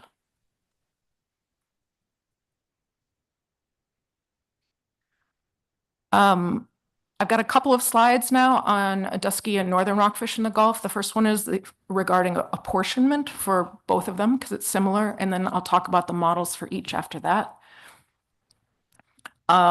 Currently for dusky and northern, in their stock assessments, for the trawl surveys that are done, they have moved to using, it's called a VAST index. It smooths over space as well as over years, or spatial considerations. And so the two models have moved to using a VAST or model-based method for the trawl survey.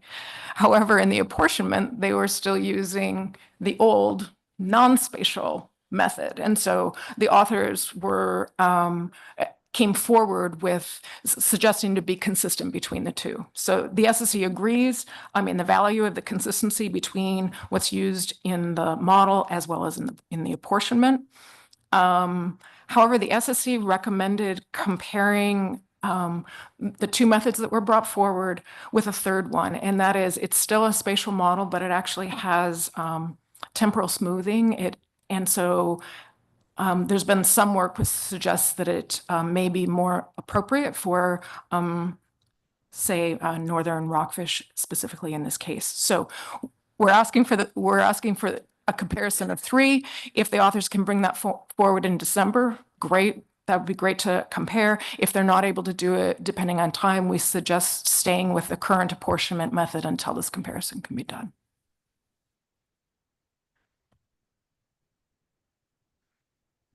For the dusky model itself, the SSC agrees with the GOA plan team recommendation to bring back 2 model. And these are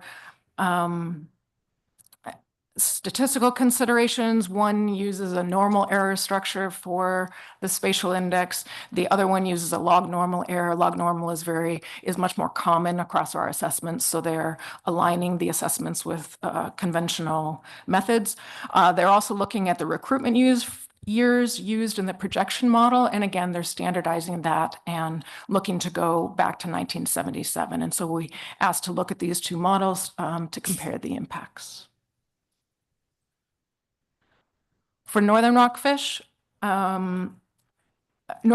made actually very similar adjustments, and we agree with the Groundfish plan team to actually accept those at this meeting so that in December, the author can focus on moving that assessment from that 80 model builder to, again, the template model builder programs. And this will just involve bringing the 2 of them back so we can compare and make sure that across the platforms, they estimate similarly. And then there's a couple of additional things that the authors will compare in that. So we'll look at 2 models in December.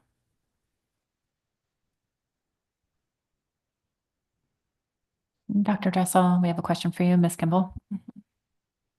Thank you. Dr. Dressel, I'm trying to follow all of the rockfish changes. And I know you're getting to the next section on rockfish spatial apportionment.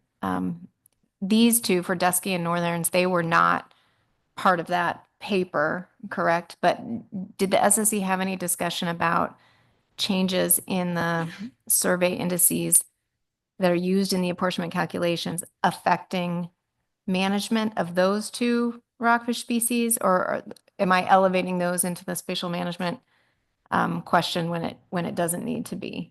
I just didn't know if there were effects from changing those, making those changes that you just went over in those last 3 slides on the management side of those 2 rockfish species. Through the chair, Ms. Kimball, I was trying to decide whether to bring that up. Yes. we did have discussions, and it goes back, the slide I brought back, oops, I did it on my own computer, the apportionment.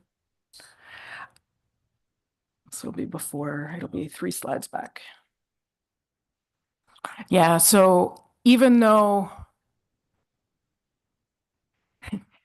so last year when we brought up the topic of the spatial apportionment, I believe it was in particular for Rough Eye. So it was very similar. So with the apportionment here, if they use the model or what we call the design based and smooth those, the apportionment ended up and has been that there is a large amount of allocation in the Central Gulf, less in the Eastern and Western. When you use the spatial smoothing, you end up with a smaller amount in the Central Gulf and increased amounts in the East and the West. The authors looked into that. They talked about it at the Groundfish Plan Team and said that I think it only affected a couple of different years. There were questions there, and then we had questions as well. These two methods of doing it are just distinctly different. So it's not surprising that they are different, but we did discuss if there was any way to tell why.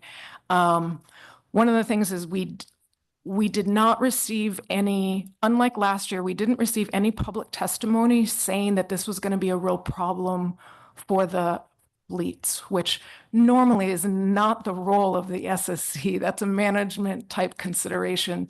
But since there is not a conservation concern for these species either, from scientific purposes, we can use either one of them. There's not a conservation concern. And so what the plan team did is they recommended the most statistically and consistent method. So that was our initial discussion, at which point one of our members who's done a lot of work in VAST knew that if you, I don't know how you describe it, if you also run VAST in a different way that has temporal smoothing, sometimes you actually get different results. And the reason why you would pick one or the other a lot of times depends on how patchy the species was. And so that's why we were asking to have all 3 come back in December. So the point is that if the authors have time to look at it, we will have 3 options in December, so we're not making the decision now. If the authors don't have time for it, we didn't change to a new method in case we would need to change again. So we'll be using the old one, which I believe has less implication for these fisheries. Thank you. That was very helpful. And then when you do get to that point in December where you've got the 3, or November in the planting process, where you've got the 3 different designs for apportionment, do you expect more direct input from either those that are participating in the fishery or from maybe the regional office to be able to say, hey, there is actually an implication if there's no conservation concern, so any of these are a possible choice, hey, there is a management implication of, going with one of these 3 methods. Is that an expectation that you think you'd get more input at that meeting, or do we need to kind of signal that in the case that folks aren't aware? Through the chair, Ms. Kimball, I feel like we're a little bit in new ground here. I hadn't even thought forward to that. One thing we did think about was we know that you are going to be looking, it is at this meeting, isn't it, that you're looking at the spatial paper? And so if the council had different guidance for what to do when there's not a conservation concern, since that's your area, if there's additional guidance for that,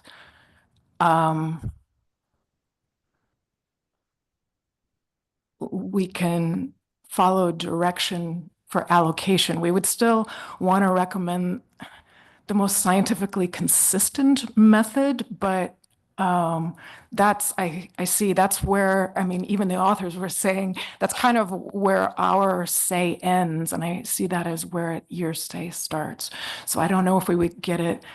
It's rough to rely on public testimony, but if we get ideas from you, we would certainly be able to follow those if that helps.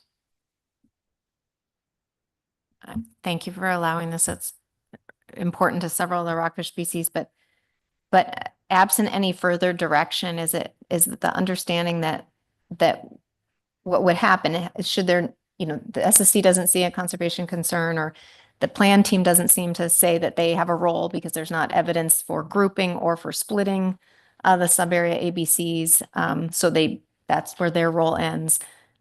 Is there the default that then we would see from the SSC the most, what you said, scientifically consistent apportionment that then the council would get to weigh in on or have to flag if there was a management implication? Is that absent any new changes to the policy, which I don't think people are presupposing here? Is that what would happen? Through the chair, Ms. Kimball. Yeah, without any further direction, what I would see is that we would be consistent, use best scientific information for what the biomass spread is among those three areas within the current allocation scheme. So essentially that means, yes, we would likely move to vast, and it would change the percentages because spatially our understanding of where the population is would change. What I don't know, the council staff might have to help me on, is I don't know what happens if the SSC recommends an apportionment and the council I don't know what the flexibility is. I know that when we recommend the ABCs, those normally stay the same. I don't know about apportionments, if that makes any sense. Sorry, I don't know if the SSC sets an apportionment. Can that under Magnuson be altered by the council? Essentially, what we are doing is really describing the population distribution. And what we came to you, I wouldn't be surprised if we came to you again and said, hi, we don't have a conservation concern. On the books, there's sub areas defined. Should we just make a decision, or do you want us to come back to you in the whole concept of it makes sense to try to distribute the effort, but the management implications, that's beyond the SSC, really. I don't know if that was clear. I don't know if you want me to not pursue this at this time or try to sort it out. And I think council staff are welcome to come up, but tell me if this rings true. In the spatial management paper, I think maybe it's council staff that termed the true ABC. So the biologically driven ABC, we could not change that, or we could not go beyond what the SSC recommends. But the sub-area apportionments that are not truly based on that model, that is an opportunity to group or split if there is no evidence of stock structure and no conservation concern. And I'm just looking for validation, because we're going to get to a point in December where we're going to be in this catch-22 again if we don't sort it out at this meeting. Through the chair, for the record, this is Sarah Cleaver, council staff. And I will be presenting a paper on this shortly, but I'm glad we're having this discussion now. I think what Ms. Kimball just clarified is correct. We do want to make sure, though, that we are not in a situation where the council, I guess, thinking through our spec sheet, our big table that has OFLs, ABCs, and tax, we want to avoid a situation where the SSC has apportioned ABCs across these sub areas, and then the tax are then higher than those. I think that I would have some questions for GC about that, but I don't think there's an issue with it in practice. Just the optics of that, we would probably have to look into a little bit more. Thank you. Through the chair, thanks for that response. No one's thinking we're going to be doing that. That's very confusing. I think it's just how far the SSC goes if they don't have evidence of stock structure, they're unsure of management implications. How far do they go in apportioning out the true ABC into sub areas? And so that's what we're grappling with, I think, between the October and December meetings for a few species where that stock structure isn't evident, Everyone has said there's not a conservation concern, but there could be a management concern. So maybe just more, I really think this was helpful to me, but I really think we need more discussion about it, and I can wait for further questions until we get to the next paper. Thank you so much.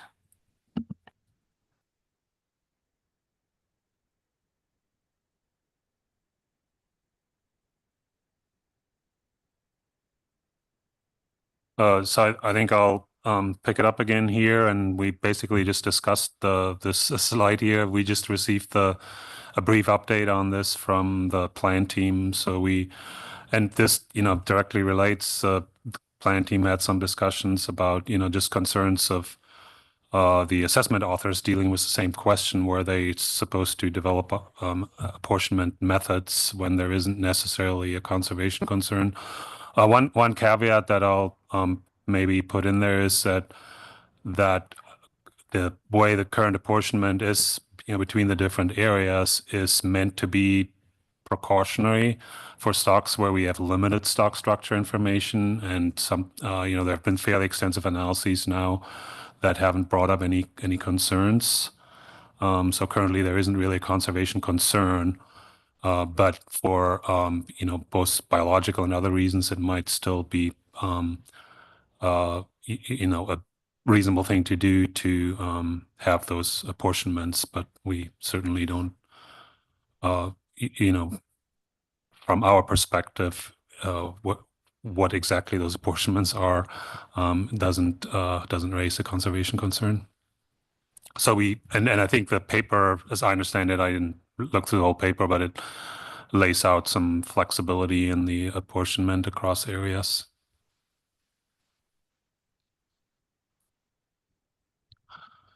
So our next agenda item was the sablefish ESP, ecological and socioeconomic profile.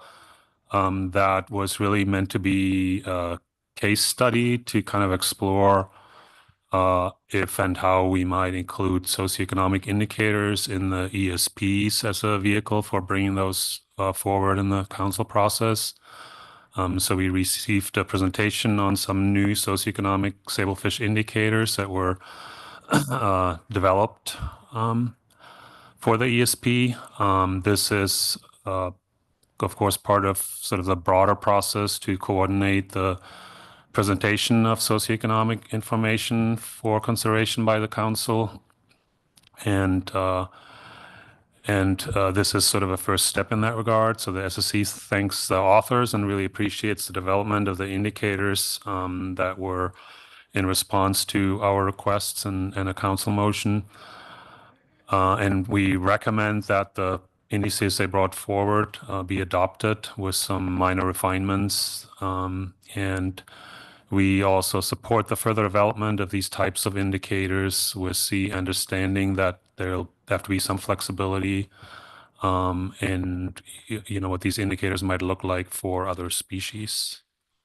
But yeah, this was, I think, a really good exercise and to go through to we saw some really nice seasonally resolved indicators that are really up to date and would potentially provide some very useful information on the some of the socioeconomic indicators in a very timely manner.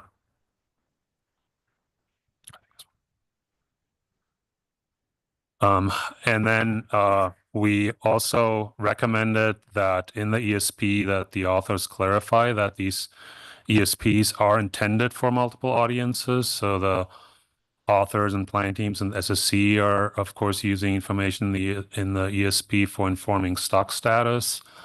And then the council can use the ESPs to inform tax setting. And there's always been a little bit of confusion about, I think, in some ways, maybe sort of the way we talk about these things. But to reduce confusion, we recommend that in the plan teams and the stock assessment process, we use more descriptive terms for any fishery performance indicators that may go into the risk table to inform stock status. And that could be, catch per unit effort and other fishery related indicators that have information about stock status, and then reserving the socioeconomic indicator terminology for those that inform tax setting, and also making that clear in the document, which is which.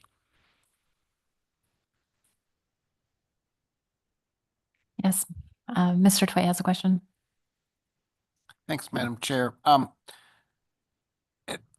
To the last bullet point, as the SSC looked at the indicators that have been floated so far, just for the sablefish, just for this example, in the SSC's opinion, did they fall pretty neatly into those two different bins that you described? Ones that inform stock status and ones that they're more socioeconomic in nature and should inform tax setting? Or were some of them kind of difficult to discern which bin they should really go in? Were some of them, in other words, a bit of a melding of both? Through the chair, Mr. Dwight, yeah, I think so. The way these were brought forward, they were different from the indicators that were already in the document that were mostly geared towards informing stock status. So these were specifically chosen to be socioeconomic indicators, and they are not really. I think the ones that we had in front of us probably are fairly distinct in that regard. But as you point out, there are indicators that could perhaps contribute to both understanding a little bit about stock status, but may be also informative about the kind of the status of the fleet. So I'm not sure if that's a very satisfactory answer. There will probably always be some debate on where it should go and how it should be used, but not really about how it should be used, but if an indicator is suitable for informing stock status. But I think that was part of the reason for the recommendation here, to make that clear, to make the audiences clear, that two different audiences, that there is clarity on, these indicators are primarily intended for informing the council. These indicators have some value in informing stock status. And there are probably some that, I'm thinking, for example, about TAC utilization. If I think back on the Pacific cod collapse, there were indicators from the fishing fleet that they had a hard time, reaching their quotas because of the poor status of the stock. So clearly that's some indication of poor stock status that would be informative for the risk table in terms of risk considerations. But otherwise, most would look at that as a socioeconomic indicator of the fleet performance or the difficulties in the fleet. So yeah, there's some gray area, but hopefully we can, as this develops, we can keep those fairly separate and clear.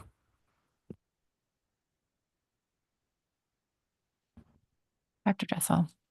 Through the chair, Mr. Twite.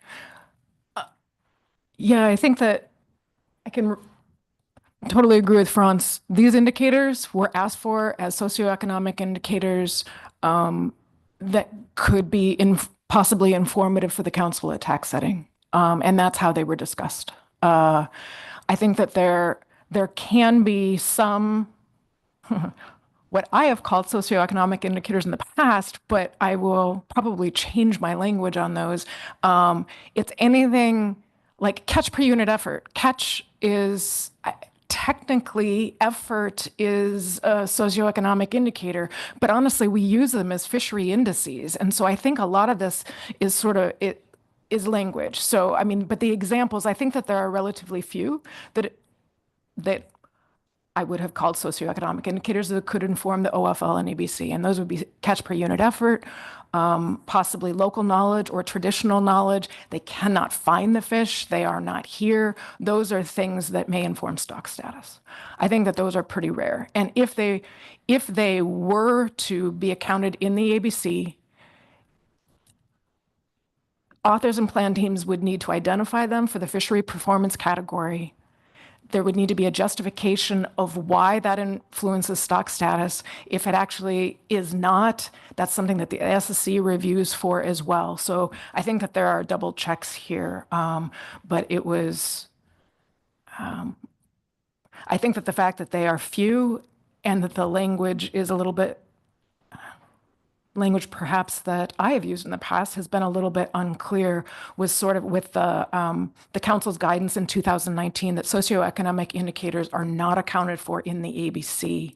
We got a little confusion at this meeting because they had heard others of us say, if they inform the status of the stock, they can be used. And I think a lot of that has been a language thing that we were trying to make sure everybody was on the same understanding, and then possibly address language if that can help any confusion or misuse in any way. Thanks for that. And not really a question then, just a comment that as we've talked about over, that's really as long as I've been on the council, the importance about clarity of roles here. And I think that this kind of exercise the SSC did is extremely useful in continuing to maintain that level of clarity. So I really appreciate the SSC's efforts on this. And it's sort of, I was heartened at least to hear that you were still seeing a pretty clear path, acknowledging we will always have some spots that get into more gray. But I think if particularly falling on you as leadership of the SSC, kind of as long as we maintain the importance of trying to maintain that distinction, it'll continue to work.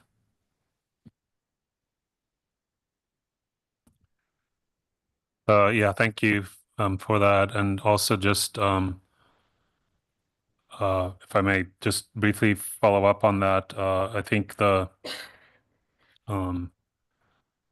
actually, sorry, I lost my train of thought now on that. I was looking at the next slide. I'll come back to it if I remember. So that brings us to the crew data collection initial review analysis. So this was an analysis of the costs in terms of record keeping, collection, and administrative costs, and the benefits in terms of monitoring and analyzing the data of alternative approaches to a uniform crew data collection program. And after much discussion, the SSC finds that the current document is not sufficient to inform the council for final action. We do, however, want to emphasize that we are generally very supportive of collecting crew participation and dependence data in a consistent way. And we really hope that we can find a good way forward to make that happen. So we had some recommendations on sort of helping the council in making the decision about a data collection program. And we essentially recommend sort of in the document identifying alternative data elements, different data streams at different resolutions, that and then identifying the costs and the benefits of each. So for example, you can start at a course level and go down to a finer level, vessel total pay to crew each year, vessel total pay to individual crew each year, total pay to crew by fishery. So it's actually the other way from fine to course, but there's a variety of resolutions that you can use or that you could aim for in collecting data. And they each have different costs associated with them, and there's incremental costs. You can start a course resolution and incrementally add more requests for information or more potential data sources to gain more information at a finer resolution. And laying it out in that way is kind of what we are recommending. And so we suggested maybe some reorganization and supplementing the analyses. Much of the information that is needed is in the document, but maybe needs to better reflect the cost and benefits and how they differ among the different data elements that you would be collecting. And then we suggest that there should be a real, specificity as much as possible about the types of council action analyses that can be informed by each different data element and at a different level of resolution of the data. So to link the different data resolutions to different potential analyses that could be conducted with that level of resolution. We also suggest considering the costs or benefits of supplanting the EDRs if an option were chosen to supplant those with the new program, and then consider alternative ways to access some of the data elements that could draw on existing sources, other sources like CFEC crew license information and other data that are available. And then we also highlighted the heterogeneity in the fleets, and that these different fleets may have very different costs or benefits from providing the same information. And that's especially true for small scale fleets. So the experience gains with the EDRs may not necessarily be capturing the costs and benefits for like small scale fleets. And then the SSC recommends that once the data elements are identified that could be collected, that then data collection experts are engaged to design the actual instrument or tool for collecting the data, following best practices that are well established and have been used in other regions. And then also that there would be extensive testing to ensure that the instrument, whether that's a survey or some other tool, is understandable and produces meaningful data across all the different fleets. And I think that's all we had on that. Thank you. Ms. Kimball. Thank you. Thank you, Dr. Muter. I guess I had two questions. Trying to understand the SSC discussion and recommendations about identifying the target data elements. And so the council had identified those essentially through the purpose and needs statement, which was talking about crew license data, crew compensation, and number of crew positions on vessels that we could delineate by fishery, federal fisheries. And so is the SSC's recommendations that we may want to look beyond just those annual data elements and instead look at a finer scale resolution of those? Or was it something different? Is it still within the realm, I guess, of what the council has on the table, or are we starting over? Through the chair, Ms. Kimball, I mean, I will say upfront that I'm a little bit out of my depth here in this arena. But my understanding is that we're certainly not saying, start all over. I think it is my understanding was that this, certainly falls what we're recommending certainly would fall within the purpose and needs statement as stated.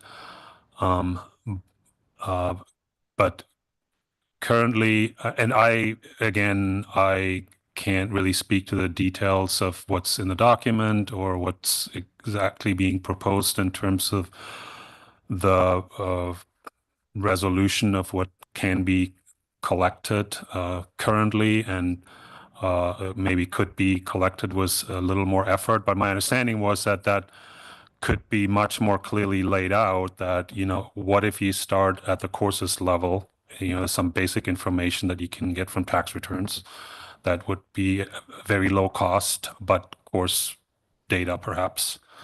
And what if you refine that a little bit to go to, the individual crew and just go down into more detail, how many days did they work, and so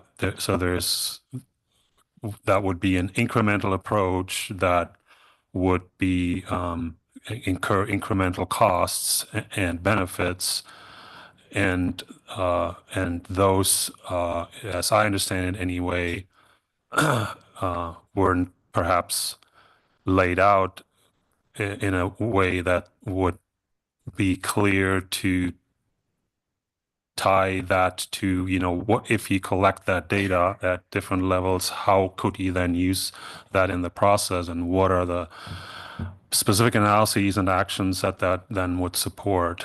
So to have that link between these are different resolutions of data that can be collected, these are the specific analyses that they could support, that could be supported by that. But again, I am not an expert in this field, so I feel a little out of my depth here. Through the chair, Ms. Kimball. So with Franz, I thought this was within the alternatives that the council set up. And I think that I was doing some frantic searching. So in our minutes, I know we just gave these to you just a little bit ago. There was an example that I found really helpful. It was on page 37, and it talked about, as far as crew compensation, talked about whether or not to do it over the period of a year, which means you could take a value from a tax return, whether to do it for by certain trips or by certain days. So it broke it down in some examples, which I believe fit under the alternatives, but you can double check when you read. You may have a better sense for that. I believe that was the intent anyway.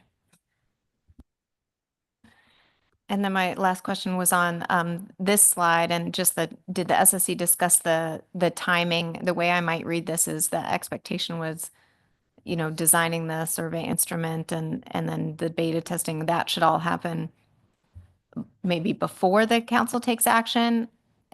And so I just didn't know if you had a discussion about that, or are those things that could naturally happen after the council takes action, making the policy call on the types of data that should be collected?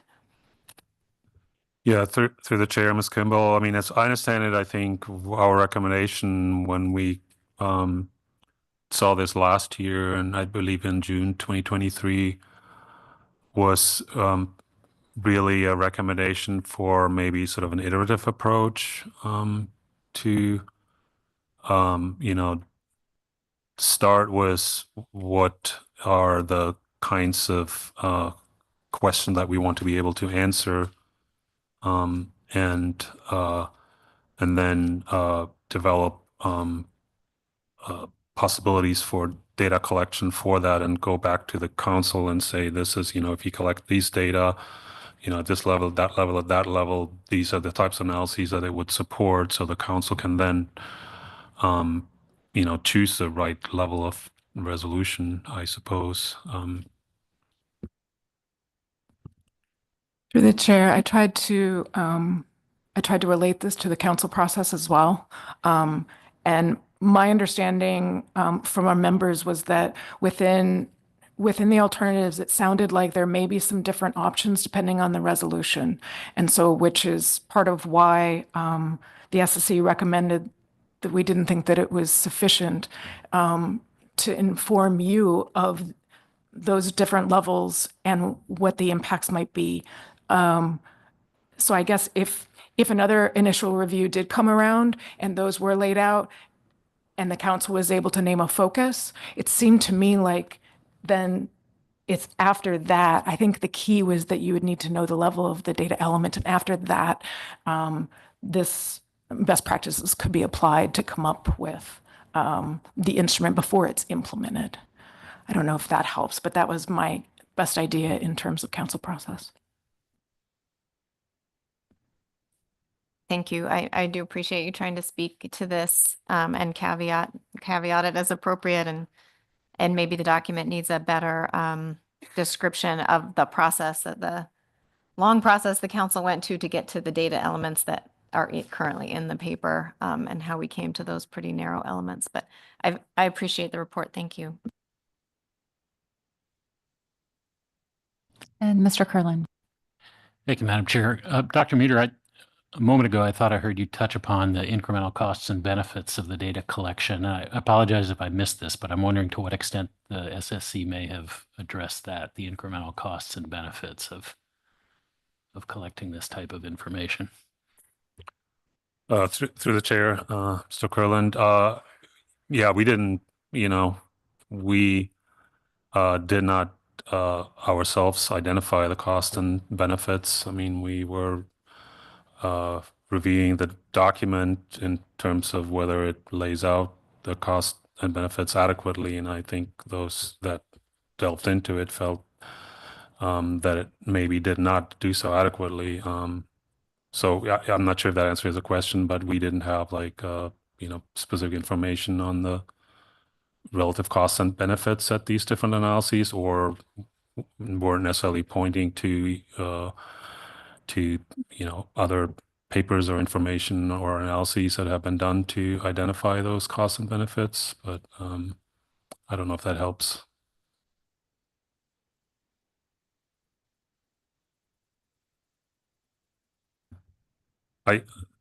If I may add just one thing, I think one of the things that sort of came up in our discussion is just the concern over, some of the earlier efforts to develop data collection programs, like some of the EDR attempts that ultimately failed, and we had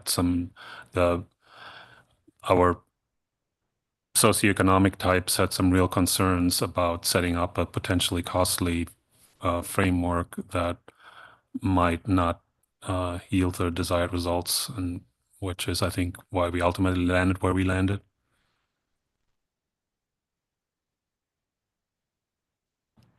And Mr. Twite. Thanks, Madam Chair. Dr. Muter, as I was thinking about your last thought, which I appreciate hearing, was also thinking about the elements of enforceability that also seem to enter in and maybe complicate the considerations. So expensive, but also potentially becoming entangled with enforcement issues too. And just wondering if the SSC had any discussion of those potential complications too, or was the discussion you were referencing in your last statement almost entirely around just the expense? Through the chair, Mr. Twite, so are you specifically asking about enforcement expenses and enforcement costs of this? No, there was concern that we were hearing from stakeholders in particular about not just the expense of doing it, but the potential costs of running afoul of enforcement. In terms of if it's mandatory, there has to be a penalty if you don't actually comply. What's that penalty look like? How do those penalties, are you penalizing the right people if the information isn't coming in? Those kinds of questions. So it's an expense on one hand, and it's a vulnerability almost on another hand of the people who are being asked to provide the information. And I know enforcement's not an SSC concern, but collection of information and things that complicate or potentially bias collection of information are an SSC concern. Yeah, through the chair, thanks for the question and the clarification. Yeah, we didn't have that conversation, I don't think, really. I mean, some of our SSC members may have been thinking about that, but I don't recall us really considering that in any depth unless you remember otherwise.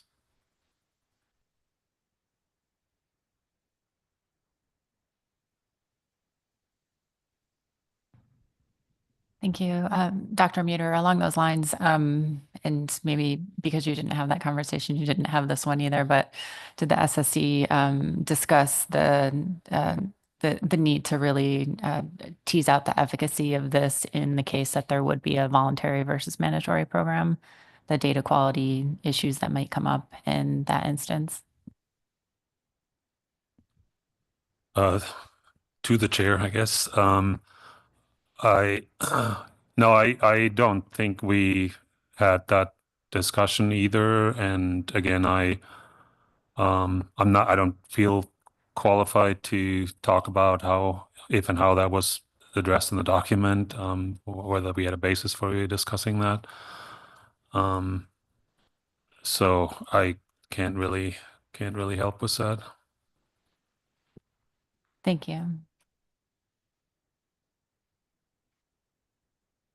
I think we're ready to move on. Thanks. Okay, thank you. I wish we had one of our leads on this here. It might have been helpful. So the last, I think, last or maybe second to last item is the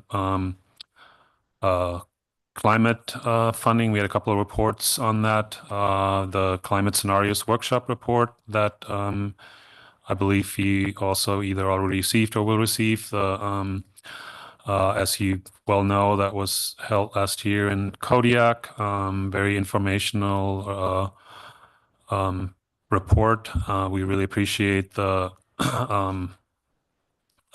immense effort that went into planning the workshop. By all accounts, was quite successful with lots of participants and a very diverse set of people attending from different backgrounds and with different expertise. So I found it very useful and very helpful.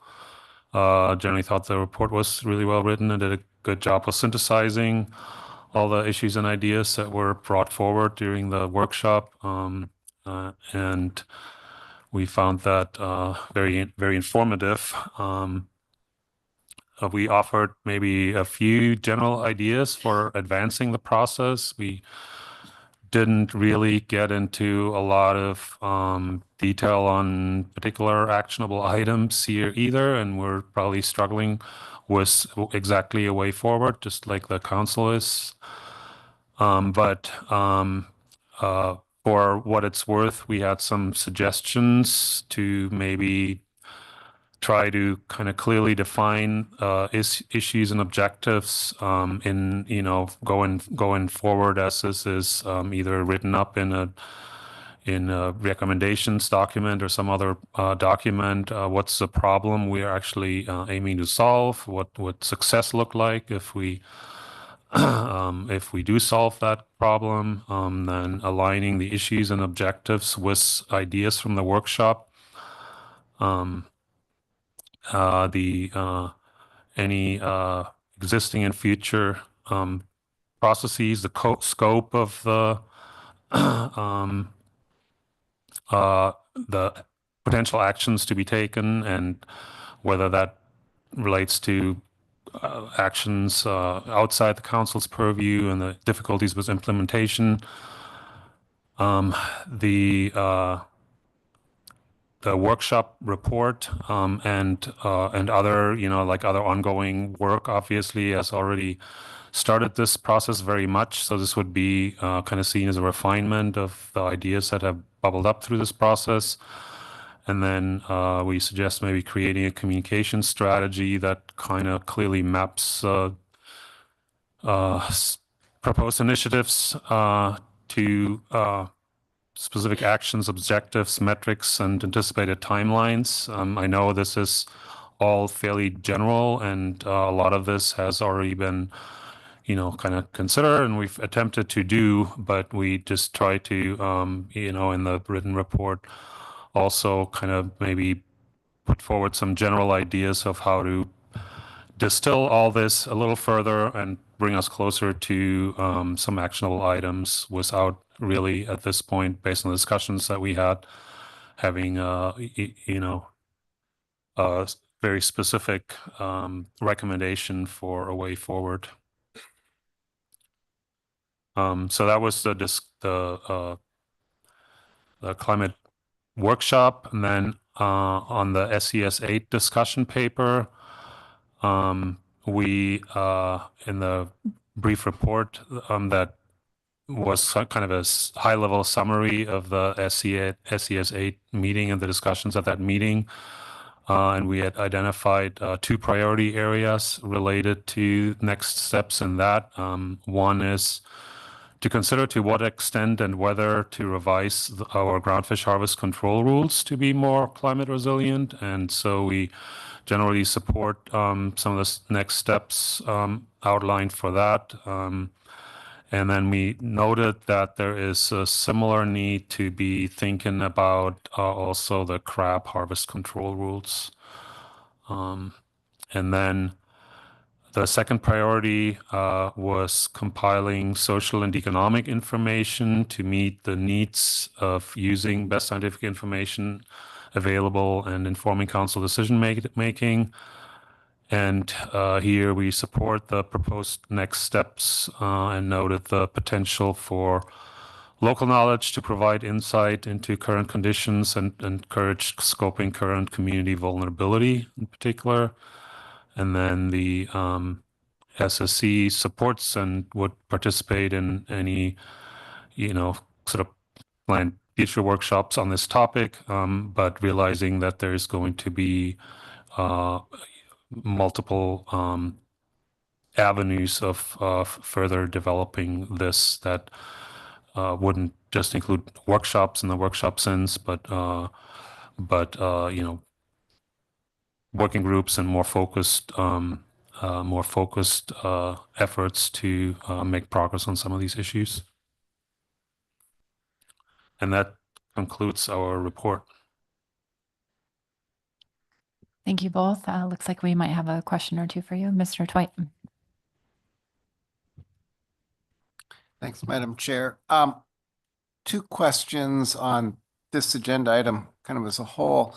First one is, did the SSC have the time to talk a little bit about how the observations and they're thinking about the next steps relative to the SCS 8 discussion paper might fit in with some of the suggestions that the SSC was offering about next steps in the workshop? In other words, the SSC see any intersections between this set of recommendations and the recommendations on the previous slide? Oops, sorry. Through the chair, Mr. Twite, I think we realize that there's probably sort of multiple avenues of moving this forward, and I think a lot of it, I guess speaking to these more specific recommendations from the SES 8 paper, those would be really more amenable to smaller working groups to make some progress. And if the or let me rephrase a little bit. I mean, I think there's a variety of avenues of moving this forward. There have been some analyses already, for example, with regards to sort of reconsidering harvest control rules, whether in our region through the ACLIME process or beyond our region in terms of more general papers and recommendations for how to structure harvest control rules. So there is some opportunities for fairly focused analyses that could be supported, for fairly focused working groups that could pursue some of the ideas. We had also talked about even just getting an update of all the analyses that have been conducted through ACLIME that we have not really fully digested. There's been some presentation, broad level overviews of the presentations or of the work that's been done through ACLIME, but we still have not really really absorb the outcomes and the findings of that. So there's some opportunity for learning from that as these publications coming out of that are published and these analyses are completed. So getting some updates that would then lead to more specific considerations for specific ideas for adjusting harvest control rules or making changes to that. So that's, I realize I'm kind of speaking to one small aspect of this, harvest control rules, because that's something I can wrap my head around and I can think about. There's so much else that we could be looking at that will have to move forward on multiple fronts. So I don't know. We didn't have the discussion of how like a maybe future broader workshop could fit into that and what that would be able to get us. In my thinking, at least, I've focused more on sort of specific, analyses, working groups to move some of the more modest goals maybe forward.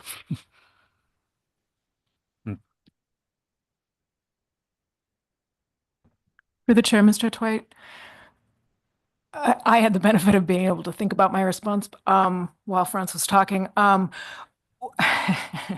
which I will definitely take. So you had asked for the SSC workshop, do we see sort of that coming into play with what we lined out under the workshop report?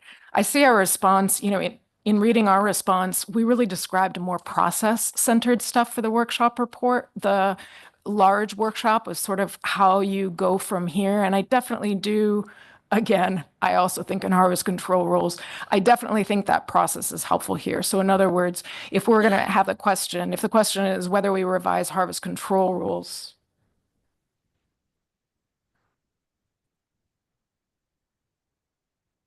there we go. I could definitely see going through this process and saying, okay, what's the problem that we want to solve with harvest control rules and what would success look like? And for that, I guess I would think of a couple different instances. We've always struggled with, we've got a ton of information for Eastern Bering Sea pollock, but at the same time, we've been giving large buffers, and it's a council policy that you want to use the risk table sparingly. That doesn't go together. And so we've been working really hard actually for the last couple of years of trying to figure out how can we come up with a way to implement the concerns that we have, which we're using the risk table for, in a different way. So that's one example. A second example of issues with harvest control rules you've seen with, we just saw with snow crab. Again, you've got a really large buffer. There were changes. How can we change the harvest control rule for that? And one of our slides for that was, well, what if you do a management strategy evaluation to look at, now we didn't say that, that was the plan team, but that's what came into play when we said evaluate a fishing level or a biomass target biomass level. Those are things we could do. And so I think that this process of what are we trying to solve? What are the examples of problems that we have? What would success look like? Could then tell us, great, now what do we need? And so when Franz was talking about coming up with background information, okay, well, maybe we need help from a work group to put together what's already known. And then I realized when we spoke to you before, when I mentioned workshops, I'm using that term extremely liberally when I'm thinking of how to do the SSC agenda. We've used the term workshop for the huge workshop that we just had, the CCTF workshop. We've also used it for something at the SSC where we have a couple of outside speakers come to the SSC and we brainstorm for, say, 4 hours. And then honestly, this last year in trying to juggle our time, we've actually made it shorter and just had an agenda item for the SSC with nobody coming in, but it's a brainstorming time to think forward.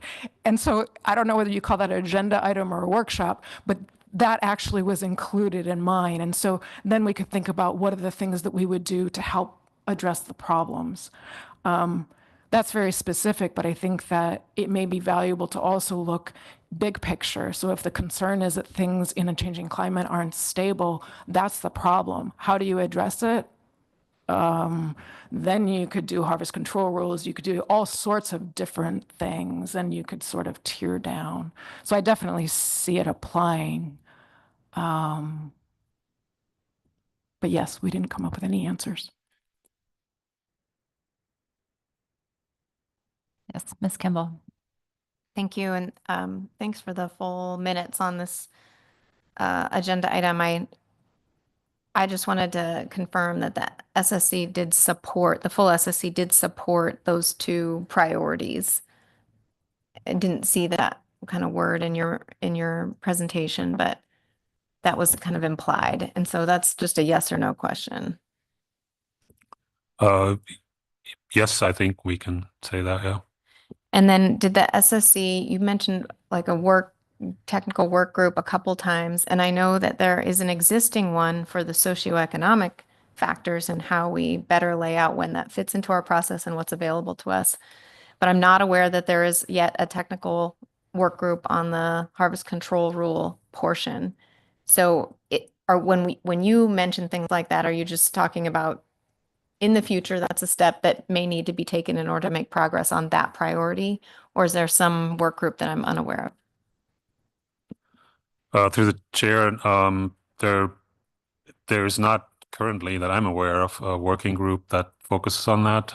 It's really, I mean, there are ongoing analyses through ACLIME and other individual assessment authors that would be very informative in that context, but there's not a formal work group. And, you know, one of the recommendations, I think, from the SCS8 workshop, and maybe it's in our minutes as well, is just to, you know, compile what we do have available, and that, you know, that could be a small effort to just as a starting point, in particular on the, you know, a lot of the ACLIME publications and information that came out of that.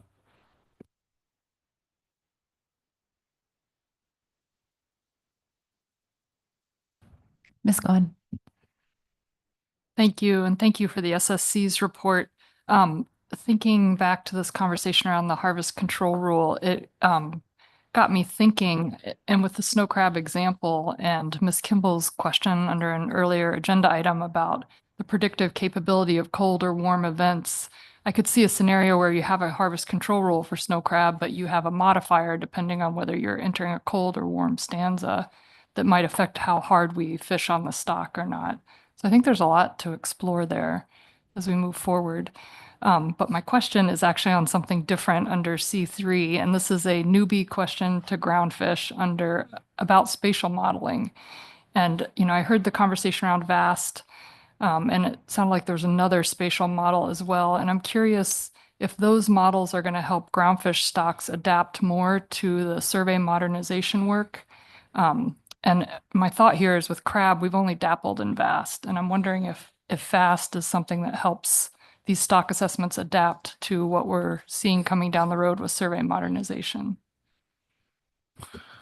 Through the chair, Ms. Goen, yeah, I think very much so. I mean, we have moved from these kind of what we call design-based estimators that are very much dependent on how exactly you collect your data and take that design into account to come up with an estimate of total biomass.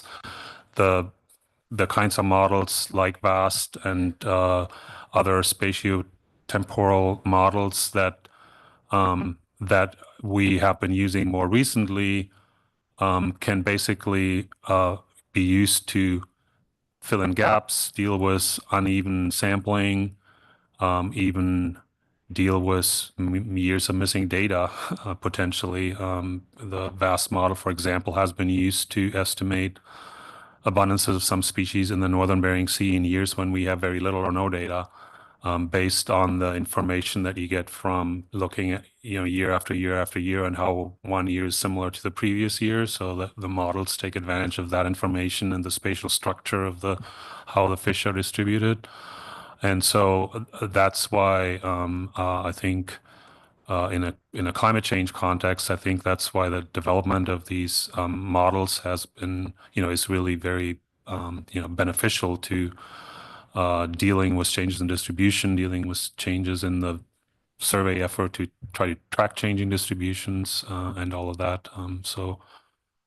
Yeah, they are certainly super helpful in that context.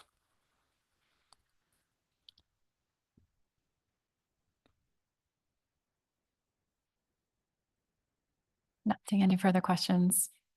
Okay, thank Appreciate, you. yeah, greatly appreciate your report and your work this meeting. Thank you so much.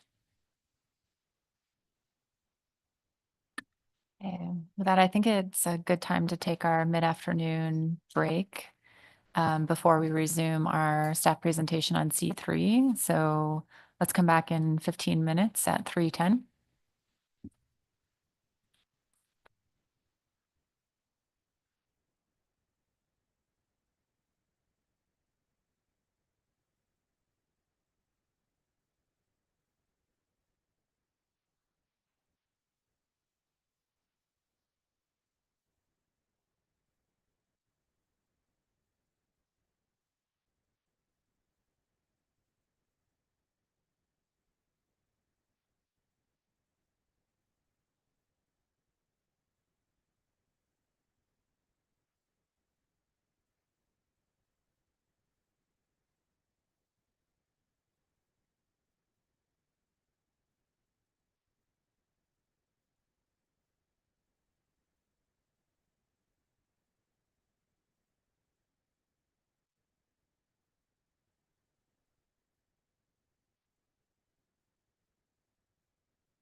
Council members, please come back to order.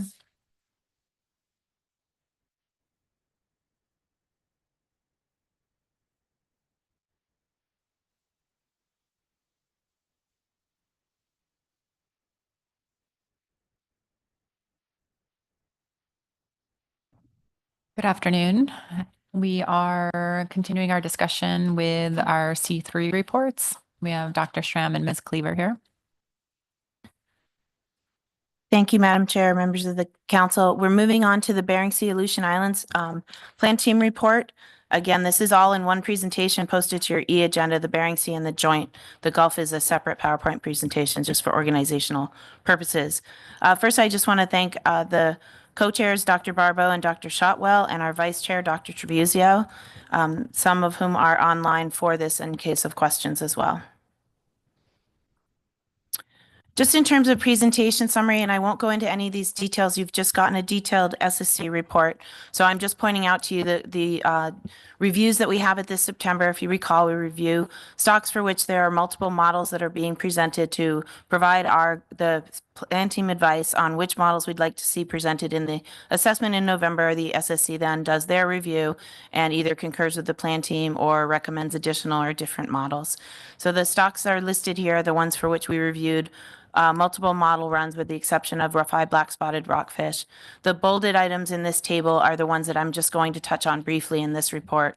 And then at the end of the report, I'll give you an overview, both of the assessments that the Bering Sea Plan Team will be taking up in November, as well as the actions that are before the council and listed in your action memo on behalf of proposed specifications for Bering Sea groundfish.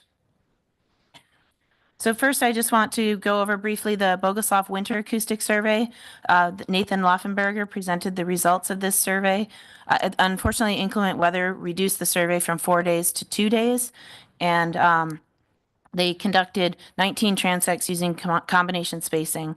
In summary, most of the female adult pollock were pre-spawning, about 60%, which suggests that their survey timing was good regardless of the reduced survey, and that surface water temperatures were average. Pollock were concentrated in dense aggregations, both in Umnak, where you see the arrows to the right, and in Samalga to the west, the other arrow. And the 2024 estimate for pollock is 31% decrease from the last survey in 2020, and the next Bogoslov survey is planned for 2026.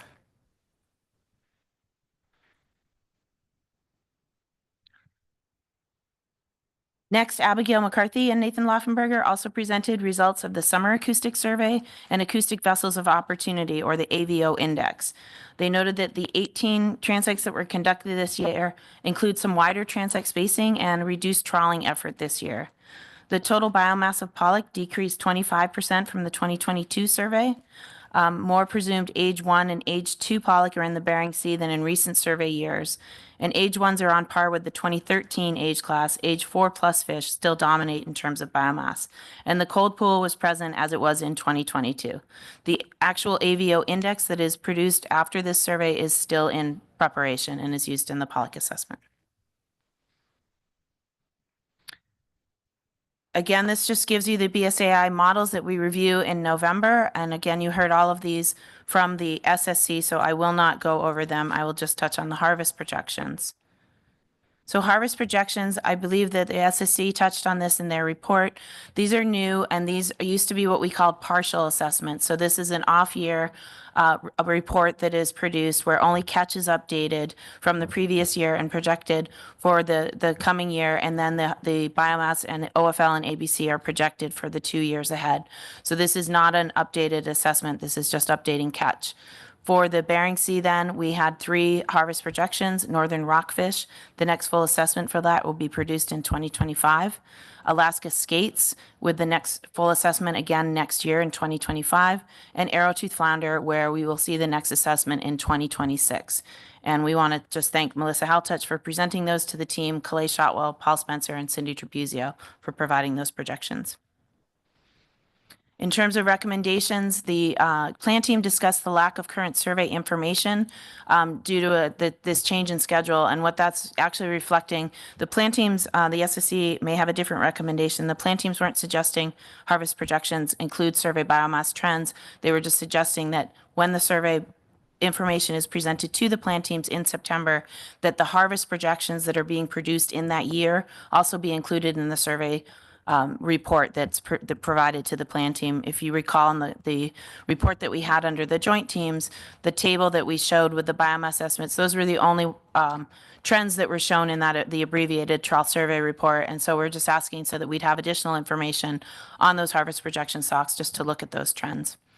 And in general, we agreed with the AFSC evaluation of the sensitivity to earlier catch dates and subsequent catch advice. And I believe the SSC picked up on that in requesting some sort of commonality in the catch advice that's provided there. And we agreed with the OFLs and ABCs from those harvest projections. I would note for the council that those harvest projections are reviewed and final at this meeting. So they will not be reviewed again in December. They are final. The proposed specifications, however, do not include the information in the harvest projections. They are simply the 2025 groundfish specifications that were in place to inform the proposed rule in 2025 and 2026. But when you take up your final specifications in December, the information on the OFLs and ABCs that have come from those harvest projections will be included in your report and in your tables.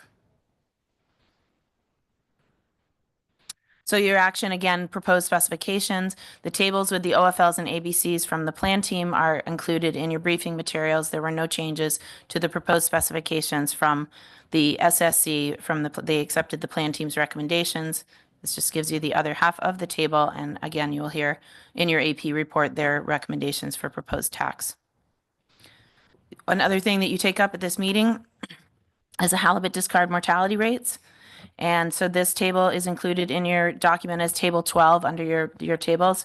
This provides the updated 2025, 2026. So this is a final. You are taking this up in final. This is not just for proposed. This is the meeting in which you approve the discard mortality rates. And just to note some changes from the 2024, the non-pelagic trawl mothership CP discard mortality rate increased 1%. The non-pelagic trawl CVs increased 4%. Hook and line CVs increased 2%, and that is based on the hook and line CPs, which also have a 2% increase. And then the pot gear decreased 5%, and that's based on a 4-year average. And then finally, these are the assessments that the teams will be reviewing in November and will come to the SSC in September. It's quite a lot of assessments. We are on an on-year for surveys in the Bering Sea, so both a Bering Sea and an Aleutian Island survey, as you saw earlier in this presentation. And so I would just note that we have a 4-day meeting and we have 18 assessments to review during that time, as well as 2 additional reports, the ecosystem reports for forage fish and for grenadiers.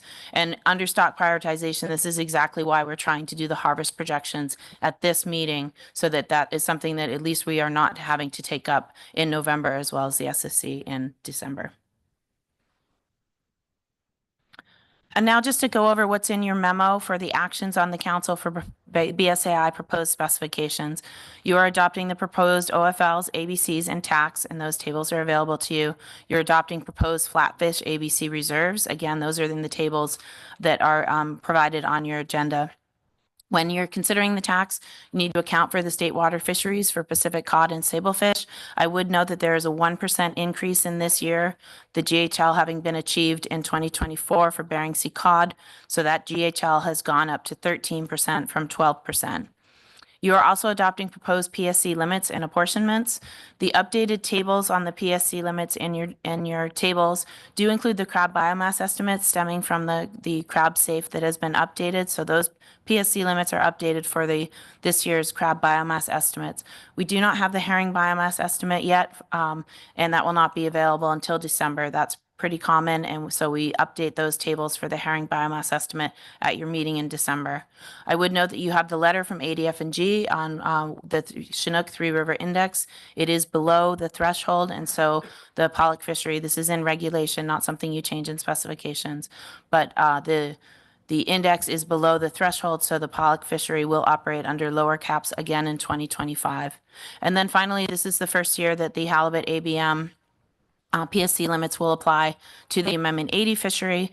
Again, you need 2 letters, one from the EBS to give you the trawl survey estimate, the other from the IPHC to give you the IPHC setline survey index. We have posted to your agenda the letter from NIMS that does indicate that the The trawl survey biomass estimate was below the 150,000 cutoff, so it is in the low state of abundance for the NIMS trawl survey. We do not yet have the IPHC letter, so we don't know where that will match up to provide you the information on your PSC limit for Amendment 80 halibut, but we will have that in time for the December meeting. And then finally, you adopt your final halibut DMRs for 2025 and 2026, as I showed in that table. And with that, thank you. And again, thank you to the whole Bering Sea team, the public, and to our leadership.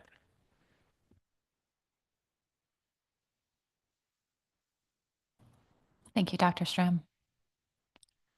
I'm not seeing any questions at the moment. We'll be moving on to the Gulf Plan Team Report.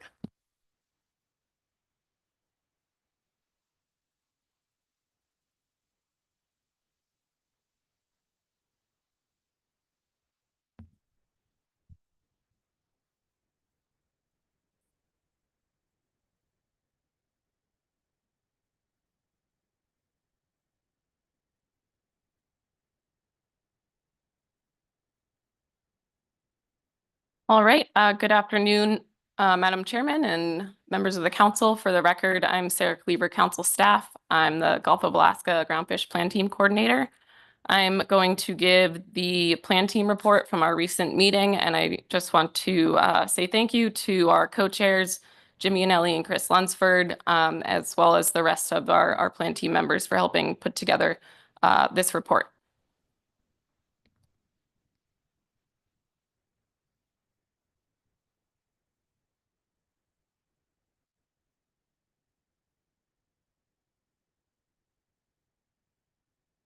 So this is just a summary of our agenda at the plan team meeting. We had a few different new models to review, as well as a couple survey updates, and then a bunch of harvest projections, as well as the discussion paper that you will be talking about after this presentation. These are the types of assessment products that are expected for all Gulf of Alaska stocks this year. Those that are in yellow are the stocks that the plan team and SSC reviewed at these past meetings, and the harvest projections as the same for the Bering Sea Aleutian Islands. We reviewed those at the plan team in September, and you'll be recommending those for the final specifications. You won't be seeing those again at this meeting, so.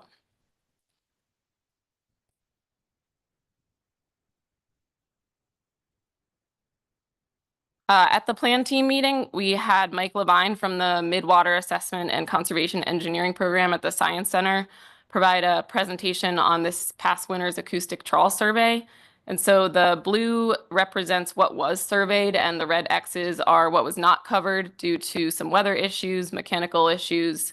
But the survey team was able to get to the core areas. And this survey is meant to target pre-spawning pollock. The survey timing is often looked into, and the data on the percentage of female pollock that are spent or spawning this year did indicate that the survey occurred at an appropriate time. This survey essentially takes acoustic data collections along these transect lines and then takes targeted trawls in areas where they're having high backscatter, corrects that for net selectivity, and then combines those data for survey estimates. And it also collects some oceanographic data. There were 4 regions surveyed this year, and next year the survey team is planning to go to the Kenai, and they haven't been there since, I believe, 2017. So we can look forward to some information coming out of there. This slide just has the time series of trends between the different regions that were surveyed. So for the Shumagon area, biomass and abundance declined by about 70 to 75%. But Mike Levine indicated that these big swings in this area are pretty typical. So they're not that odd. And the majority of these fish were 1 to 2 age fish. For Pavlov Bay, there was a similar amount of biomass in Pavlov Bay as last year, but they did see a lot more fish, and those were likely 2-year-olds. For the Shelikof region, this is the primary region, You can't see it here on the slide, but the spatial distribution in the Shelikoff was typical. The biomass and abundance, as shown on the slide, are up a little bit, and the majority was made up of 4-year-old plus fish, and they didn't see a lot of age ones there. On the Shelikoff shelf break, it was made up of what were presumably age 4+, and they didn't find a lot of younger fish, but that is typical for that area. I believe Dr. Foy gave you a briefing on the 2025, the plan for the summer acoustic survey, and Dr. Lyle Britt provided a presentation to the plan teams on this, asked for some plan team feedback, and we provided those in our report, and didn't have any strong recommendations, but let Mr. Britt know, Dr. Britt know that discontinuing the survey had some different advantages and disadvantages. The plan team pretty much agreed with all of the highlights that Dr. Britt mentioned, and I won't spend a lot of time on that since you've already seen that. I believe your SSC report highlighted this, but just to note for what's coming later in November, there is this proposed change in the apportionment methodology for dusky and northern rockfish. And the plan team did recommend bringing forward the vast model of this, which could have some consequences for our apportionment of ABC across sub areas. As Dr. Dressel mentioned, this tends to push more of the biomass into the western and eastern areas and out of the central areas. I think that this slide kind of speaks to it a little bit better. What matters here, and obviously this is all kind of preliminary in terms of the assessment authors will be bringing back updated models with the most recent catch data in them, but these percentages in the third column is the kind of status quo apportionment method and the percentage of the ABC that comes out of that and goes into each of these sub areas. And on the right, the fourth column is the proposed new VAST method for apportionment. And so the difference between those two columns is what matters there.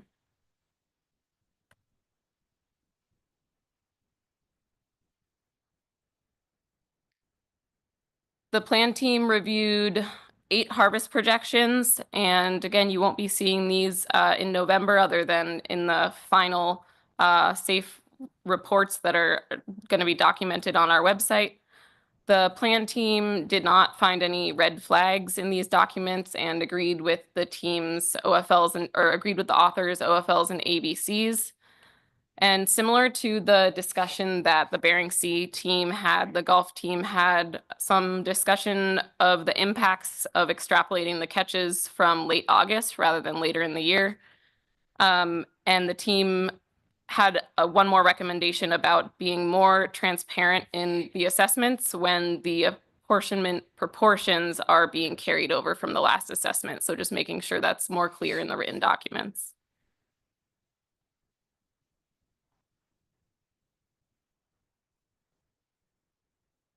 The team also recommended the 2025 and 2026 Halibut DMRs. These were presented by the Halibut DMR Working Group and are to be included in the proposed specifications.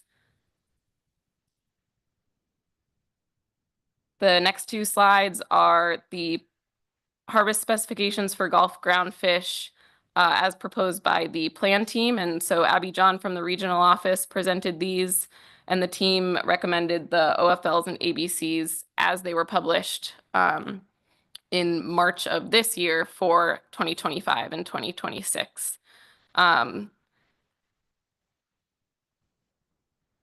The 2026 OFLs and ABCs, or the second year, are generally recommended to be the same as the following year. So 26 the same as 25.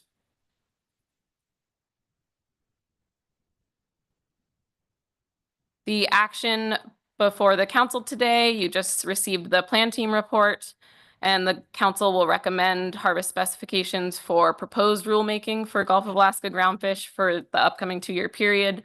That will essentially notify the public of expected council action later in December to set final harvest specifications. So on your e-agenda, there is the table that I showed in the last 2 slides. That's table 1, and those match the existing 2025 harvest specifications from before. I will note that our table 2, which is in a separate document on your e-agenda, that is the Pacific Cod TAC adjustment for the state waters fisheries. And there is a revised version of that that should be easy to find. It says revised after it on the e-agenda because the one that we had given to we had on the e-agenda before when the AP was making their motion had an error in it. So that's revised now. Under your proposed harvest limits, you'll also be recommending PSC limit apportionments for halibut, and those are shown in tables 9 through 11. I'll also note that the changes that the council recommended last year in December regarding other rockfish and DSR will be included in the final harvest specifications in November and December, but we're not including them right now for consistency with previous years. And thank you to our plan team and presenters. And then this is moving on to the next piece.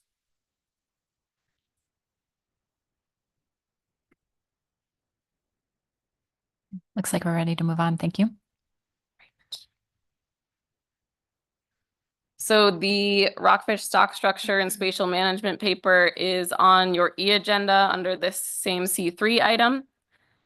During the December 2023 harvest specifications process, the SSC recommended that addressing this question of spatial management for several different rockfish species simultaneously might allow a comparison of both biological processes and management goals across those species, and could also help facilitate public input on this process on multiple stock issues at once. And so along those same lines, the council requested a brief discussion paper on the spatial management of several rockfish stocks or stock complexes in the Gulf of Alaska.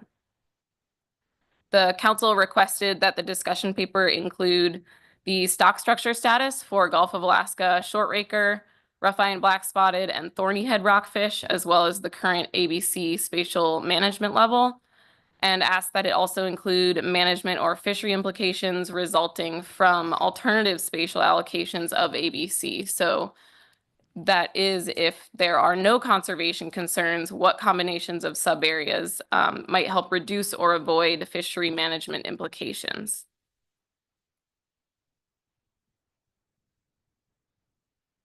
The council also requested, as part of that motion, that if staff felt it would be appropriate, we could include other rockfish. And given the issues that we discussed last year with the spatial apportionment of other rockfish, and even though it was kind of already dealt with, we figured we would include it here just to make sure we were being comprehensive within our discussions. So as a reminder, these rockfish stocks are currently managed under one Gulf-wide OFL, and they each have a Gulf-wide OFL, and they each have Gulf-wide ABC, and that is then apportioned by various regulatory areas or districts, and we often refer to those as sub-areas. And that has been one confusing piece throughout the process, is that we often refer to these as sub-area ABCs, and in the past it's led to misinterpretations. Because they're not true ABCs, they don't have accountability measures associated with them the way that our annual catch limits, our ACLs, do, because the ACLs are, as you know, defined at the stock level. As a reminder, currently, as shown on the screen here, shortraker, rough-eye black-spotted, and thorny heads are apportioned between the Western Gulf, Central Gulf, and Eastern Gulf. And in recent years, other rockfish had been apportioned between the Western and Central Gulf as one area, Western Yakutat as another, and Southeast outside as a separate area. But as you likely recall, beginning this fishing year, The other rockfish ABC is apportioned between southeast outside and the rest of the Gulf.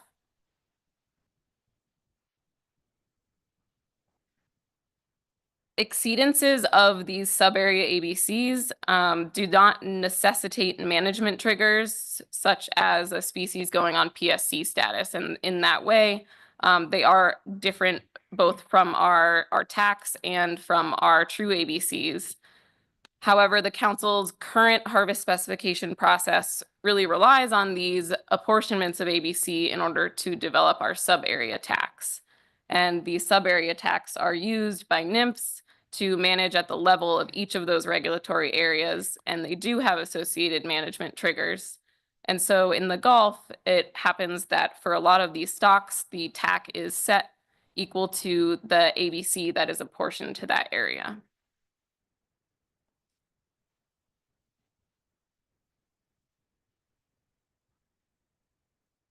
A little bit of background on these stocks. These rockfish are obviously quite long-lived. They're relatively slow-growing fish, and we have pretty little life history, behavior, or movement information on them, which adds to some of the uncertainty surrounding what spatial scale we should be managing them at. They're mainly retained as incidental catch, except for in the Central Gulf Rockfish Program, where shortacre, thorny-head, and rough-eye black-spotted rockfish are secondary species that are allocated as a cooperative quota. In recent years, we've seen some highly variable survey biomass estimates that have fluctuated across these management areas, and we continue to see that. And when these resulting catch limits are then apportioned across the sub-areas or even further allocated to specific management programs, these have on occasion led to catch overages or near overages in some of the fisheries that interact with these stocks. These stocks have also faced survey challenges because some of the steep rocky habitat that's important for these rockfish is not accessible to the survey trawl gear, but it is accessible to the fishery trawl gear. And so these survey abundance estimates could potentially be biased as a result of their sampling that does not spatially represent all of the available rockfish habitat in the Gulf of Alaska. Since the implementation of the Gulf FMP, the spatial apportionment of these ABCs for these stocks, as well as the specific species categories that they are placed in, have changed numerous times.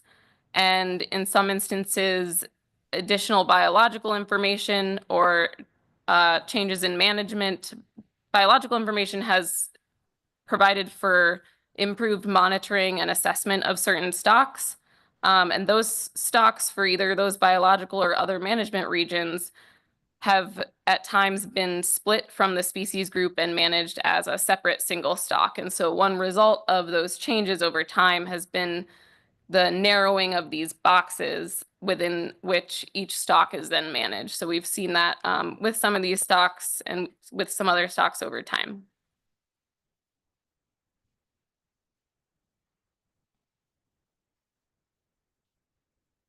Going into a little bit of the current management for these rockfish. So if NMFS in season management determines that and that a sub-area TAC will be reached in any of these regulatory areas, they can place a species or a stock complex on PSC status for that regulatory area or that sub-area. And because the rockfish TACs are managed by these smaller areas, a species could be on PSC status in one area, but remain open or on bycatch status in another area. Typically, as you know, PSC status indicates that a species is prohibited for retention, but there are exceptions to this, such as in the Gulf Rockfish Program and for fixed gear catcher vessels in the Gulf. So the table that is on the screen just displays the instances where NMFS placed these species on PSC status because the TAC was exceeded. And this is about a 10-year period, just doesn't include this year yet, but there were no instances of sub-area TAC exceedances for rough-eye black spotted during this time frame, and it's important to note that there were no instances of reaching the Gulf-wide ABC or OFL for any of these stocks.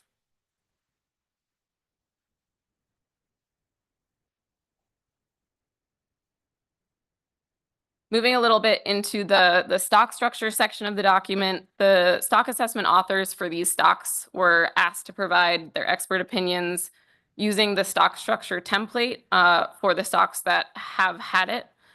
And that looks at multiple things such as genetic stock structure or demographic structure.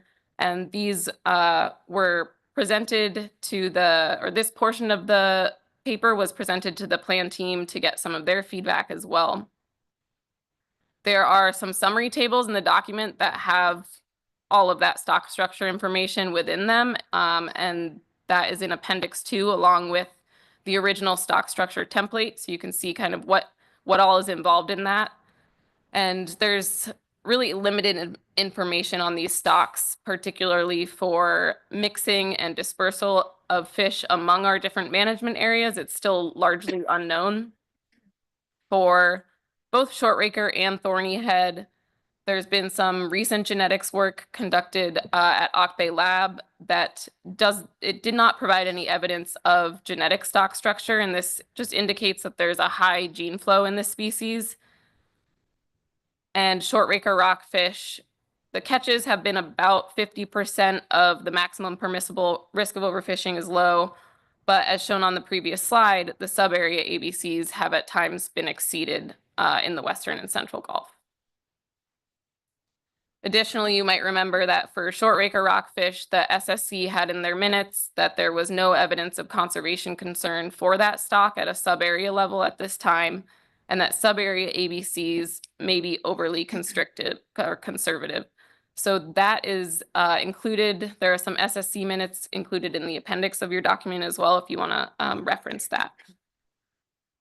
For thorny head rockfish, there has been some tagging data that has indicated the majority of fish have exhibited low movement rates, and the available information on movement, demographics, and genetics does not provide evidence of stock structure for thorny heads. The thorny head catches in the Gulf are low compared to maximum permissible, and overfishing is low, or risk of overfishing is low.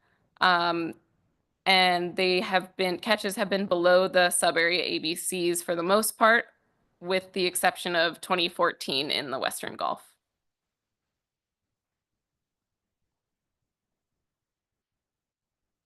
For rough-eye and black spotted, the most recent stock structure evaluation was, I believe, in 2010, and this showed different population trends, significant differences in age, length, and growth parameters by sub-area. And a more recent updated time series from the AFSC longline and bottom trawl surveys suggests that those results still continue to remain valid. There was also some recent genetics work that has not detected genetic structure, again indicating the high gene flow in this species across nearly their whole range. So putting kind of the information that we received for rockfish together and the author's expert opinion, the consistent differences in rough-eye black-spotted rockfish abundance trajectories, as well as age and length compositions by area, suggests that there may be spatial structuring of the population that still continues or warrants continued apportionment of ABCs to the sub-area level that we currently do.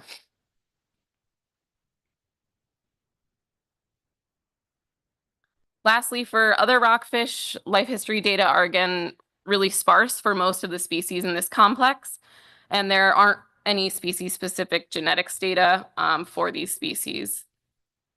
The biological concerns for other rockfish are presumably minimal based on them being not a non-target stock. There's no apparent temporal changes or patterns in the fishery, and we know that the trawl survey is not able to effectively sample all habitat for these the species in this complex. As I mentioned last year, the council recommended putting combining the Western, Central, and West Yakutat ABCs and keeping Southeast area outside or Southeast outside sub area separate from the rest of the Gulf. And the assessment author noted that that current apportionment is likely appropriate, and due to the kind of lack of biological data on this stock complex, that that is consistent with what the council proposed last year and what was implemented for this year's fisheries.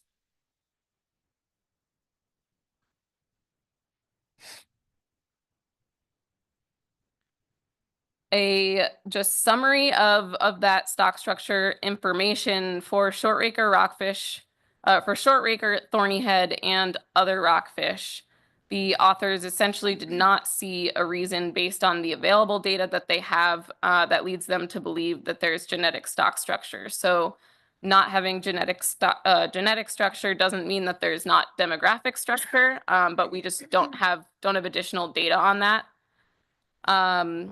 It's hypothesized that the high gene flow observed in these stocks is attributed to larval dispersal and not movement of adults across areas, which they believe is likely pretty low for these stocks. And so while localized depletion is always a consideration, it's unlikely for these stocks that are, or it's unlikely for the stocks that are not targeted. Those findings are a little bit different for the rough-eye black-spotted complex, for which the data suggested the spatial structuring of the population.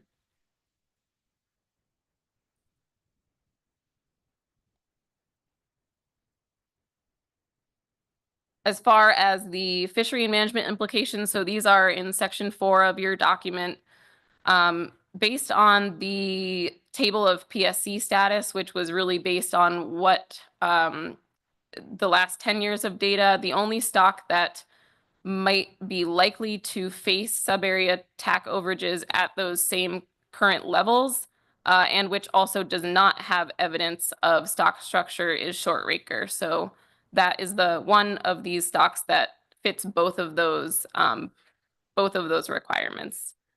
And so if the council were interested in looking at alternative apportionments or combining any areas with the Central Gulf, for shortraker rockfish, thornyhead rockfish, and or rough-eye black-spotted, the council would still need to specify a TAC for the Central Gulf because of the rockfish program. So NMFS needs to be able to allocate a portion of the TAC to those rockfish cooperatives as required in regulation. So that's a consideration if you're looking at any of those species that are allocated to the rockfish program and looking at any combination of areas that includes the Central Gulf.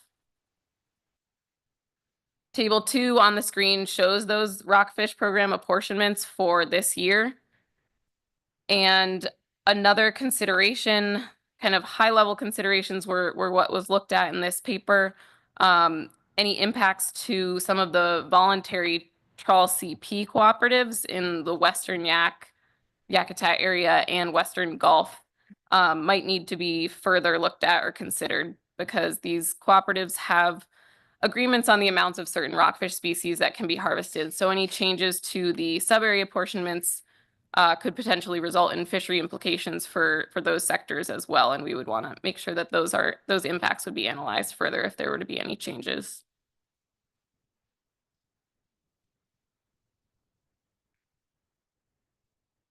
The last section of the paper first reiterates the consideration of the rockfish program, and the rest of that section really addresses some of the discussion that was had around the table earlier today, and talking about potential next steps and issues that are pertinent to rockfish spatial management that could provide increased clarity or efficiency throughout the council's harvest specifications process. So this section was a little bit beyond the scope of the council's motion, but these issues stem from the concurrent discussions that we've been having regarding spatial apportionment of the rockfish ABCs during the last few harvest specifications cycles. So we thought it would be appropriate to discuss some of that in the paper.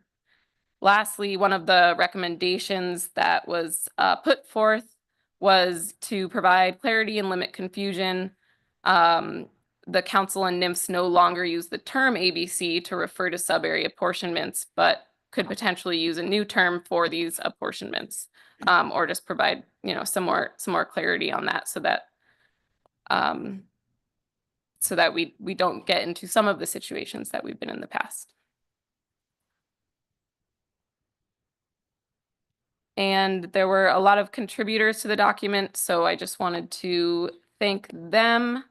There were assessment authors, in-season management, and reviewers that helped out a lot. And our Groundfish Plan Team review, I already kind of spoke to this in the presentation, but this just has some of the information from the Plan Team report, which the presentation for the Plan Team really focused on the stock structure portion of the paper, and the Plan Team report focused largely on the limited data that we have for these species, and kind of a discussion that the role of the plan team and the assessment authors could use some clarification when it comes to looking at some of these apportionment issues, if the issues are kind of beyond their role, looking at the biological basis for apportionments for these stocks. I believe that is the presentation. Thank you, Ms. Cleaver. I think we have a question or two. Ms. Baker. Thank you, Madam Chair. Thank you, Ms. Cleaver, for the presentation. My question is back on the slide with section 5 on the apportionment paper, slide 25. There you go. The last bullet there, because I'm interested in the recommendation to no longer use the term sub-area ABC. This has been a point of confusion in the past, but can you give me a little more detail about the potential regulatory and FMP revisions that would be needed for that? I wasn't aware that we had codified that anywhere. So can you please help me? Through the chair, Ms. Baker. Yeah, good question. So Molly and I were actually just discussing this, and I think it would take a good look through our FMP, or both of our FMPs, since this would apply to Bering Sea and Gulf, and our current FMPs don't discuss sub-area ABCs, but there's some language throughout the Gulf FMP, at least, that discusses the apportionments and would be worth a second look to make sure that the council's goal, or the council's intent for apportionments, meets what is being described in the FMP. So kind of beyond just the naming convention for these, it isn't necessarily clear or consistent throughout the FMP. Our current process might not be reflected within the FMP right now. So we kind of had raised that flag. We started putting together a list of some of the potential cleanups that could happen, but chose to not go that far for the paper. Thank you for that. So just to be really clear, if the council was interested in that, it's not just a matter of using different language in the plan team process. What I'm hearing is there is recommendation, I don't quite know what the word is, that this review of the FMP and maybe regulations would need to occur. I guess I'm just a little confused on how that would work. Through the chair, sorry if that wasn't super clear. So specifically for the bottom recommendation on naming convention, I don't think that's something that needs to be dealt with within the FMP or regulations. It would need to be dealt with in terms of how the council describes its harvest specifications, because we do have those tables that have an ABC. It's split out. So that might not be a specific FMP or regulatory change, but the current description of an ABC within the plan team process, within those harvest specifications tables, could be amended to be a little bit more clear that it's not the true ABC. The idea of trying to clarify what the intent of a sub-area ABC or the apportionment is would require a little bit more digging into the FMPs and the regulations if the council wanted to stray from kind of the current descriptions of apportionment that we do have. Thank you, Madam Chair. Thank you, Ms. Cleaver. Ms. Kimball. Hi, same issue. I just want to make sure I get it that what Ms. Baker was talking about and your response on the harvest specs tables, we can make those changes so it doesn't say ABC by each of those sub areas and give the public the wrong impression. We can do that without any reg or FMP change. But you also have a recommendation in here about amending regulations and FMP language to explain how sub-area ABCs work and the SSC's role in developing them. And you're saying that would take FMP and regulatory change. Do we have a housekeeping amendment kind of ongoing that we could lump those kinds of changes into just to explain our current process and current thinking? That's not a deviation from anything, but it looks like you're asking for a better characterization of the process. Through the chair, Ms. Kimball. So the first part of your answer is certainly what that would align with what we have had, myself, GC, and the regional office have had conversations about. The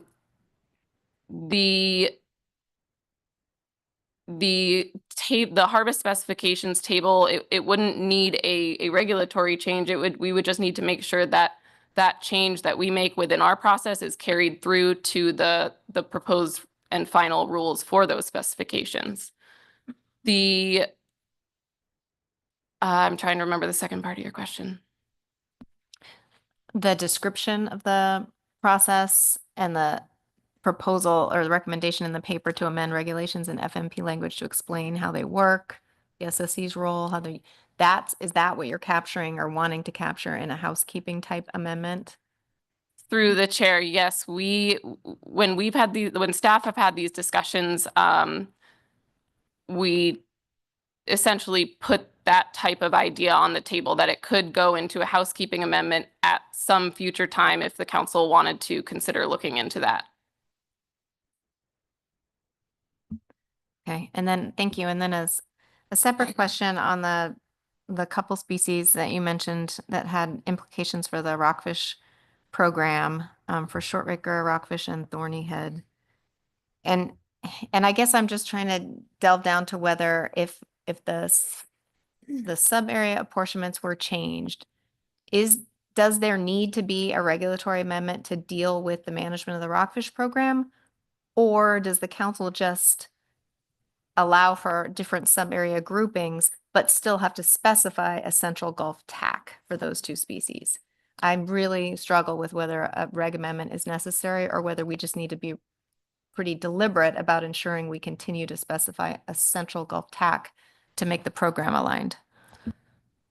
Through the chair, Ms. Kimball, I think and I'll look at NOAA, GC, and the region to clarify if I get anything incorrect here, but as long as the council is clear in what its central Gulf TAC would be so that NIMPs can actually apportion or allocate that quota to the rockfish program, I don't see that you would need a change in regulation. However, I do think there might be some question about whether or not the council needs to have further analysis of what the impacts to participants in the rockfish program would be and to participants that are not in the rockfish program that could require further analysis. Thank you, Madam Chair. So is that just an outstanding question we need to answer? Okay, thank you. Yes, Mr. Twite. Thanks, Madam Chair. Ms. Cleaver, I probably missed this in the document, and I apologize. As I was listening to the presentation, I realized that I didn't have a sense of the magnitude of discards that have been associated with these instances of the various species being placed on PSC status under our current framework. Is there an estimate of the magnitude of those discards? Through the chair, Mr. Twite, I would have to get some information from in-season management to figure that out. It does seem to me to be potentially a benefit of adopting a changed approach to this is reducing the amount of regulatory discards. Through the chair, Mr. Twite, I think it would just depend on which sector we're talking about, since there are different retention requirements in different fisheries.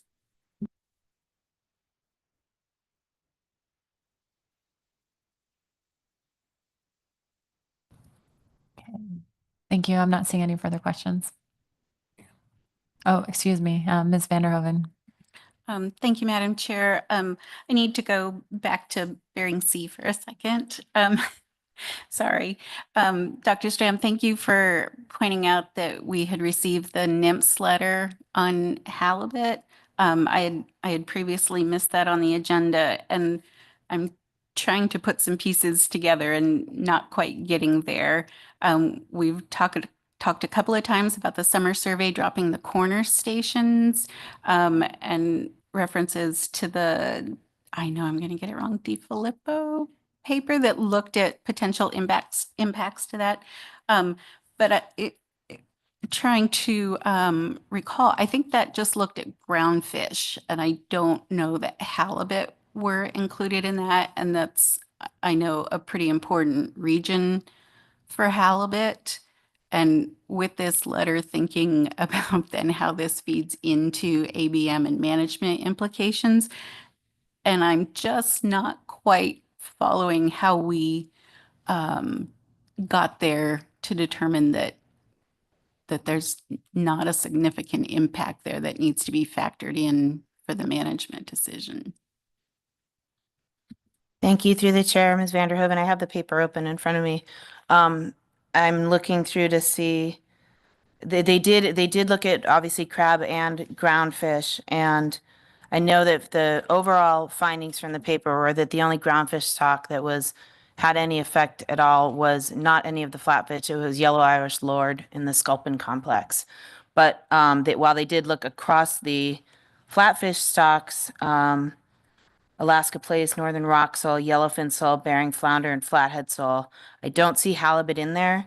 I can certainly get more information from Dr. DiFilippo, but I, off the top of my head, would imagine that the trend for the flatfish stocks would be similar for the halibut stock, in that the dropping of the corner stations did not have any effect on the validity of the biomass estimates. But we can check on that, because they might not have looked at halibut specifically, since it's not a managed groundfish stock for us.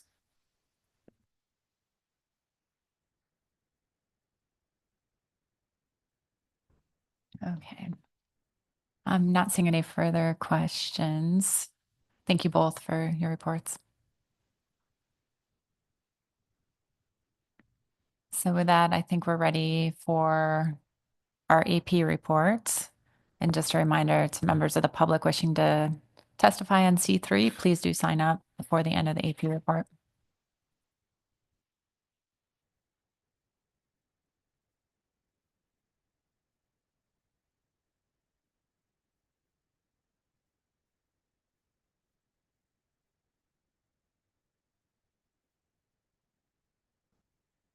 Good afternoon, Chair Javnika and council members. For the record, Paul Wilkins, Advisory Panel Vice Chair.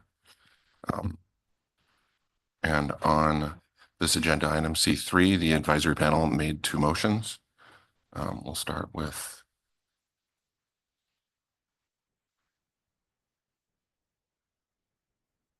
first one.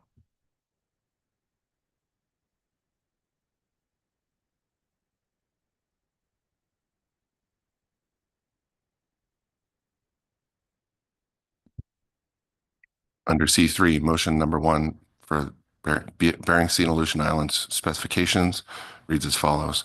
The AP recommends the Council adopt the proposed 2025 and 2026 BSAI groundfish specifications for OFLs and ABCs as recommended by the SSC and set TACs with all proposed specifications consisting of rollovers of 2025 final specifications from 2024-25 harvest specifications. The TACs for both Bering Sea and Aleutian Islands Pacific cod have been adjusted to account for the state water GHL fisheries. The TACs for sablefish have also been reduced in the BSAI by 5% to accommodate the GHL fishery. The AP recommends that the Council adopt the proposed flatfish ABC reserves, 2025 and 2026 annual and seasonal PSC limits and apportionments in the BSAI as provided in tables 7, 8, 9, 10, and 11. The proposed 2025 and 2026 prohibited species bycatch allowances in Table 10 account for the Pacific Cod Trawl Cooperative Program. Additionally, the AP recommends that the Council adopt the proposed 2025 and 2026 halibut discard mortality rates, DMRs for the BSAI as shown in Table 12. Tables 1 and 7 to 12 can also be found in the meeting agenda under item C3, and the motion passed unanimously 20-0. With that, I'll take any questions. Are there any questions on the first AP motion? Yeah. Seeing none, please continue.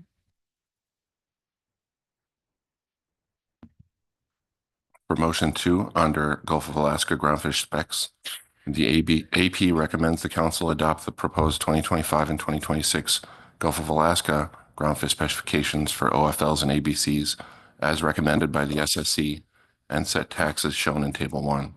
Final specifications will be approved in December.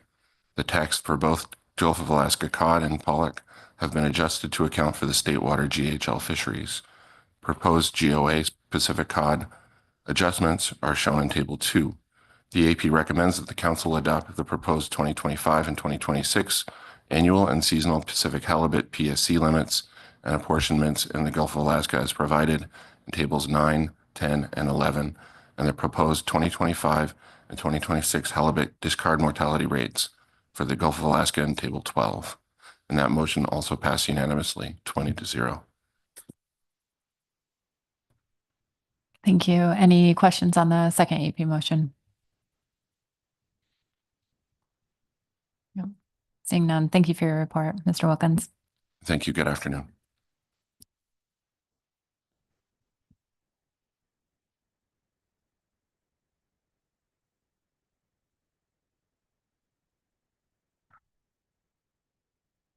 That concludes our staff reports and AP report on C3. We'll move on to public testimony.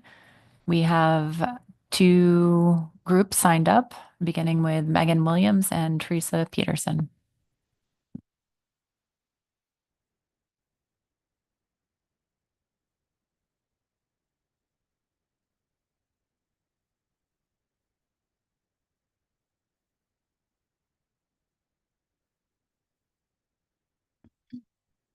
Good afternoon. My name is Megan Williams. I am a fisheries scientist with Ocean Conservancy. Good afternoon, everybody. Teresa Peterson with the Alaska Marine Conservation Council. I say welcome to the new council members. Megan's going to kick us off. Thank you very much for the opportunity to testify today. And I think we come with positive testimony and encouragement, so that's always welcome.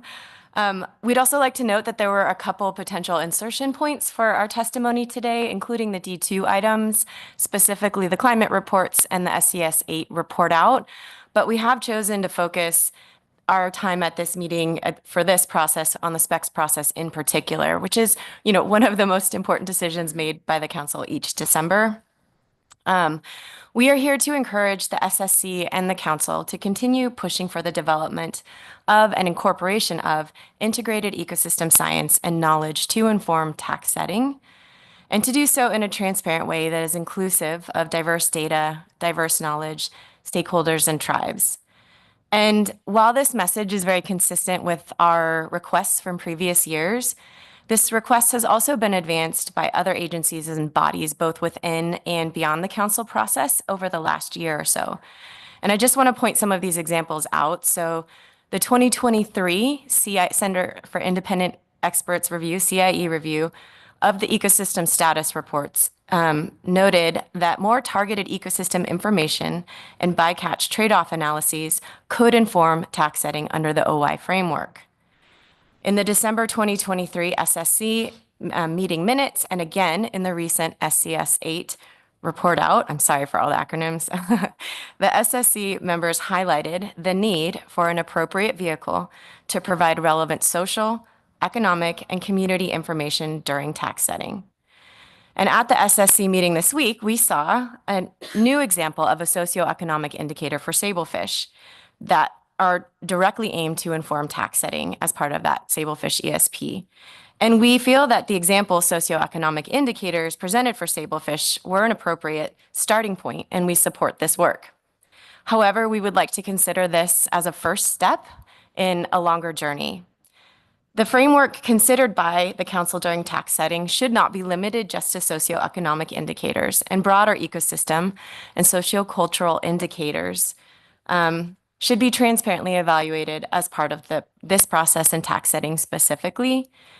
And based on these recommendations from the CIE and then the SSC repeatedly, I think it's time to think really broadly about how this could improve the process. And I think with the timeline that we have laid out with the IRA, the time is right now to be thinking about this and over the next few years. A progressive ecosystem-based management framework should and can be developed that better considers social systems, well-being, diverse knowledge, and ecological systems such as bycatch trade-offs, habitat, predator and prey stock status, specifically into the context of tax setting. And of course, developing this framework will necessitate the involvement of different fishing communities, stakeholders and tribes, the expertise of the SSC and the agency, and then the oversight of the council. I'll continue on. The ESPs and the ESRs have really both made significant strides in diversifying the type of information the SSC and council reviews each year during the groundfish specifications. The advancements are impressive and a valuable source of information. Short-term ESPs and ESRs are an appropriate vehicle for this type of information, but it's also worth considering whether longer-term a synthesized EBM framework that includes both ESPs, ESRs, and ASEPO indicators, as well as new information, is needed to better convert ecosystem science to decision-making information. We note that there's also significant forthcoming work via the IRA work plan, SSC workshops, and the PEIS. And we think that this request aligns very well with the intended goals for the IRA funding to promote climate resilience in Alaska's fisheries and communities. One clear way to do this would be by improving EBFM and EBM in tax setting. We therefore urge the council to act on the SSC recommendation from December 23, where the SSC reiterated its call for a working group or a workshop that can develop species level and ecosystem level indicators appropriate for the ESPs, ESRs, and to complement the ASEPO and the economic SAFE. Later in the document, it says that SSC suggests that curating the suite of indicators across council decision-informing products would benefit from a standing work group, but the initial consideration of species and ecosystem level metrics may benefit from a kickoff workshop with broader participation. And just to close, tax setting is a really important decision that occurs annually and differentially impacts various stakeholders and tribes. We think it's worth putting in the time now with engagement from fishers and tribes to build out a robust EBM framework that can consistently and more transparently inform tax setting each year, and to do this forward in a forward-facing way with public participation and engagement that helps promote the best available science. And thank you. Thank you, Dr. Williams and Ms. Peterson. I'll see if there are any questions for you. Ms. Goen? Oh, Thank you. Thank you for the presentation or for the testimony.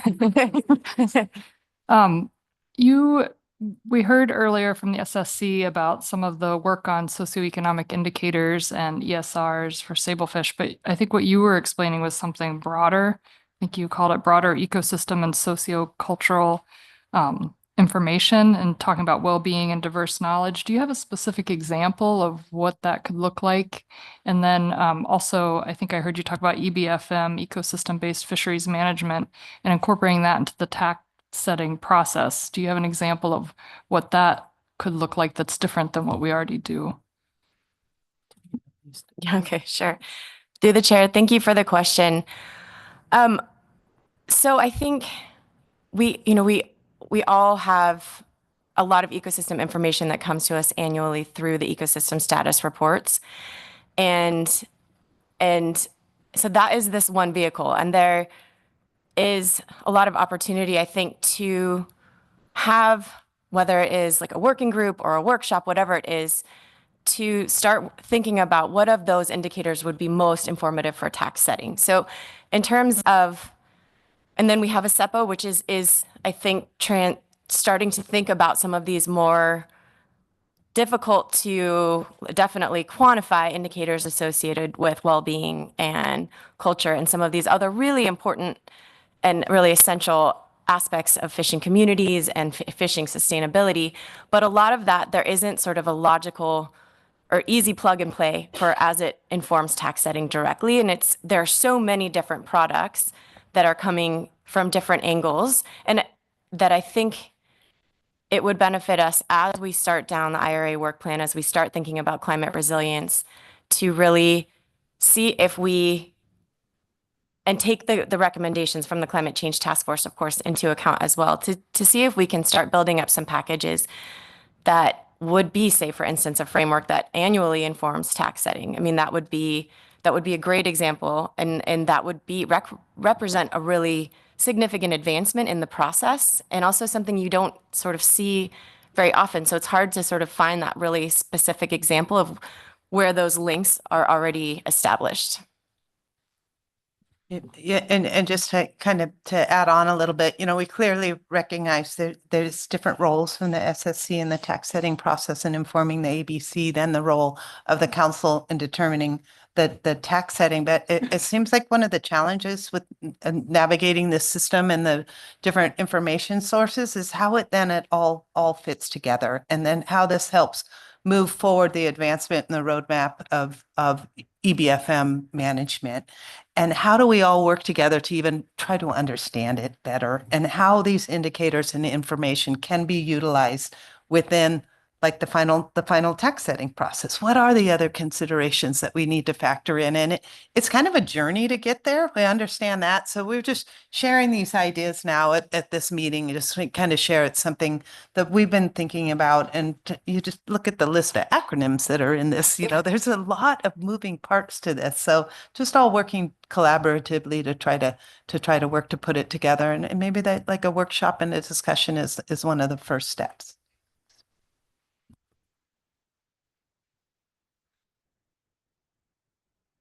yours.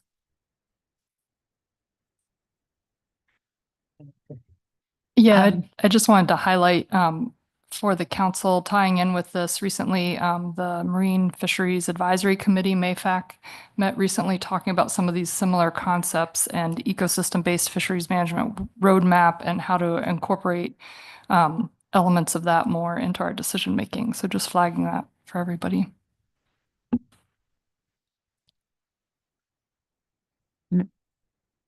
Mr. Ritchie. I think so. Thank you. Through the chair, I guess I'm just for clarification, I'll ask Jamie asked my first question there. I'm thinking about this, and you mentioned climate resilient fisheries, and when I think about climate resilient fisheries, I think about being risk informed, I guess, and that seems like a big part of what you're telling us we need to do. And you mentioned sociocultural indicators, and I guess I'm having a hard time thinking about what that is. I'm wondering if you could provide me an example, please. Through the chair, thank you for the question. And I'm going to sort of lean into some of the information that I saw from Dr. Wise's presentation. And so this is looking at features of fishing community, whether or not it's reliance, and this could be, bleed into socioeconomic, but I think there are well-being indices like mental health, like school enrollment. And I want to make it very clear that I am not the expert in that would be identifying these, but I think we should challenge ourselves to look at them. So I'm hesitant. I don't want to take that to answer that too much farther, in that I wouldn't be the one. I think it would be something where you would have the communities impacted, for instance, coming up with these type of potential indicators, or working with agencies. So I think that it has to be a bigger process and part of a bigger group. And I, in response to one part of your question as well, that focus, I did say in my testimony, I think socioeconomics are an important piece of this, but I want to make sure the ecosystem is also strongly reflected as we think about indicators to inform tax setting. So I appreciate the direction and the advancement that's being taken to advance socioeconomics in particular, but I want to make sure that the ESR, which is so well established, also can get traction in building up some kind of a framework, so that it's really well-rounded in looking at that. And sort of to circle back to your question, I think thinking about diverse knowledge, whether or not the right term is sociocultural or whatever it is, I think there are lots of elements. And again, I'm not the one that's going to specify what that needs to be by fishery, certainly not by community.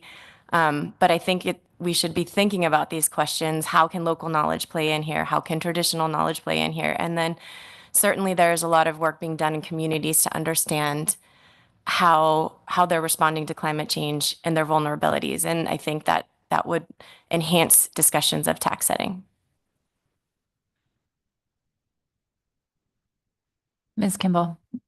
Thank you. Mine is brief. Thank you. And I am empathetic, especially Ms. Peterson, on how do we get our hands around all the data sources that might contribute to a broader scope of knowledge to inform tax setting. And I think that is exactly what this priority 2 is talking about in this SCS 8. And so my question is, our first attempt at this is for the appropriate ecological and socioeconomic information. How do we get our hands around that? And how do we make it clear when that comes into the process appropriately? And then our kind of pilot project for that is sablefish. And so might you all both, look at that and testify when we see those results in December? It'll be kind of our first opportunity to say, look at it in a broader context, not just socioeconomic information, and bring it forward for future tax setting. So my question is, can you catch your breath and look at that for our December meeting? Because I think much of what you've asked for is actually ongoing. It's one of the one places we do have a technical work group working on it. So it is making progress, possibly much faster than the harvest control rule portion. Mm-hmm. Just make a tickle in my throat, but yes, we will look at it in December as well. Sorry, very bad timing. I'll just follow up really quick. I think that we knew we wanted to come here today to encourage the work that's ongoing. And yes, we will be back in December with probably more information from the CCTF, hopefully some clarity on where the IRA work plan is going forward. And so, but I do think that sort of the overall, I think this is something that a lot of groups are interested in. And so just flagging that now, so we go in eyes wide open in December. Okay. Thank you both for your testimony. Thank you. Do not have that happen again. So next up is Glenn Merrill and Ruth Christensen.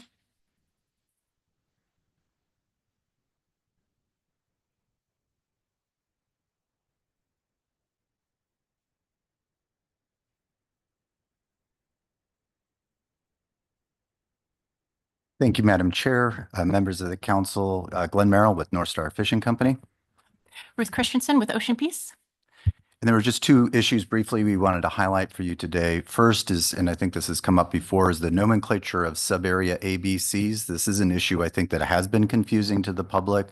ABCs are established at the same level as OFLs. And the use of that term, I think, sometimes can cause confusion, both in terms of the applicability of what is an ABC, which in our process is equivalent to the ACL, and whether or not these sub-area ACLs or sub-area ABCs are in fact binding. They are not. They are a different management tool, and that terminology, I think, has been confusing over the years. The second issue that we wanted to highlight for you as well was to provide a little bit of perspective on the spatial apportionment of rockfish species. This gets complicated very quickly. And I think particularly if you're looking at combining areas, combining the Western Gulf and the Central Gulf, it does pose some questions about whether or not that would introduce the need to revisit regulations. Currently, under the regulations, the Rockfish Program allocates to the catcher processor sector in the Central Gulf. If you have a combined area, that raises some concerns about what that means.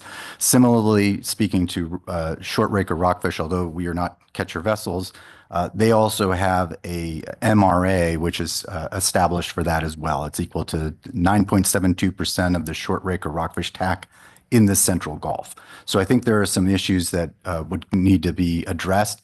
If you do choose to go down the path of looking at this issue, although there doesn't seem to be a clear biological need to do so, I think having some careful consideration about the implications on the Central Gulf Rockfish Program is important. I also think, as was highlighted in the document that you received, some consideration of the implications on some of the other rockfish fisheries that occur in West Yakutat, as well as the Western Gulf of Alaska. Our two companies participate in all three of those fisheries, and I think are concerned about the potential implications. Just wanted to highlight those for you for your consideration. Thank you. Thank you both. I'll see if there are any questions for you. Ms. Kimball. Thank you for your testimony on the second issue on the rockfish spatial apportionment. Is there do your organizations think that there is a need to look at different sub-area groupings of those two particular rockfish species? Or is the preference from the industry that's involved in those fisheries, at least as secondary allocations, that there's no need to do a different grouping? Madam Chair, Ms. Kimball, I think additional discussion is needed. I think we want to have discussion both internally as well as have conversations with the catcher vessel fleet as well. So at this time, I don't think we have a clear position yet. Yes, Mr. Twite. The SSC report also described two really different forms of apportionment that have dramatically different consequences in terms of catches in those three areas. And I was just wondering if you could describe from your two companies' perspectives what some of the consequences might be if we were to switch, say, towards more of a vast type approach and the numbers that would fall out of that.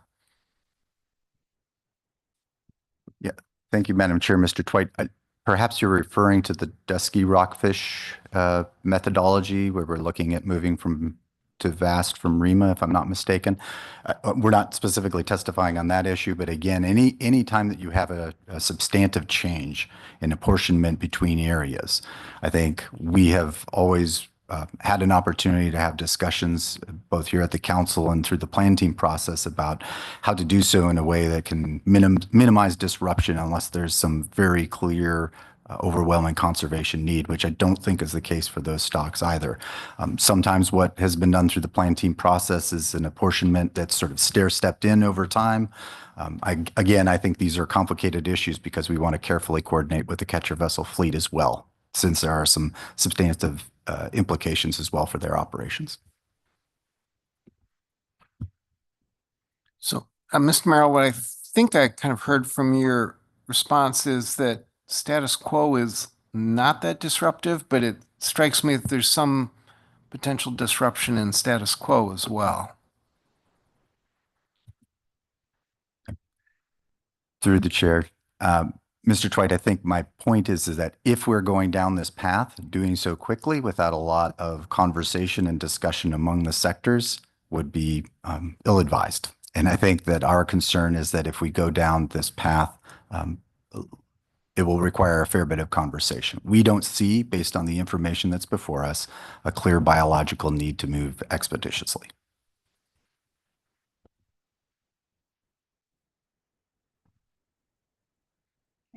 I'm not seeing further questions. Thank you both. So with that, let's stand down for 5 minutes and we will see what the wishes of the council are at that point and whether or not we need some more time. So let's come back at 4:41.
Council members, please come back to the table.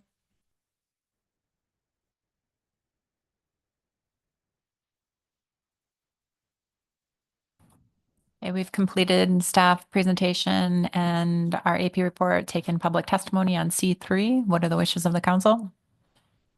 Ms. Vanderhoven.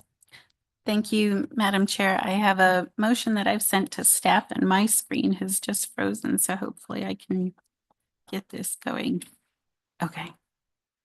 So I think I'm ready when it comes up on the screen.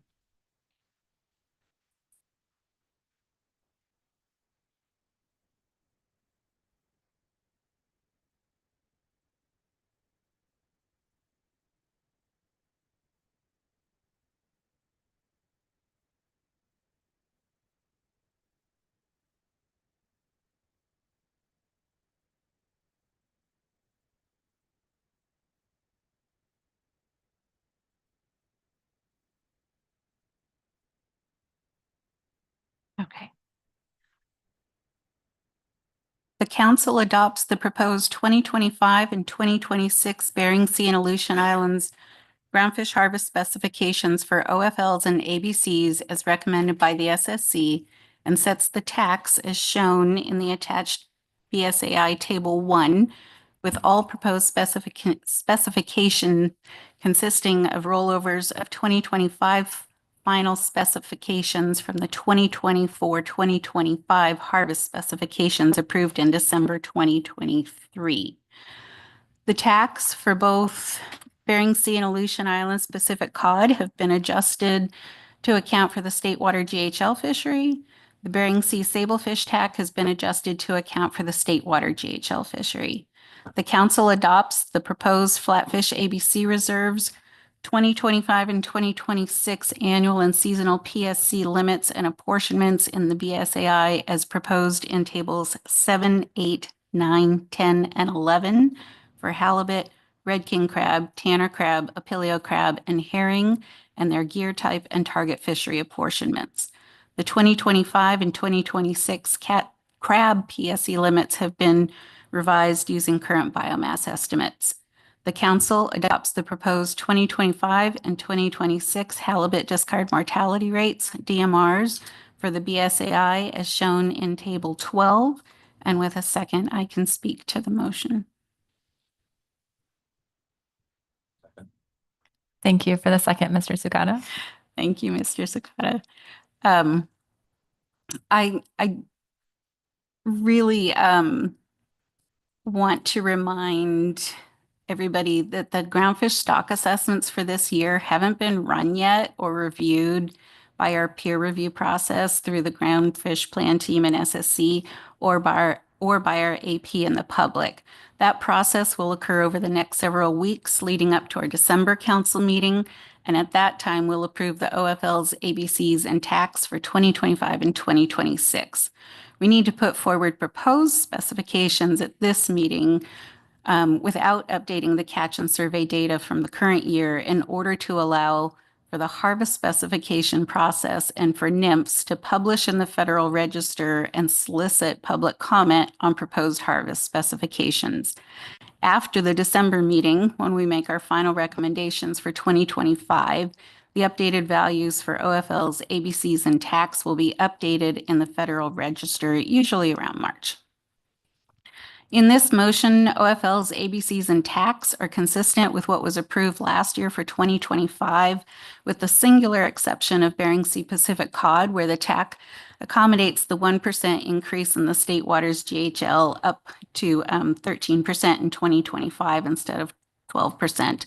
And those values are rolled over for 2026 in order to meet the tax setting process to authorize the groundfish fisheries in the Bering Sea Aleutian Islands for 2025 and 2026. As noted, the TAC numbers for Pacific cod account for state water GHL fisheries in the Bering Sea and Aleutian Islands, including the increase to the state water fishery based on actual harvest in 2024 as outlined in regulation. The state water Pacific cod jig fishery has been accounted for as well, and the Bering Sea sablefish TAC accounts for the Bering Sea and Aleutian Islands state water fishery. With the Bristol Bay Red King crab fishery open, so is the Bristol Bay Red King crab saving sub area, what we call the strip, to non-pelagic trawl gear. Table 9 includes that PSC limit. The Halibut DMR table, Table 12, has been updated to reflect the changes recommended by our advisory bodies. The council has not yet received the updated herring biomass values, but they are expected to be available in time for the December council meeting when we will review and approve final specifications for 2025 and 2026, and the table will be updated then. The council also has not received halibut estimates from the IPHC to set the Amendment 80 halibut PSC limits under the abundance-based management. These numbers are also expected to be available at the December council meeting. As noted in the staff presentation, the PSC limit for Chinook for the Eastern Bering Sea pollock fishery is not included in the table since the council does not take action on these numbers during the groundfish specification process. But I wanted to publicly recognize that we've received the Three River Index notice from ADF&G, and the fleet will be operating under the lower limit of 45,000 fish. And I would be happy to take any questions.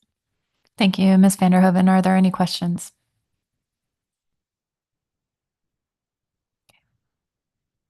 Not seeing any amendments.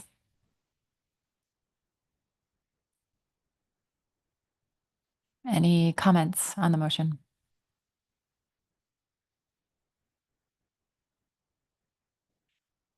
Mr. Sakata? Yeah, thank you. I just noticed one number that seemed out of place, and I just wanted to make sure that there wasn't like some cut and paste error. In the table 1, Greenland turbot, Aleutian Island, and I know the 25-26 TAC is irrelevant, but well, I shouldn't say irrelevant, but it shows 195,000. And I just wanted to make sure something didn't get shifted if somebody had a better eye than I did. Sorry, Mr. Sakata, can you repeat which one you were looking at? Maybe Greenland turbot, Aleutian Island, 25-26 TAC. And so, I mean, oh, I'm sorry. Through the chair, Mr. Sakata. Yeah, it should be 195 Oh, in the table. That was that must have been a carryover. Okay, I just wanted to make sure some column didn't get shifted or something. Thank you, Mr. Sakata. Yeah. Okay.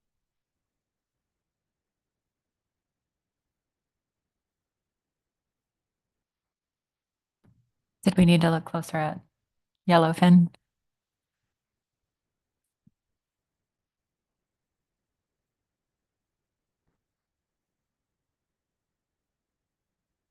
We'll give everyone a moment here.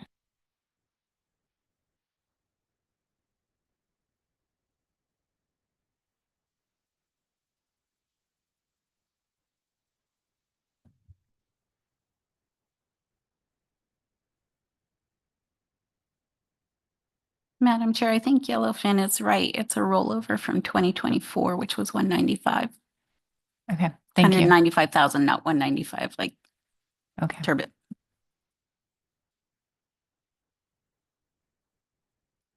Okay, anything else? So we'll make that correction.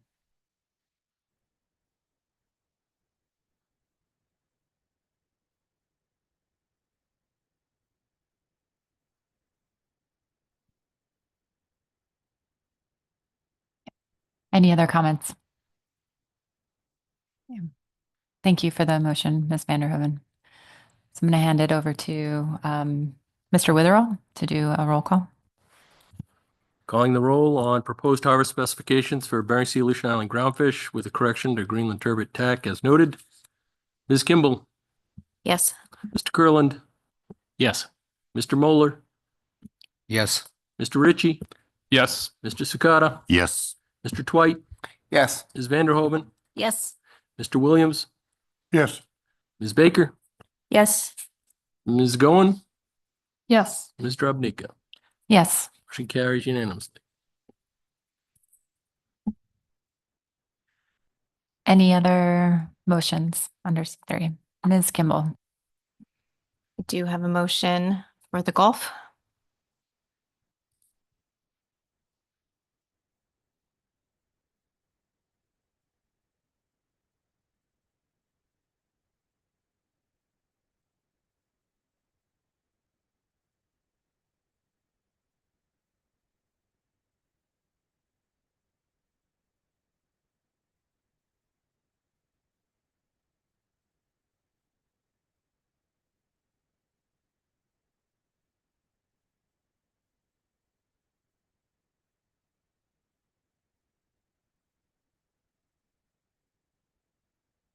And the motion reads, the council adopts the proposed 2025 and 2026 Gulf of Alaska groundfish specifications for overfishing limits and ABCs as recommended by the SSC and the tax shown in Table 1. Final specifications will be approved in December 2024. The tax for both the Gulf of Alaska, Pacific Cod, and Pollock have been adjusted to account for state water GHL fisheries. The proposed Gulf of Alaska, Pacific Cod adjustments for state water GHL fisheries are shown in Table 2. The council adopts the proposed 2025 and 2026 annual and seasonal Pacific Halibut PSC limits and apportionments in the Gulf of Alaska as provided in tables 9, 10, and 11. And the council adopts the proposed 2025 and 2026 halibut discard mortality rates for the Gulf of Alaska as shown in table 12. And with a second, I'll speak briefly to it. Thank you, Ms. Vanderhoven. Thank you, Madam Chair. Thank you, Ms. Vanderhoven. I won't repeat all of the rationale that Ms. Vanderhoven put on the table in terms of what this means. I really appreciate all of the work that the Gulf Plan team, that the public, that the SSC put into getting us into this place today. There's a lot of work left to be done. These are essentially for 2025 and 2026 in terms of OFL's ABC's tax, a placeholder until we get to the part of the process in December. So I tried to make that very clear in my motion. I will speak further to the Gulf Rockfish if and when this motion passes. So that's all I have for rationale. Any questions for Ms. Kimball?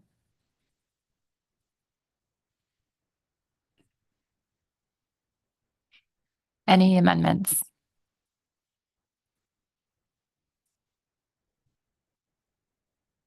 Any comments?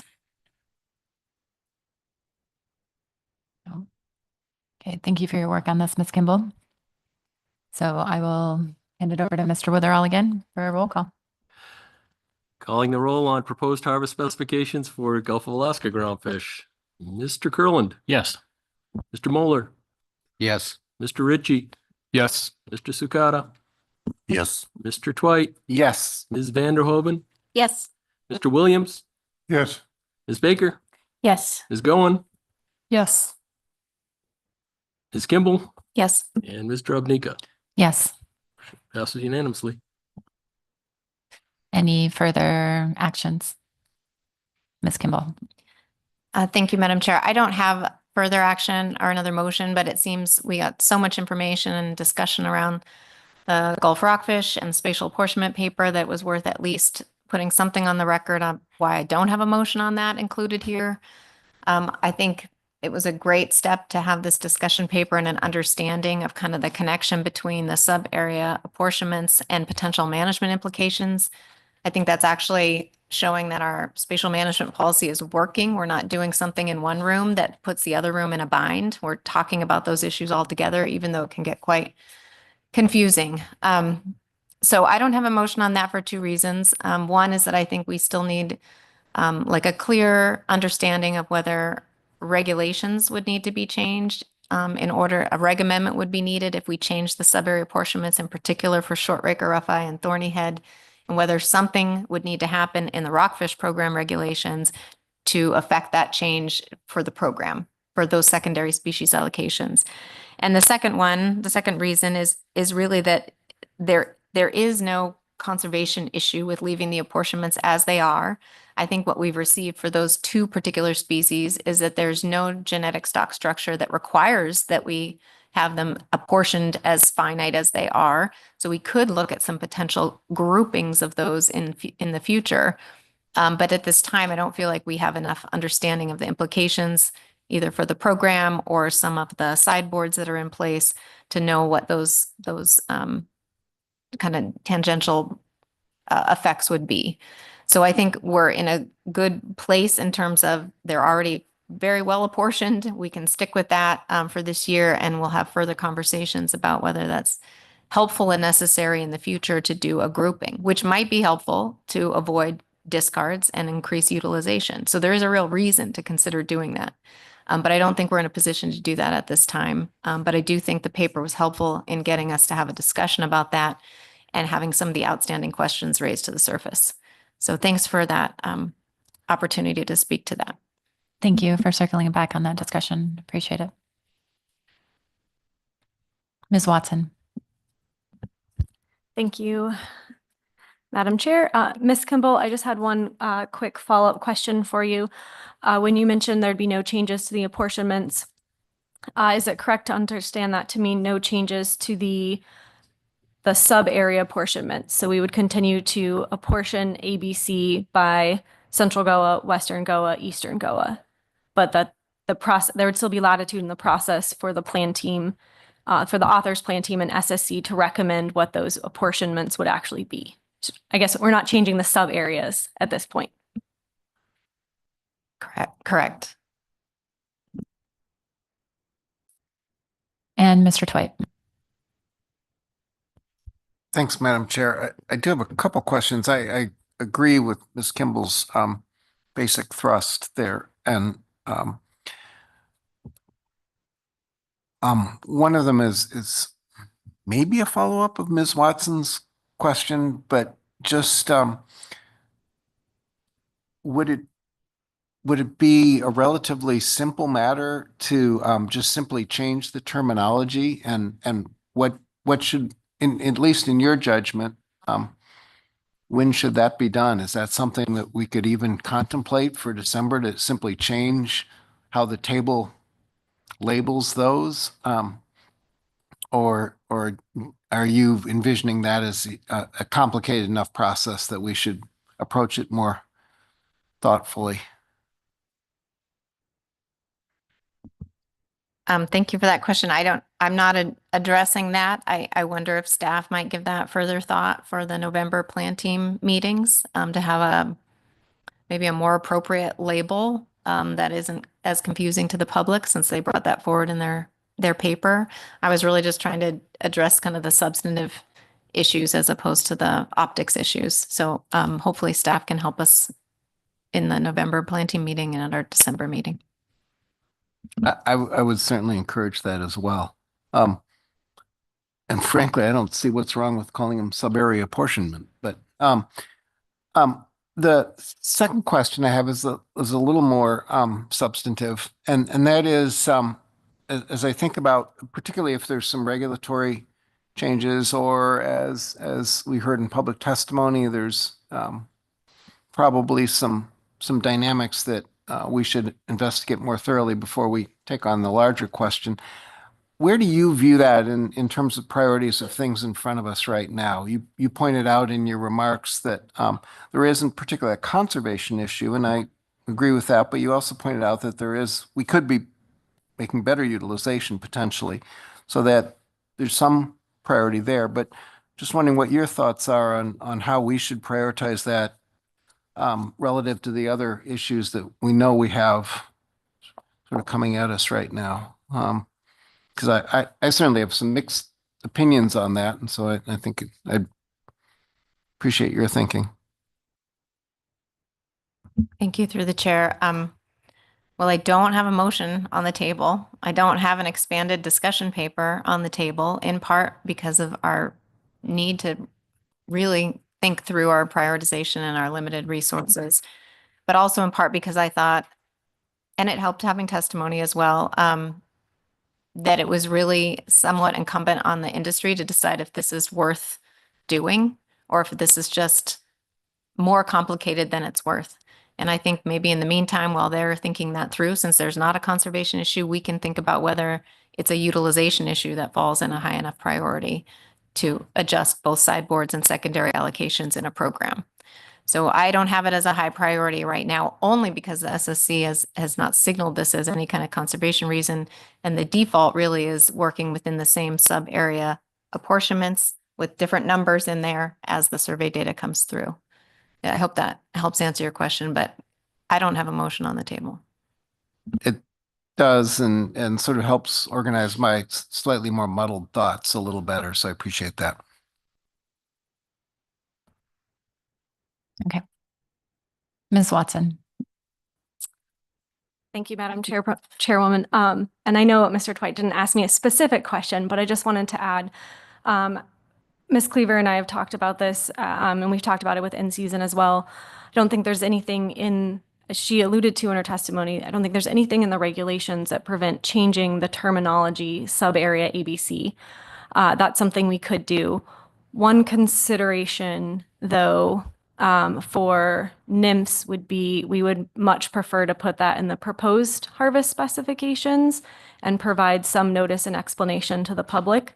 So while I think it's something the council could certainly consider, I'm not sure if making that decision for the December council meeting, we would be able to implement it for this year's harvest specifications, but it would be something certainly we could implement for next year. I think given the change and given how much confusion there is around it, because we arguably use a very confusing term for sub-area ABCs by calling it ABC, it would be worthwhile to explain that in the proposed harvest specifications and provide notice to the public. And I think at this point, that's just not something we could accomplish for this year's process.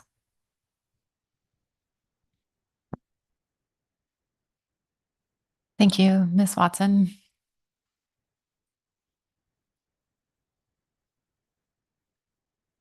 Okay, I'm not seeing anything else on this discussion, so we will break for the day and come back at 8:30 tomorrow morning and begin our conversation with C4.